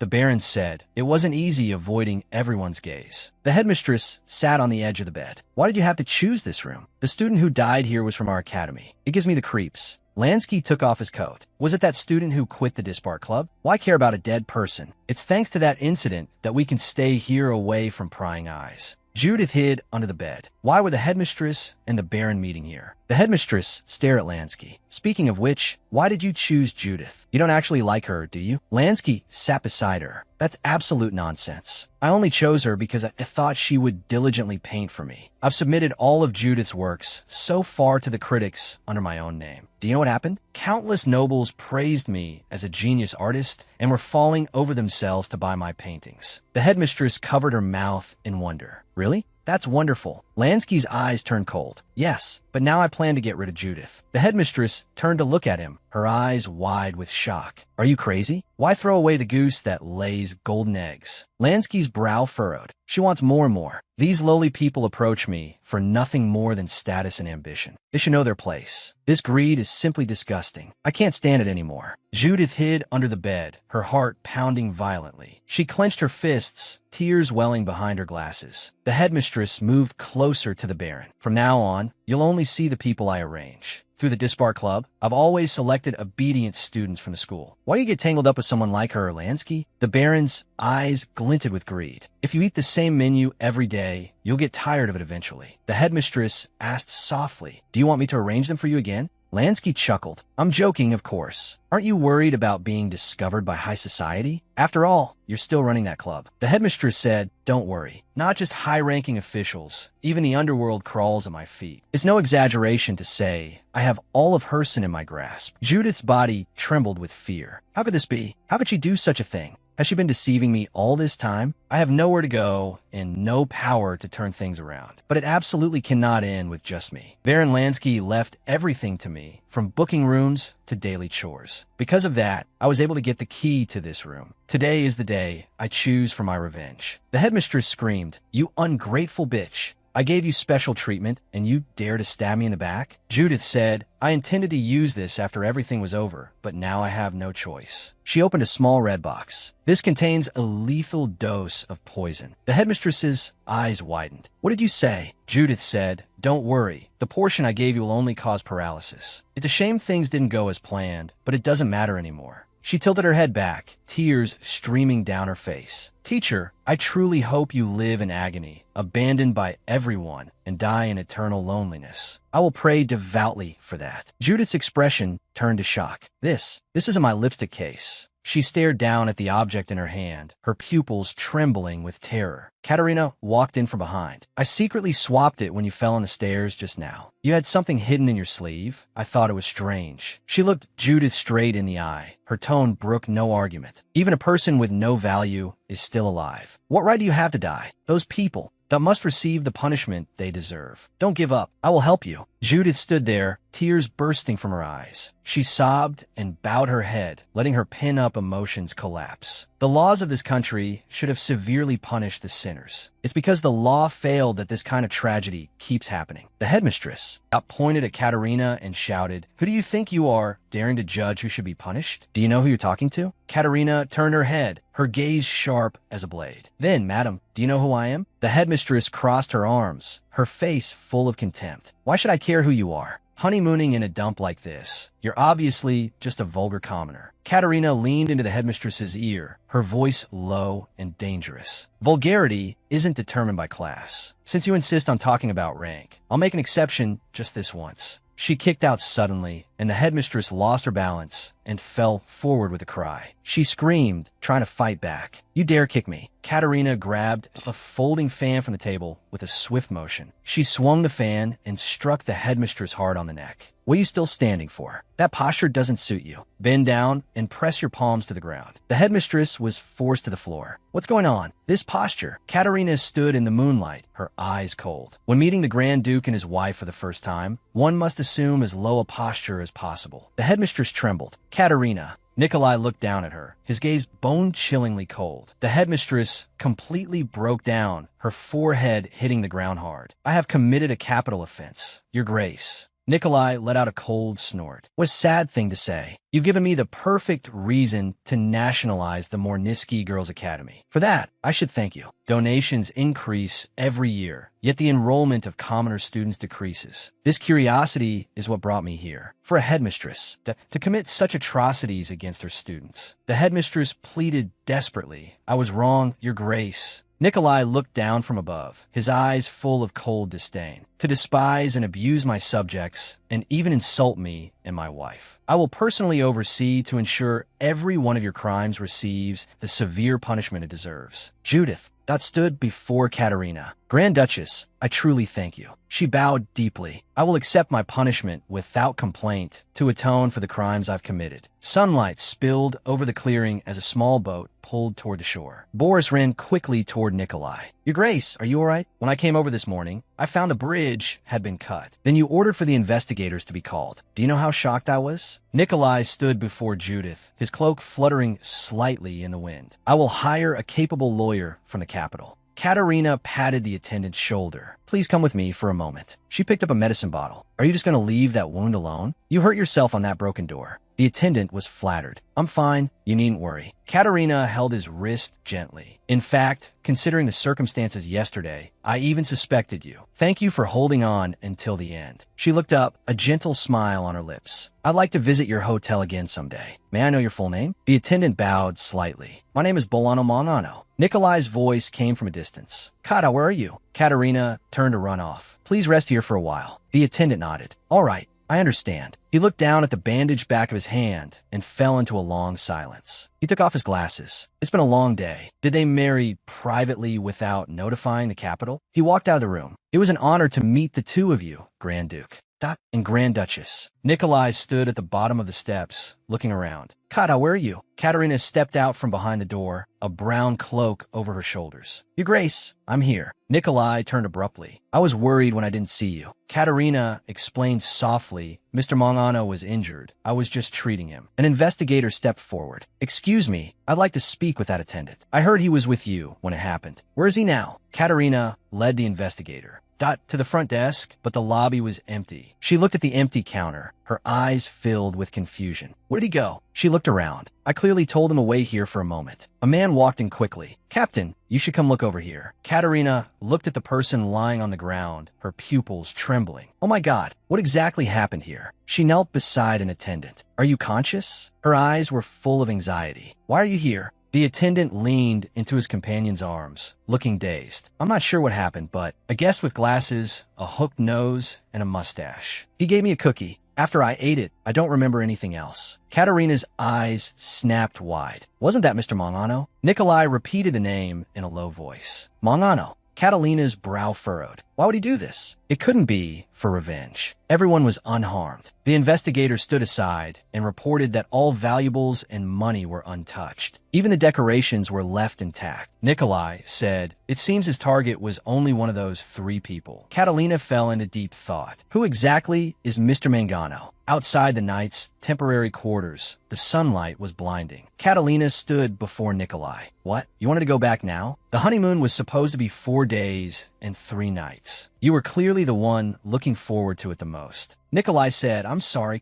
The attendants tactfully retreated into the distance, leaving them some space. Catalina looked directly at Nikolai, her eyes full of confusion. I don't understand why I'm the only one being sent back. Nikolai raised his hand to cover his eyes, weariness showing between his brows. We have been receiving anonymous reports about the Mornisky Girls' Academy. After this incident, I feel a heavy sense of responsibility. The headmistress, Madame Borodine, happens to be a distant relative of my adoptive mother. Catalina froze in place, her pupils trembling with surprise. Nikolai looked into her eyes. So, Catalina, I am truly sorry. As a ruler, I must investigate this matter before I leave. Before I return to the Imperial Palace, I want you to stay in an absolutely safe place. Catalina straightened her back. Then staying by your side is the safest place. Nikolai looked at her helplessly. And what about when assassins threaten my life from all sides? He held Catalina's hand, his fingertips pressing slightly. Of course, if anything happens, I will not hesitate to give my life to protect you. Catalina asked in return, since you have such resolve, why can't I stay with you? You said we wouldn't have another chance to travel. Nikolai was silent for a moment, his eyes becoming deep and firm. What could be more important to me than my dreams? He suddenly bent down, his forehead resting against Catalina's shoulder, his body trembling slightly. It's your safety. Catalina froze. I understand. Nikolai straightened up and called out loudly to his subordinates. Grand Duchess Boris is departing for home now. Immediately prepare the knights to escort her back safely. Boris stepped forward quickly to take the order. Yes, Your Grace. Catalina stood to the side, looking somewhat dazed. Are you sending me away right now? Nikolai looked at her. You're tired too. Please go back and rest as soon as possible. Take care of yourself and return safely. Catalina watched his receding figure. Is he just leaving like that? A knight stepped aside to lead the way, interrupting her thoughts. Grand Duchess, please come this way. Catalina let out a long breath. I know you're worried, but I can at least protect myself. Unless deep-rooted class prejudices are corrected, the same tragedies will only keep repeating. Anger flared in Catalina's eyes, her expression becoming determined. I can't just sit by and watch anymore. Boris bowed and reported the investigation into Mornisky Girls' Academy has been fully concluded. Madame Borodine conspired with Hessen National Academy through a sorority. She not only assisted the Borodine family in money laundering, but also covered up their evil deeds. One of the conspiracies, that is the Despote Club. They used the Mornisky Academy's coming-of-age ceremony to lure graduating students. arranging for them to meet with noble members of the club. To avoid suspicion, they forced commoner students to wear blue rose brooches so that only internal members could identify them. Those nobles used their status to exploit the commoners, forcing them into illicit relationships. Finally, they used threats and violence to keep them quiet. Nikolai covered his face abruptly, a sigh escaping through his fingers. This is even worse than what Judith told me. Boris added, His Highness Mikhail also seems to be irregular there. Nikolai looked up sharply, his eyes piercing. What? Boris said, although it's uncertain if he directly participated in the crimes. The former Grand Duchess has been covering up the members' misdeeds. It's likely he won't be able to stay completely clear of it. Nikolai gritted his teeth. Is he in the south now? Boris replied, He is not in the capital at the moment. We are tracking his exact location. The door was suddenly burst open. Catalina stood at the doorway, panting. Nikolai stood up in surprise. You haven't left yet? Catalina's eyes were firm. I've decided. I'm going with you. Nikolai held her shoulders. This isn't as simple as you think. Catalina looked straight into his eyes. A ruler carries heavy responsibilities. As a Grand Duchess, how can I sit comfortably at home?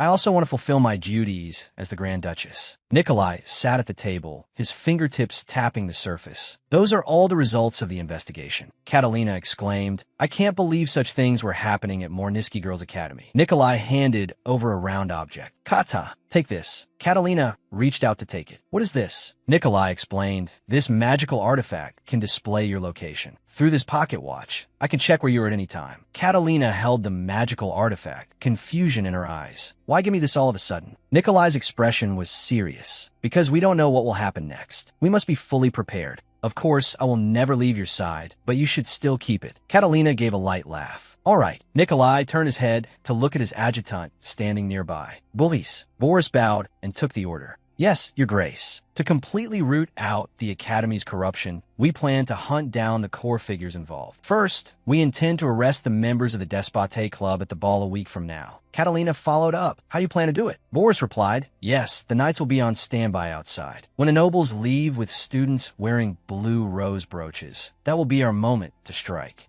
Catalina spoke up. I will personally infiltrate the ballroom. Nikolai frowned, shock in his eyes. What? Catalina said if we don't go inside directly, the risk of missing others is too high. Nikolai crossed his arms and leaned back slightly. In that case, I have one condition. I will go with you. Catalina froze. Boris said, but entering there requires an invitation. Without one, you can't get in at all. A slight smile played on Nikolai's lips, his expression confident. I have my ways regarding that. Catalina tilted her head skeptically. Really? Nikolai pushed back his chair and stood up, his movements crisp. All right, we'll discuss the rest tomorrow. Let's go, Kata. Boris stood aside, watching the two leave with a look of confusion. Your Grace? The carriage wheels rolled over the gravel road with a rhythmic sound. Catalina slowly opened her eyes, her hair falling against her cheek. She looked around. Where are we now? Nikolai sat opposite her, going to a hotel in the city. We haven't slept all night. It's best we rest first. Catalina shrugged her shoulders, her pupils trembling slightly. Your Grace, where exactly are you looking? The maid Aliona squatted on the grass, raising a finger with a serious expression. Listen up, everyone. All men are predators. You must be wary of every single one of them. Bianca tilted her head, her fingertip against her lower lip. Aren't there any herbivores like squirrels or rabbits? Catalina crossed her arms. What exactly should I be wary of? You have to explain it clearly. Aliona covered her forehead helplessly. Catalina suddenly straightened her back, her hands tightly clutching her skirt. Nikolai reached forward. No matter how I think about it, this won't do. Please forgive my rudeness. Catalina closed her eyes tightly, her cheeks turning bright red. Wait a minute. Nikolai knelt on one knee, his hands pressing on her knees. He suddenly lifted Catalina's skirt. Catalina cried out, her body shrinking back. Your Grace. Nikolai stared at her knee. As I thought, I didn't see wrong. Have you been enduring this pain all along? Catalina froze, her gaze falling on her own. Dots swollen and scraped wound. It must have happened when she fell while trying to swap Judith's lipstick case. At the time, she hadn't felt any pain at all. Nikolai opened the medicine box and took out a bottle and cotton cloth. It's my fault for not noticing sooner. I wanted to treat you immediately, but I decided to wait until you woke up. Catalina hurriedly gripped the hem of her skirt. Then you should have just said so. You made me misunderstand.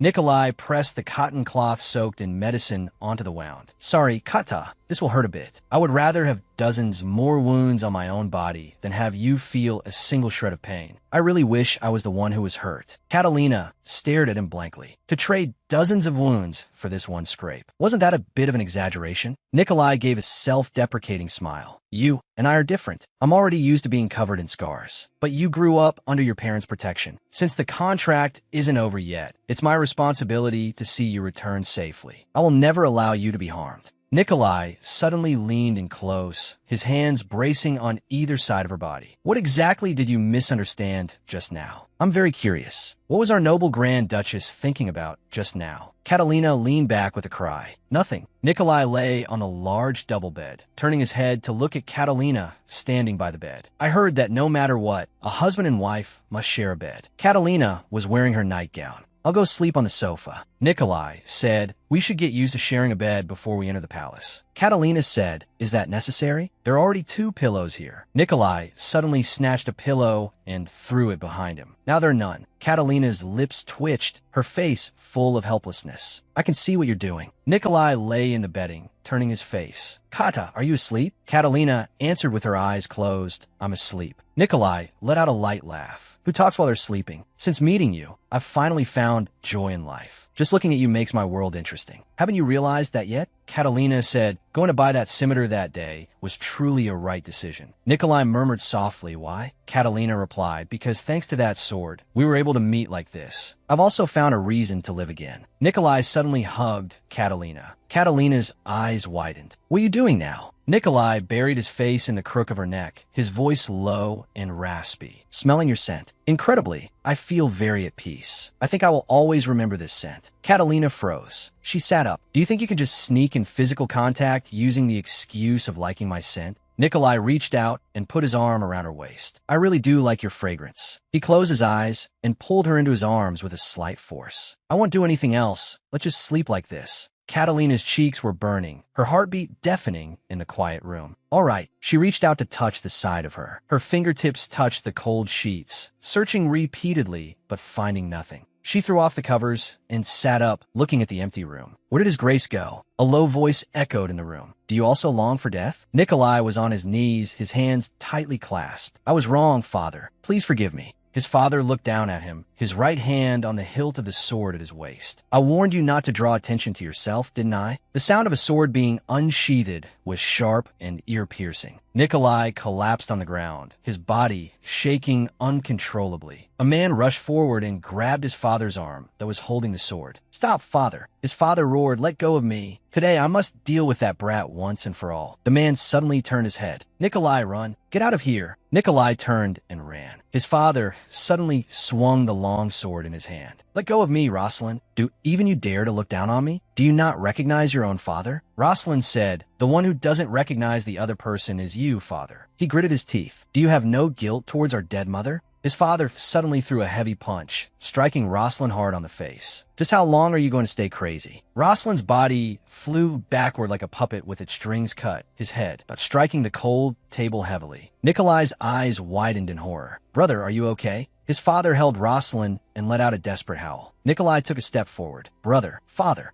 His father turned his head, his face covered in shadows. This is all your fault. You should have died with your mother. Get out of my sight immediately. Nikolai's eyes were red, tears falling continuously. He turned and ran towards the end of the corridor, his footsteps echoing in the empty mansion. He ran into someone with a dull thud. A woman looked down at him. Heavens, what happened? You must have been terrified. Nikolai sobbed, his body shaking violently. The corners of the woman's mouth curled up, a coldness in her eyes. So, you shouldn't have been born in the first place. You really are a stupid child, Nikolai. She tightly gripped Nikolai's shoulders and murmured softly, if you had died with your mother back then, you wouldn't have ended up like this. Nikolai struggled in terror. Let go of me. The woman had a twisted smile on her face. Since Rosalind died so early, should I thank you instead? Nikolai lay on the sofa, his forehead covered in cold sweat. His chest heaved violently. Brother, Catalina let out a soft sigh. What kind of dream is he having? Is he in this much pain, even in his dreams? Catalina stroked Nikolai's forehead. Nikolai slowly opened his eyes. Kata. He sat up. Catalina asked the nightmare. Nikolai lowered his eyelids, avoiding her gaze. Sorry, I'm a restless sleeper. It's okay. Please don't mind it. Catalina looked at him. This didn't seem like something that only happened once or twice. She suddenly made a suggestion. Shall we sleep together? Nikolai turned his head abruptly, his eyes full of shock. What did you say? Catalina looked straight into his eyes. They say that as long as two people lie side by side, even nightmares cannot enter. So, hold my hand and sleep together. Nikolai let out a light laugh, a helpless smile on his face. What kind of nonsense is that? Catalina reached out her hand. Come here quickly. Nikolai replied softly. Okay, thank you for worrying about me. Time flew by, and the day of the ball arrived as scheduled. 2 invitation letters lay quietly on the table, and a blue rose brooch reflected a faint light. Catalina picked up the brooch and examined it closely. The girls attending the ball will all wear this, right? Nikolai nodded. Correct. This is a sign that only club members can identify. Catalina asked curiously, how did you get your hands on it? The headmistress exclaimed through the iron bars, Your Grace. Nikolai stood in the shadows, looking down at her. Shut your mouth. It's best if you don't talk nonsense. Nikolai crossed his arms over his chest. I told you there would be a way. Catalina nodded. I see. It seems best not to ask for details. Boris pushed open the door. Your Grace, it's time to prepare for departure. This ball is held for the nobility. He looked at Nikolai's silver hair with a frown. Don't you plan to dye your hair? Night fell. The magnificent palace was brightly lit. Several girls held their skirts as they stepped up the grand stone stairs. We're really at the ballroom. Commoners wouldn't even dare to dream of a place like this. It's all thanks to Headmistress Borodine. A girl with long hair lowered her voice. Don't you think the academy has been strange lately? Although they promised to waive tuition for excellent grades, the staff salaries have been cut by half. Yet the headmistress frequently visits high-end boutiques. A girl with short hair froze, her eyes full of confusion. That is indeed suspicious. Another young girl clapped her hands to interrupt their conversation. All right, focus. With our status, we would normally never have the chance to step foot in here. Stop doubting the headmistress. She took out the brooches from her bosom and handed them to the two. Quickly pin this on your chest. This was specially arranged by the headmistress so that we can be taken care of at our first ball. By wearing it, others can easily recognize us in the crowd. The 3 girls helped each other tidy their dresses and pin the brooches in prominent positions. Catalina took Nikolai's arm. Let's go in. The two walked side by side into the brightly lit ballroom. Catalina looked around. Beneath the magnificent chandeliers, the crowd was bustling. Heavens, there are too many people here. How are we going to find them in this crowd? Nikolai frowned slightly, his gaze sweeping over the rotating dance floor. Why don't we look for them while dancing? Catalina flatly refused. We don't have time. Not for that. He suddenly let out a cry of surprise and reached out to pull Catalina into his arms. A stranger dressed in black crashed into them. Nikolai turned his head, his gaze locked on the man in the black hat behind him. How long have you been following me? The man in the black hat swung his arms suddenly. The red wine in the glass sloshed violently. The glass tilted, and the red liquid splashed onto Nikolai's white formal, where, blooming into a startling dark red stain. Catalina looked up in shock, watching Nikolai's cold profile. The man in the black hat staggered and fell to the ground, waving his arm with a flushed face. Give me another glass of wine. 2 attendants rushed over. What happened? Nikolai's pupils contracted slightly, a flicker of chilling intent in his eyes. An assassin. Catalina leaned in close to him. Your Grace, are you all right? Your clothes and hair are all soaked. What should we do? The attendants supported the drunkard by his shoulders. You're far too drunk. Let me see you out. Catalina's attention was drawn to the distance. Those girls wearing the brooches were being surrounded by different male companions in the center. The brooches glittered under the lights like a silent marker. A man in red handed over a glass of wine. This wine tastes good. Want a glass? The short-haired girl took the glass. Thank you. She tilted her head back and gulped down the red wine. An ambiguous smile hung on the corner of the man in red's mouth. The short-haired girl's legs went weak and she fell backward. The man in red took the opportunity to catch her shoulders, a look of triumph on his face. The short-haired girl leaned into his arms. Sorry, I suddenly feel so dizzy. The man in red said, You must be tired. Let's go somewhere quiet to rest. The short-haired girl replied in a daze, Okay. Catalina stood in the distance and witnessed it all, her pupils suddenly contracting. They drugged the wine. Catalina gritted her teeth, anger burning in her eyes. She suddenly turned and rushed towards the door. Nikolai reached out to stop her. Kata, wait. Outside the manor, the night was deep. Carriages were lined up neatly by the iron gates. Is it all burned clean? The man in green replied, Yes. We can leave now. Hurried footsteps came from behind. Heavens, how could you leave me behind? Catalina stood at the manor entrance, one hand clutching her chest. "Hello." The man in red noticed her brooch. "I've never seen such a beautiful student before."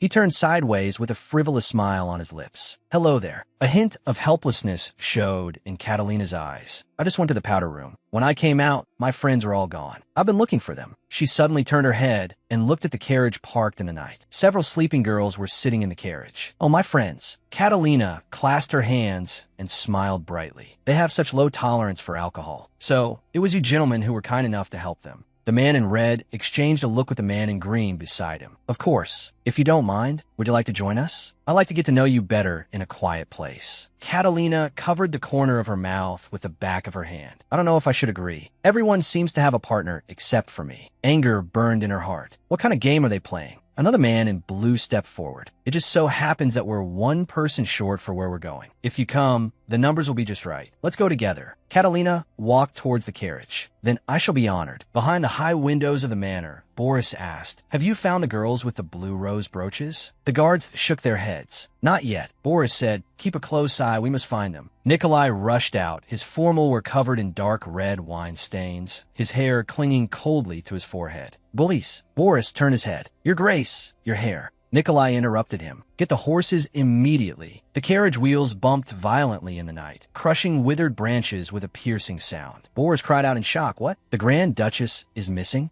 Nikolai covered his face with his hands. "I went after her immediately, but I still lost her. The magical artifact isn't giving any response either. Please be safe." A faint green light lit up in the darkness. Nikolai stared intently at the pocket watch in his palm. "I've captured the location." A holographic map slowly unfolded inside the carriage. A point of light flickered among the complex streets. Nikolai watched that jumping point of light. "Hold on just a bit longer." Catalina looked around the empty room. "Where are my friends and those gentlemen?" The man in red stepped forward, his tone becoming light. "They'll be here soon." Catalina's brow furrowed slightly, a hint of alertness flashing in her eyes. "What's with this casual tone?" Two men walked in. "Your friends said they were tired. We've already sent them to rest." "Forget about them. Let's have some fun. We have plenty of time. What should we play?" "Don't worry about your friends." A cold light reflected in Catalina's pupils. They've finally shown their true colors. The man in red held up a wine glass, swirling the deep red liquid. "It's no fun if you're the only one sober." He had a twisted smile on his face as he approached step by step. "Drink it." Catalina stared at the liquid sloshing in the glass, her pupils trembling slightly. "Is this what you gave the other girls to drink?" The others urged, "Hurry up and drink it all in one go." "What are you waiting for?" Catalina looked up. The three men stood side by side, their eyes fixed on her throat. Catalina stopped her movement. "By the way, there don't seem to be any servants here." The man in red took a step forward. "You certainly have a lot of questions." Catalina backed away. "I just saw that several noble gentlemen actually had to go and get the wine themselves." The man in red let out a sneer. "Servants only come, not to clean during the day." He suddenly reached out and slammed his hand hard against the wall behind Catalina. "So at this time, there isn't a single person around. No matter what happens here, no one will know." He burst into a fit of wild laughter. Look at her expression. "I'm just joking." Catalina gripped the wine glass. "Have you heard of that game?"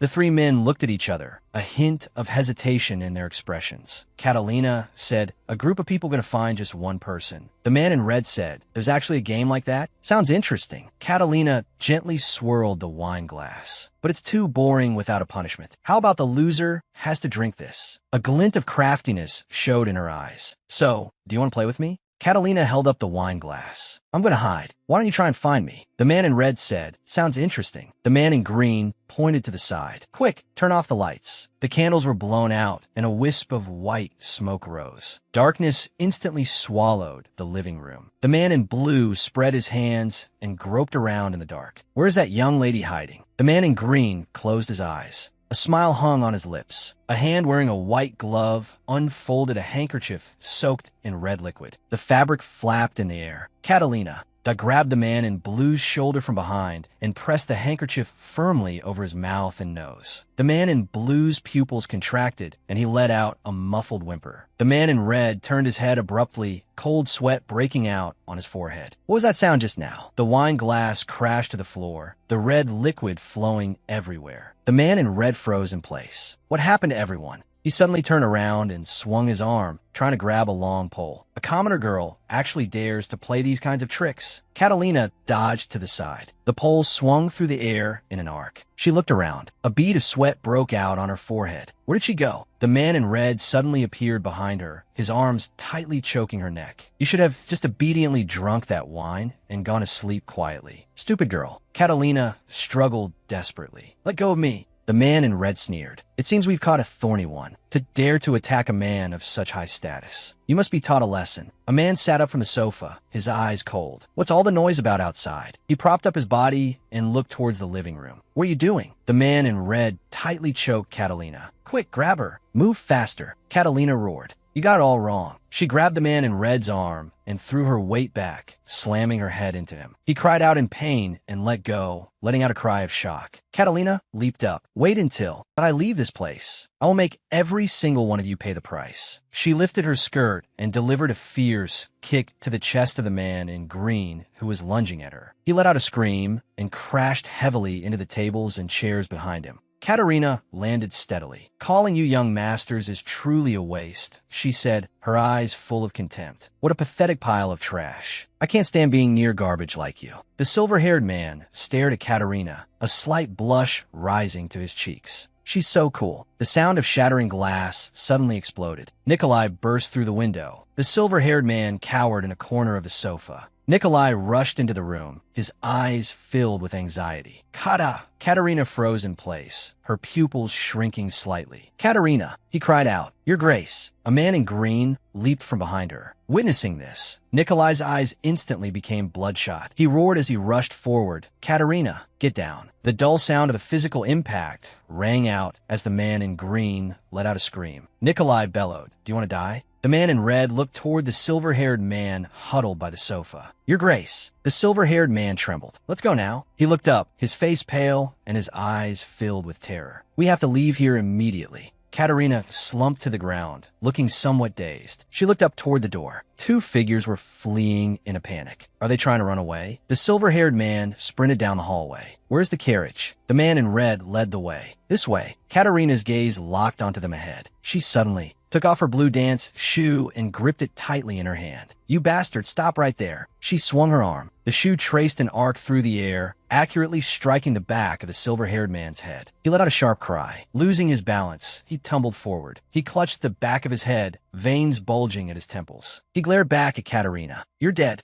Looking at his face, Katerina's pupils suddenly contracted. The silver-haired man flinched. He let out a displeased click of his tongue and abruptly turned around. He sprinted toward the far end of the corridor. Katerina murmured softly, he really does have silver hair. Silver hair was the symbol of the Grand Duke Vasili family. Could that person be a member of the imperial family or a relative of Nikolai's? At the very least, he must be Nikolai's relative. Nikolai hurried over from behind. Kata! He suddenly pulled Katerina into his arms. His chin rested on her shoulder, his arms encircling her tightly. I was so scared. I was afraid something would happen to you. Katerina turned and hugged Nikolai back. I'm Yufina. After all, you came to save me. A smile touched the corners of her mouth, her eyes full of tenderness. Thank you for coming. Nikolai looked down at her, his gaze lost for a moment. Kata! A dry cough broke the immersion. Boris stood not far away, his expression anxious. Your Grace, I know you are busy right now, but this matter is extremely urgent. We found a membership list of a Despote club. There's also that secret ledger. They have been laundering money under the guise of donations. Nikolai's expression changed instantly, his brow darkening with coldness. Katerina's eyes widened in surprise. They walked into the dim study. Several assistants were busy flipping through documents. Katerina's expression was solemn. Your Grace, we must pursue them. We can't let this happen again. Nikolai rested his fingertips against his chin.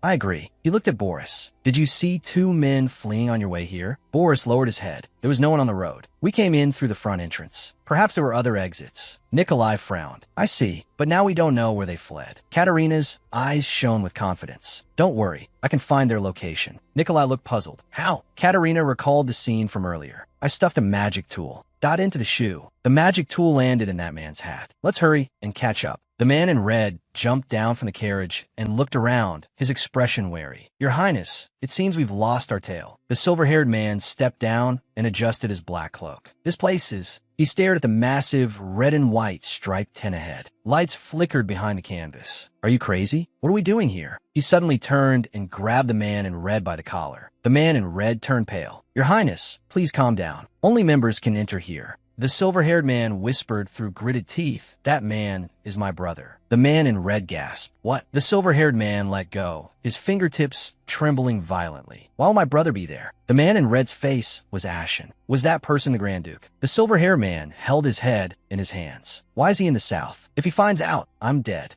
The man in red spread his hands, trying to soothe him. Your Highness, no one followed us along the way. If the Grand Duke tries to force his way in, we can use the chaos to escape again. So please calm down. How about we go inside first? The silver-haired man turned abruptly, his cloak sweeping through the air as he strode toward the entrance. The man in red chased after him. Your Highness, wait for me. Katerina lifted her skirt and jumped down from the carriage. It's right here. She stared at the giant striped tent in the distance. Those bastards are inside. The blue light flickered twice and then went out completely. Nikolai said, it seems the magic power has been exhausted. From here on, we'll have to find them ourselves. Katerina looked at the tent with a confused expression. Why would they suddenly come to a circus? Nikolai folded his arms across his chest. This isn't a circus. There should be animal cages nearby, but I can't smell any beasts. Katerina's expression turned grim. Now that you mention it, you're right. And it's not even circus season. Katerina's pupils trembled slightly. Could it be, since they're disguised as a circus, there must be illegal activities going on inside? Boris reported, I received a tip. They operate an illegal gambling fight ring here. To evade searches, they only accept members. Only those invited can enter. Katerina gritted her teeth, anger burning in her eyes. To conduct criminal activities right under our noses. Who knows how many victims there are? Nikolai's lips curled into a cold sneer. I intended to deal with the Despote Club later, but this is a good opportunity to wipe them all out at once. The front entrance is heavily guarded. Two burly men with long swords at their waists blocked all paths. It will be hard to get in from the front. Katerina spoke while removing her clothes. Boris, go to the carriage and get the spare clothes. Nikolai barked in a low voice and turned away.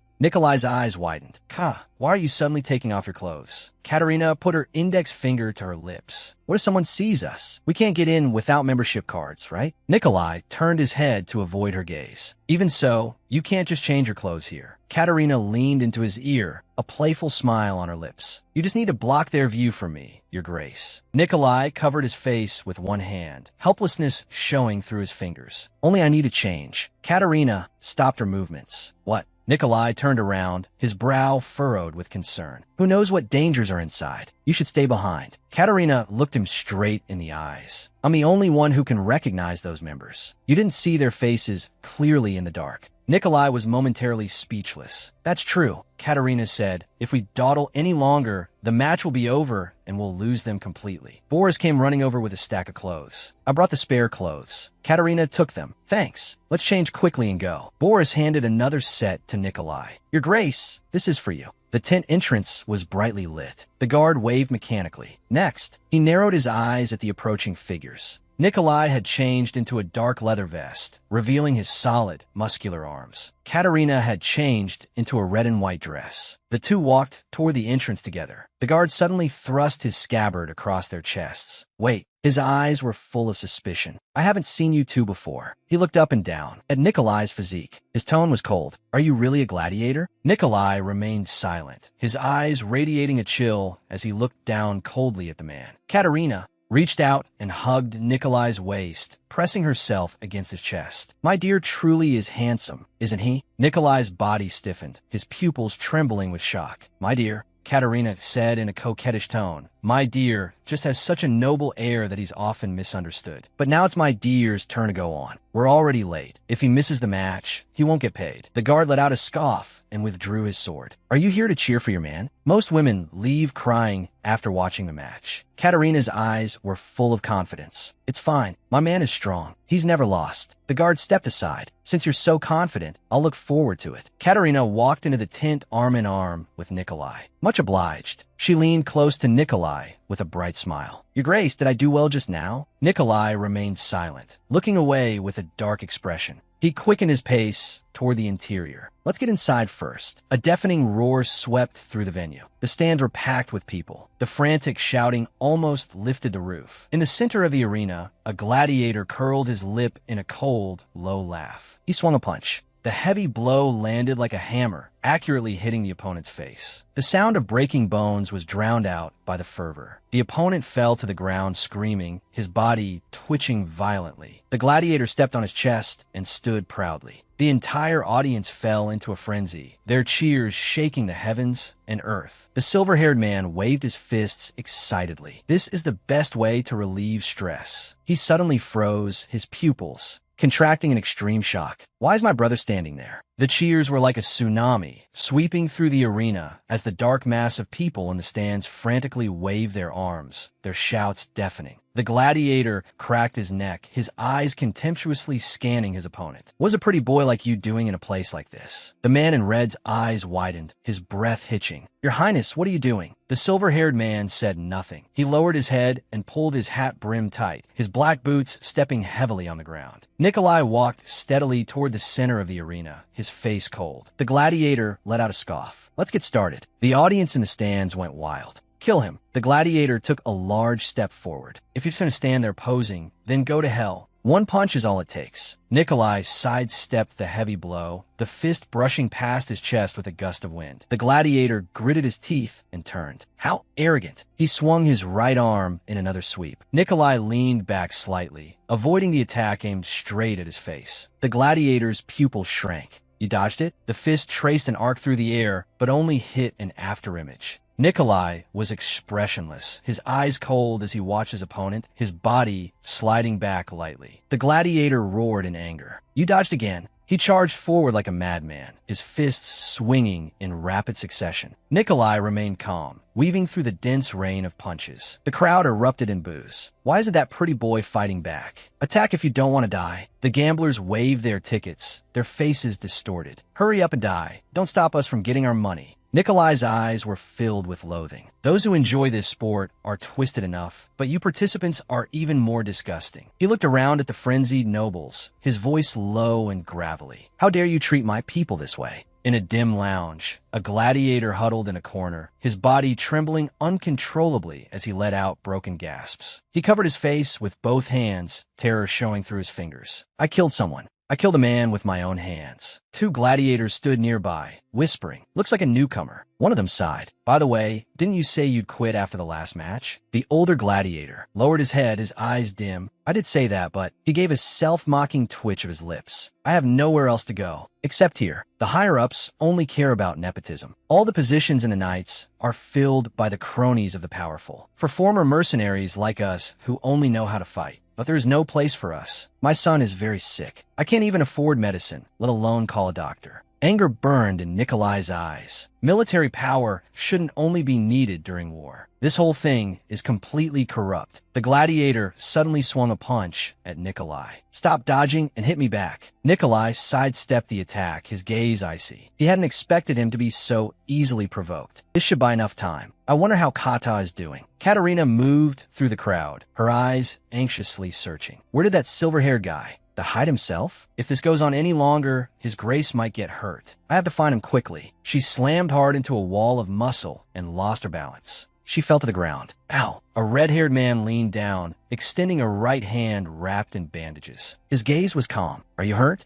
Katerina took his hand and stood up. I'm Fine. I wasn't looking where I was going. Sorry. She looked at the stranger, a hint of suspicion rising in her heart. What is with this person? The red-haired man withdrew his hand, his expression indifferent. It's fine. I was distracted too. Katerina pondered. The match was still going on. Did he intend to leave like this? Or was his purpose for being here not to watch the match at all? She spoke up. Aren't you the one who's injured? The red-haired man looked startled. Katerina pointed to his arm. Your arm is wrapped in bandages. The red-haired man's tone was flat. It's nothing. He turned toward the exit with steady steps. Then, I'll take my leave. Katerina's pupils suddenly contracted. She suddenly rushed forward and grabbed the man's wrist with a forceful grip. "Long time no see, Mr. Bolano Mangano." The red-haired man's body froze. He slowly turned his head, his eyes distant. "I'm afraid I don't know anyone by that name." Katerina stared intently at the knot on the bandage, her tone certain. "I'm not good at tying knots, so my technique is quite unique." A knowing smile played on her lips. "I'm probably the only one in this country who ties such a strange knot. Am I right, Mr. Mangano?" Mangano's body stiffened, a drop of cold sweat trickling from his temple. After a long silence, he let out a soft laugh. "As expected of you. You have a sharp eye." Katerina watched him closely. "Setting that aside, which one is the real you? Why are you here?" Mangano turned. "I will explain everything.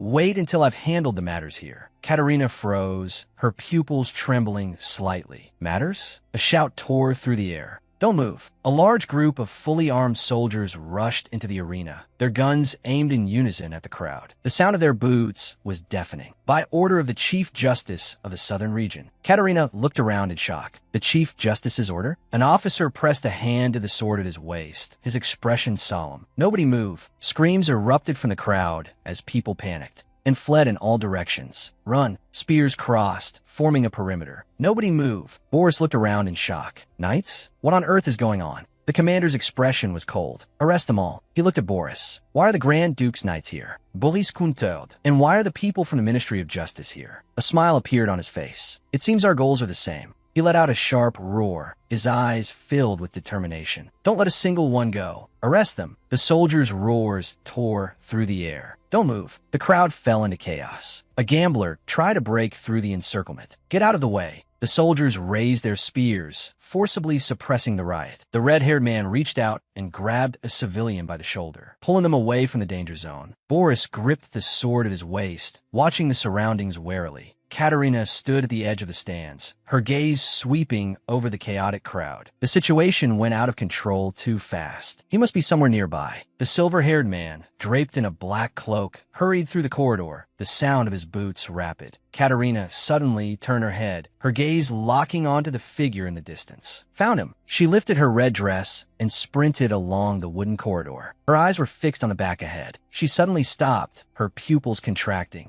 Ahead was a dead end. Katerina leaned against the wooden wall, her fingertips turning white from the pressure. "I won't let him escape this time." She leaped down from the high platform, her skirt fluttering in the air. She stabilized her center of gravity with one hand, her movements agile. A burly man blocked Nikolai, waving his fists and shouting, "You bastard. You're lucky it's so chaotic right now, or I would have." Nikolai turned his head, his eyes cold. "Don't bother me again. Get lost." The man was intimidated by Nikolai's aura and let out a gasp, involuntarily backing away. Nikolai moved through the chaos. "Kata!" A guard pulled back a red wooden curtain. "That bastard," he cursed through gritted teeth. I knew there was something wrong with that guy. He stared at Nikolai. "Is he a spy?" The guard pulled a long sword from his waist, the blade glinting in the red light. He silently approached Nikolai from behind. Nikolai looked around. "Kata, where did you go? Please be safe." The guard suddenly raised his sword and lunged at Nikolai's back. A sword sliced through the air, accurately parrying the lethal attack. Nikolai's pupils suddenly contracted. The guard clutched his bleeding arm and let out a scream.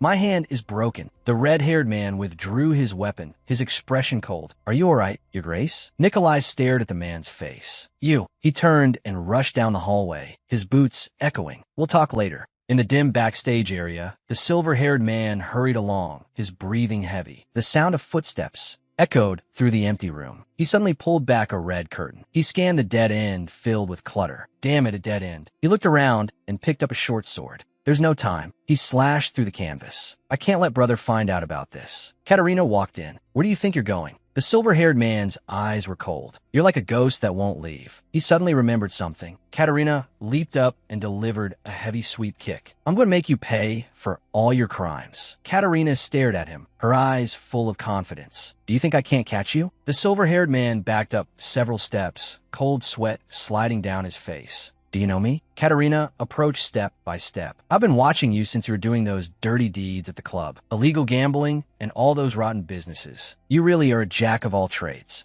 The silver-haired man gritted his teeth. Who do you think you are? Katerina said, confess everything. Let in here. Come with me. The silver-haired man suddenly swung his sword. The blade brushed past the tip of Katerina's nose. Get away. Katerina's pupils shrank as she dodged the lethal strike. This is insane. The silver-haired man swung again, his movements ruthless. I said, get away. Nikolai's shout came from a corridor, sounding urgent. Kata. The silver-haired man's movements faltered. That's brother's voice. He looked flustered and reached for a green curtain nearby. He threw it over Katerina. She let out a cry as her vision went dark. You little brat. The silver-haired man suddenly turned. He swung the short sword in his hand, the sound of tearing fabric piercing the air. Katerina threw off the green cloth and shouted angrily. Get back here. She stared at the slit in the canvas, her pupils contracting. He actually escaped. Nikolai pulled back the red curtain and rushed into the room. His footsteps hurried. Kata, are you okay? Katerina turned around, her expression a bit slow. Nikolai suddenly pulled her into his arms, holding her tight. Today was truly dangerous. I'm so glad you're safe. Katerina leaned against Nikolai's broad chest, listening to his heavy heartbeat. I'm also glad you're safe. Nikolai said, if I catch him, I'm going to break his legs first. Katerina's gaze was cold. If that person really is the Grand Duke's family, how will he react when he finds out the truth? Nikolai shielded Katerina as they walked out from behind the curtain. The noise of the crowd hit them. A glasses-wearing official stopped in his tracks, his gaze locked onto Nikolai. He let out a gasp. Impossible. The official bowed in fear and trepidation. Your Grace, Nikolai asked, do you know me?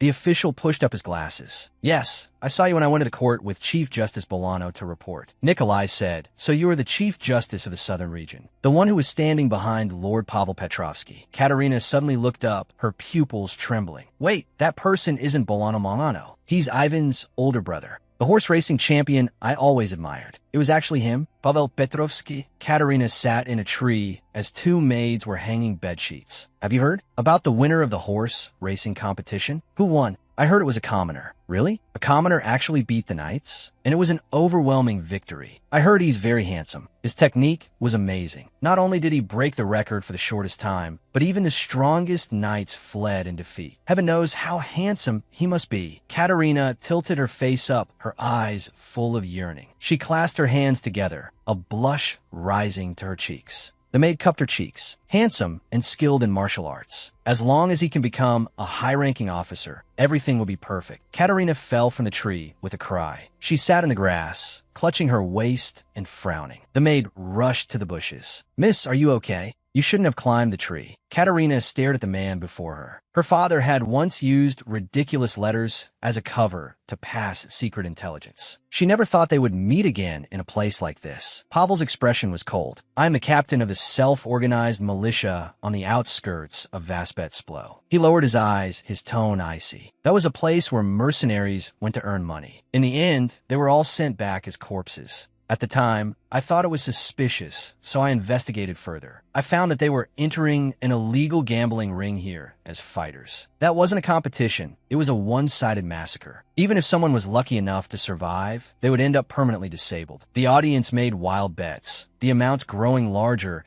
as they constantly incited violence and murder. I couldn't just stand by. Thanks to the Chief Justice issuing a search warrant and allowing the soldiers to intervene, things progressed smoothly. The judge raised a hand to his forehead. When I was young, I was fearless, pursuing justice through countless cases. The Boyarin families always placed themselves above the law. Corrupt alumni ties, intricate local networks, and that damned bloodline. Every step was difficult. Without evidence, I couldn't act rashly. It wasn't until Pavel obtained membership that I finally had the courage. Nikolai looked at the two of them. If it weren't for you two, we wouldn't have been able to arrest so many criminals on the spot. You worked hard. The judge asked Nikolai, Your Grace, where are you going next? Back to the north? Nikolai said, I still have some private matters here. I intend to set off for the south immediately. Katerina's eyes widened. Pavel, Nikolai said, Kata, the matters here will be handled by the judge. Katerina looked into Pavel's eyes. Don't we have things to talk about? Pavel lowered his gaze, avoiding her eyes. Yes, Katerina stood in the forest clearing. About the path leading to Mangano. Pavel turned his head. That is the source. That is where we track them down. A full moon hung in the night sky. Are you all right? Pavel asked as he struggled through the forest, carrying his wounded comrade on his back. Please, hold on a little longer. We'll get you treated once we reach the village. The comrade whispered against his shoulder. Pavel, sir, I recognized one of the members of that gambling syndicate. Pavel came to a sudden halt. Who is it? The comrade's voice grew weaker. The painter who often appears in newspaper illustrations. The one. Pavelis pupils. Dot contracted sharply. Baron Lanskoy.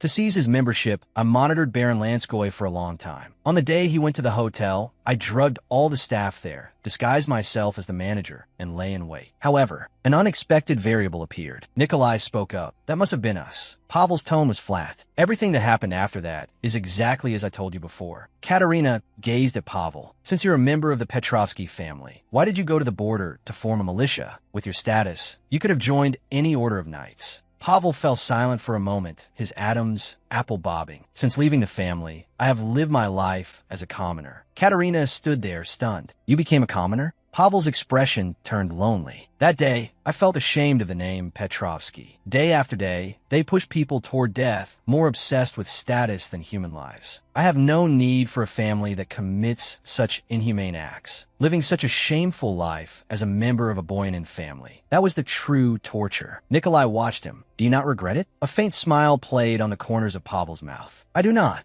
My life as a commoner now allows me to help those truly in need. It gives me a greater sense of accomplishment. Nikolai took a step forward. You chose to become a commoner, but you did not choose a world that discriminates against you and lets your talents go to waste. He reached out his hand. Work for me. Pavel froze in place. Pardon me, what did you say? Nikolai looked at him. The position of captain of the Grand Ducal Guard happens to be vacant. I need someone with combat experience by my side to offer counsel. I will personally compensate the village for the losses incurred by your departure, on the condition that you must bring the militia members who fought alongside you. I will send other capable hands to fill the gap you leave for the villagers. Pavel's eyes reddened. Your Grace. He dropped to one knee. I am willing to follow your orders. Nikolai said, now, as my captain of the guard, do you swear to do your utmost to protect me and my wife? Pavel looked up. Yes, I am willing to give my life to protect your graces. Nikolai looked down at him. Do not give your life. Your life now belongs to me as well. You are strictly forbidden from throwing it away recklessly. Pavel bowed his head. As you command, your grace. Katerina stood to the side, chuckling softly. That is truly the Grand Duke style. Boris walked in quickly. The situation has been mostly handled. Nikolai said, in that case, we are finished here as well. Prepare to depart for our next destination. The final stop of this secret inspection, Pallenberg. Katerina sat inside the jolting carriage. I've never heard of Pallenberg. Nikolai explained, that's not surprising. It is a remote and obscure little town. Pallenberg is extremely insular, with almost no contact with the outside world. They even defy law and education, punishing sinners in the name of maintaining ancient traditions. Over time, their actions have long since surpassed common sense. Those atrocities have even begun to affect the surrounding areas. It can no longer be viewed as a mere custom. It is simply inhumane. Therefore, I intend to uproot this power entirely. Katerina covered her nose and mouth, her face pale. I understand. Nikolai leaned toward her. Katha, are you all right? You look very pale. Katerina shook her head gently. It's fine, just a bit of motion sickness.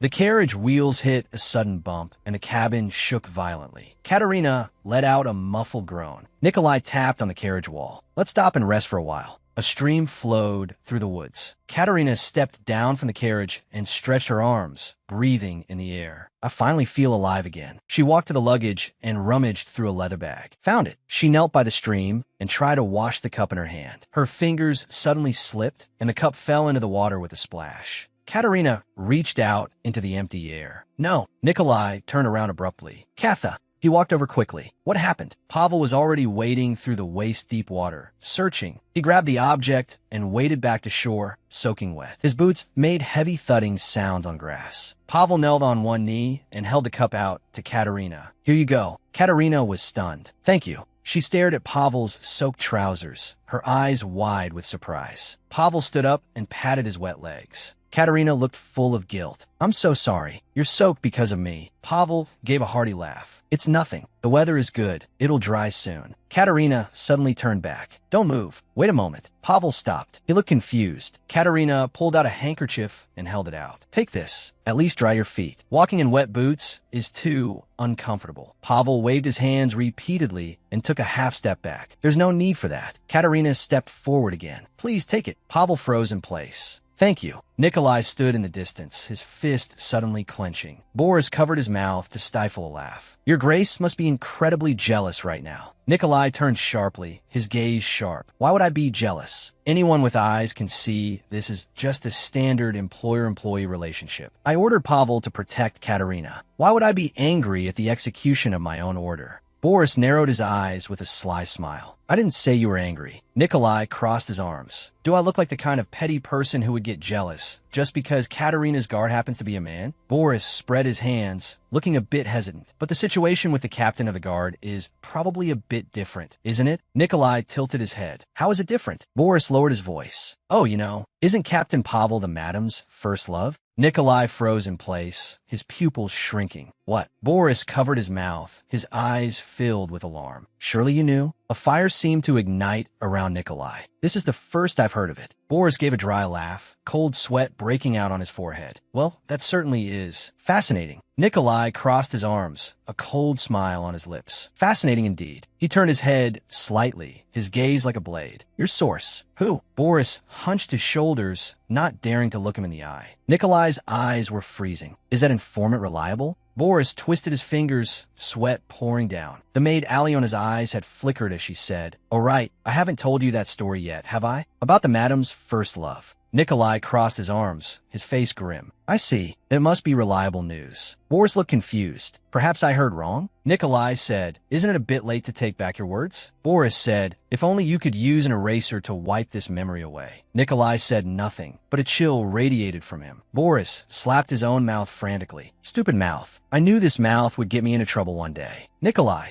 Dot turned away. First love, is it? For me, Katerina is also my first love. Whether it's a first love or not, the fact remains that she once had feelings for him. Pavel. Dot suddenly shivered and hunched his shoulders. Why do I suddenly feel a chill down my spine? Nikolai stomped heavily across the grass, dry branches snapping under his boots. This is a total humiliation. I actually sent that man to her side with my own hands. I have to admit, Pavel is indeed a charming man. Nikolai walked up behind the two of them, his shadow looming over them. What are you two chatting about? Katerina, sitting on the grass, looked up at the newcomer. Your Grace. Pavel says it's going to rain soon and suggests we stay here overnight. So, we were just discussing what to have for dinner. Nikolai snorted and sat down next to Katerina with stiff movements. Then tell me, how does he know it will rain? He has neither divine nor magical power. On what basis does he conclude this? He glared at Pavel, his tone unfriendly. If your clothes are dry, go check the equipment. Pavel stood up. Yes, understood. Katerina rested her chin in her hand, her brow furrowed slightly. Is your Grace in a bad mood today? Dark clouds rolled across the horizon, and thunder rumbled faintly. A storm was coming. Boris stood by the bank, watching the water with a solemn expression. Katerina crouched behind the bushes, her hands on her cheeks, eyes fixed on the stream. Water splashed repeatedly as a large fish swam through the clear stream, its tail thin, creating ripples. Nikolai stepped into the water barefoot, splashing everywhere. He suddenly reached into the water and grabbed a fat, fresh fish. The fish struggled violently. He ran a hand through his wet hair, his expression cold. Pavel stood to the side, clutching some vines. Katerina watched Nikolai's back, her brow furrowing. What on earth is wrong with him today? Pavel walked up to Nikolai and looked up at the sky. Your Grace, the dark clouds are gathering. Hunting will be difficult. Perhaps we can catch some freshwater fish and eat them? What do you think?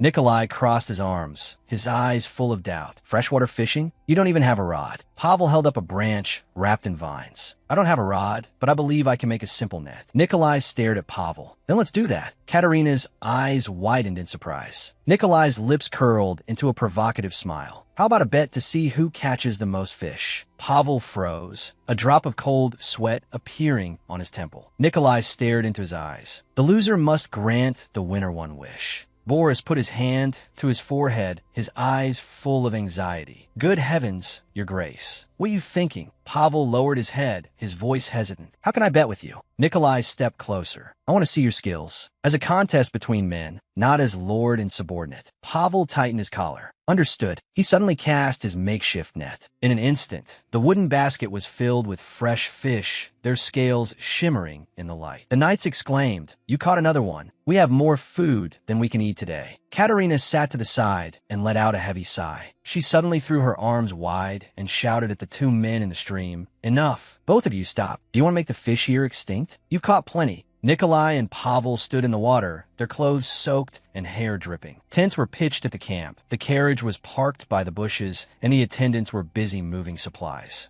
A campfire rose in the forest, the wood crackling. White steam billowed from an iron pot, and the thick soup bubbling inside gave off an enticing aroma. Nikolai took a sip of the hot soup with a wooden spoon. "Tastes good, doesn't it?" Katerina carried a bundle of dry wood over to Pavel's side. She had a bright smile. Nikolai suddenly appeared behind them. "What were you just talking about?" He glared at Pavel, his tone dark. "Why are you letting my wife carry such heavy things?" Pavel looked flustered. "My deepest apologies." Katerina's face darkened, a vein pulsing slightly in her temple. He had been childishly unreasonable for some time now. She called out to Nikolai, "Come with me for a moment." Nikolai was pulled along, stumbling a step. Katerina suddenly shoved Nikolai against a tree trunk. "What on earth have you been doing since earlier?" Nikolai looked down at her. "What do you mean, what?" Katerina's brow was tightly knit. "You've been acting very strange. Did something happen?" She tilted her face up, her gaze searching. Nikolai looked away, his voice stiff. "Forget about him." Katerina's voice rose. "What do you mean, forget about him?" Nikolai turned and walked toward the camp with steady steps. "Dinner seems ready. Let's go." Katerina leaned against the tree, watching his back. "What?" Her brow furrowed, her eyes filled with annoyance. "Why leave without letting me finish?" Boris came out. "I have something to tell you." He twisted his hands together nervously, then suddenly waved his arms wildly in the air, his emotions completely out of control. Katerina stood there, stunned, her lips slightly parted. "My goodness," she denied it categorically. "I did indeed admire Pavel, but it was purely out of respect and idolization. In the past, I might have misunderstood those feelings as love, but I know better than anyone now that what I feel for Pavel is definitely not love." Katerina covered her mouth and let out a hearty laugh. Boris looked bewildered. "Madam?" Katerina's eyes were brimming with amusement. Nikolai was actually jealous. He was always so calm and rational, even called the cold-blooded Duke. To have such a powerful physique, yet still get jealous over someone. She suddenly turned and called out loudly to her attendant. "Boys!" Boris straightened his back and responded loudly. "Yes." Katerina's eyes sparkled, her hair swaying in the wind. "Let's go find the Grand Duke. You said just now that he ordered 2 tents to be prepared, right?" Boris followed closely. "Yes, His Grace ordered separate sleeping quarters for you both." Katerina walked toward the center of the camp, looking at the busy figure in the distance. 2 people using 2 tents is such a waste. Take one down and give it to the others.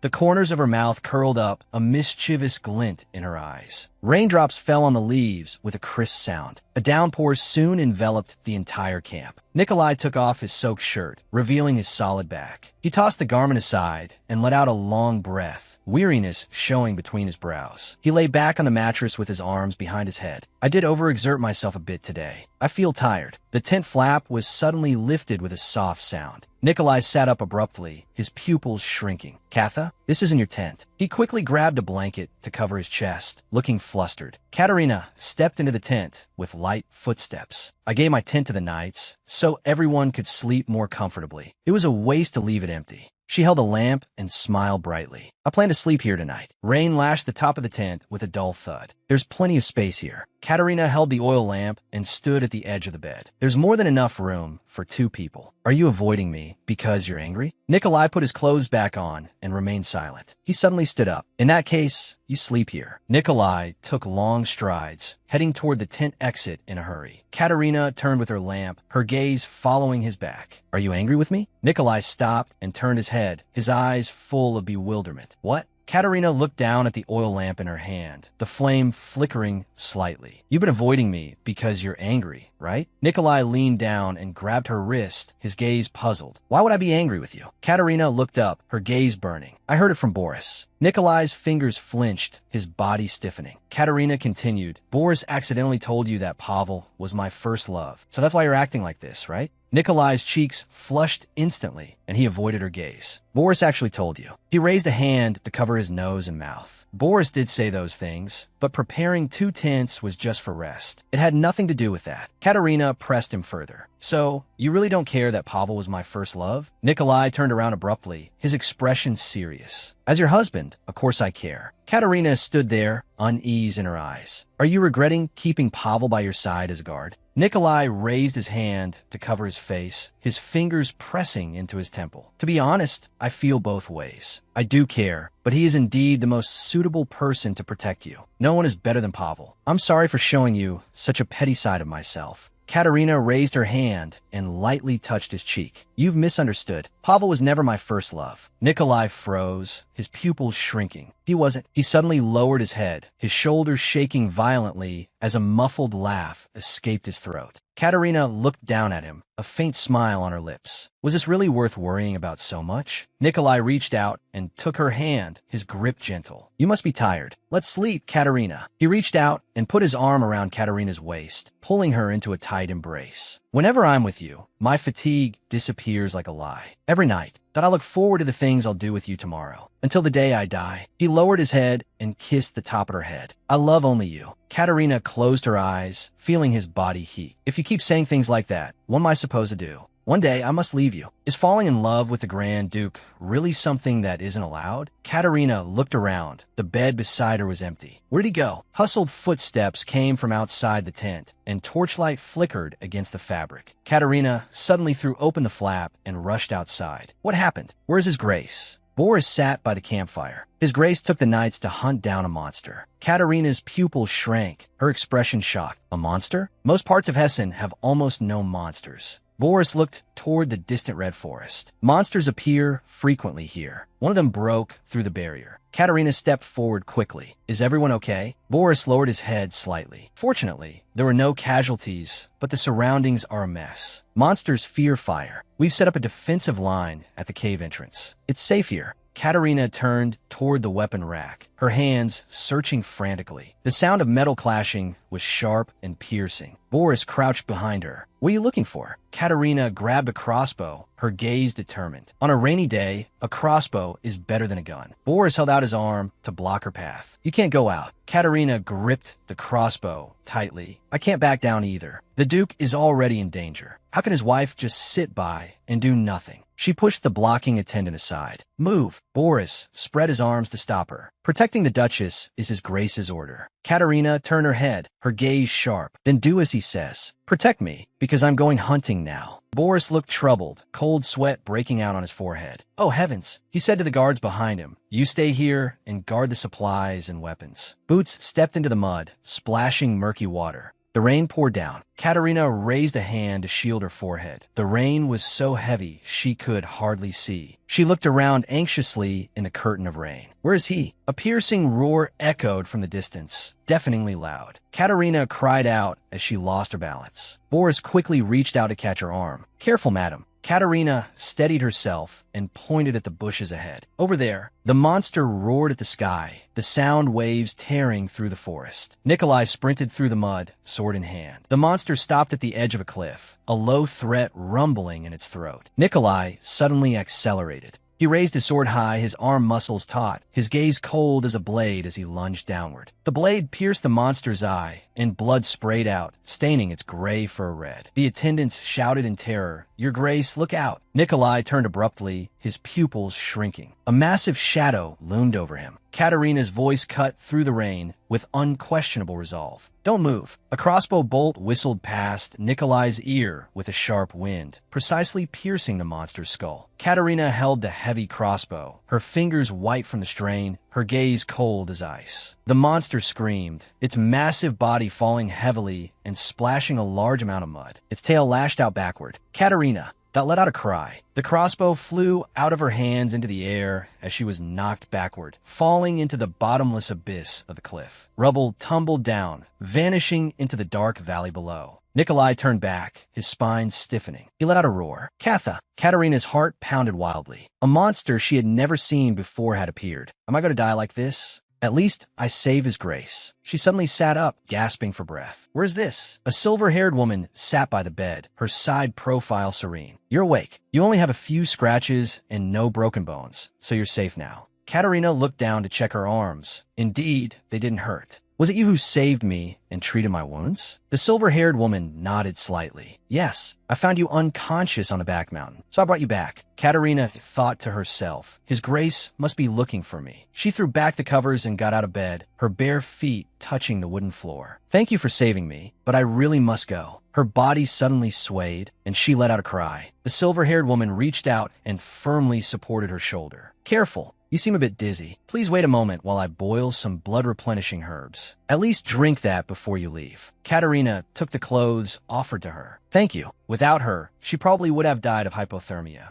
But something was strange. All medical schools and pharmacies were in the cities, and women weren't even allowed to enroll. Yet she possessed such exquisite medical skills. Who was she? The silver-haired woman poured the medicine into a porcelain cup and handed it to Katerina. Be careful, it's hot. Katerina took the cup. Thank you. Thank you again for saving my life. The silver-haired woman lowered her eyes. I only brought you back and applied some ointment. Think nothing of it. Katerina gazed into the other woman's eyes. My name is Katerina. The silver-haired woman's lips curled up slightly. My name is Brunhild. A voice called out. Brunhild, the next guest has arrived. Katerina turned at the sound as an old man pushed the door open, wearing a tattered gray robe. I've come to seek a cup of the water of life. Brunhild pulled out a wooden chair. Please sit and wait a moment. The old man said, thank you. Brunhild took out a glass bottle filled with a blue liquid that emitted a faint glow. The old man stared at the bottle. So this is the blue medicine. It was poured into a silver cup. Brunhild pushed the cup forward. Please drink. The old man took the silver cup with trembling hands. He tilted his head back and drank it all in one go. Katerina observed from the side, her expression solemn. The old man set down the empty cup. I travel a long way to seek this cup of water of life, but it doesn't seem to be of any use. Brunhild folded her hands in front of her and lowered her eyes. I am sorry. The old man looked up at her. Why are you apologizing, miss? I heard you are just the guardian of the spring of life, not the one selling the water. To buy this one cup, I sold all my livestock to scrape together the money. Katerina sat to the side, her brow furrowed, spending all his savings just to buy a cup of water and calling it water of life. It sounded like a scam. Brunhild walked to the old man's side and asked softly, "What do you feel unwell?" The old man clutched his chest and coughed violently. "I have asthma. I can't stop coughing up phlegm, and my chest always hurts." Brunhild reached out, her fingertips touching his chest. "Is it near the stomach?" The old man pointed below his ribs. "A bit more to the side. Every time I cough, it hurts terribly here." Brunhild's palm pressed against his back. A faint light flickered from her fingertips. The old man was stunned. His coughing stopped abruptly. He pressed his chest, looking dazed. The pain had completely vanished. Brunhild withdrew her hand, a faint smile on her lips. "The water of life has finally taken effect. That's wonderful." The old man suddenly stood up and rushed for the door. "It's a miracle. It's simply a miracle." Katerina stood behind Brunhild, watching the old man leave. "Wait, what exactly is going on?"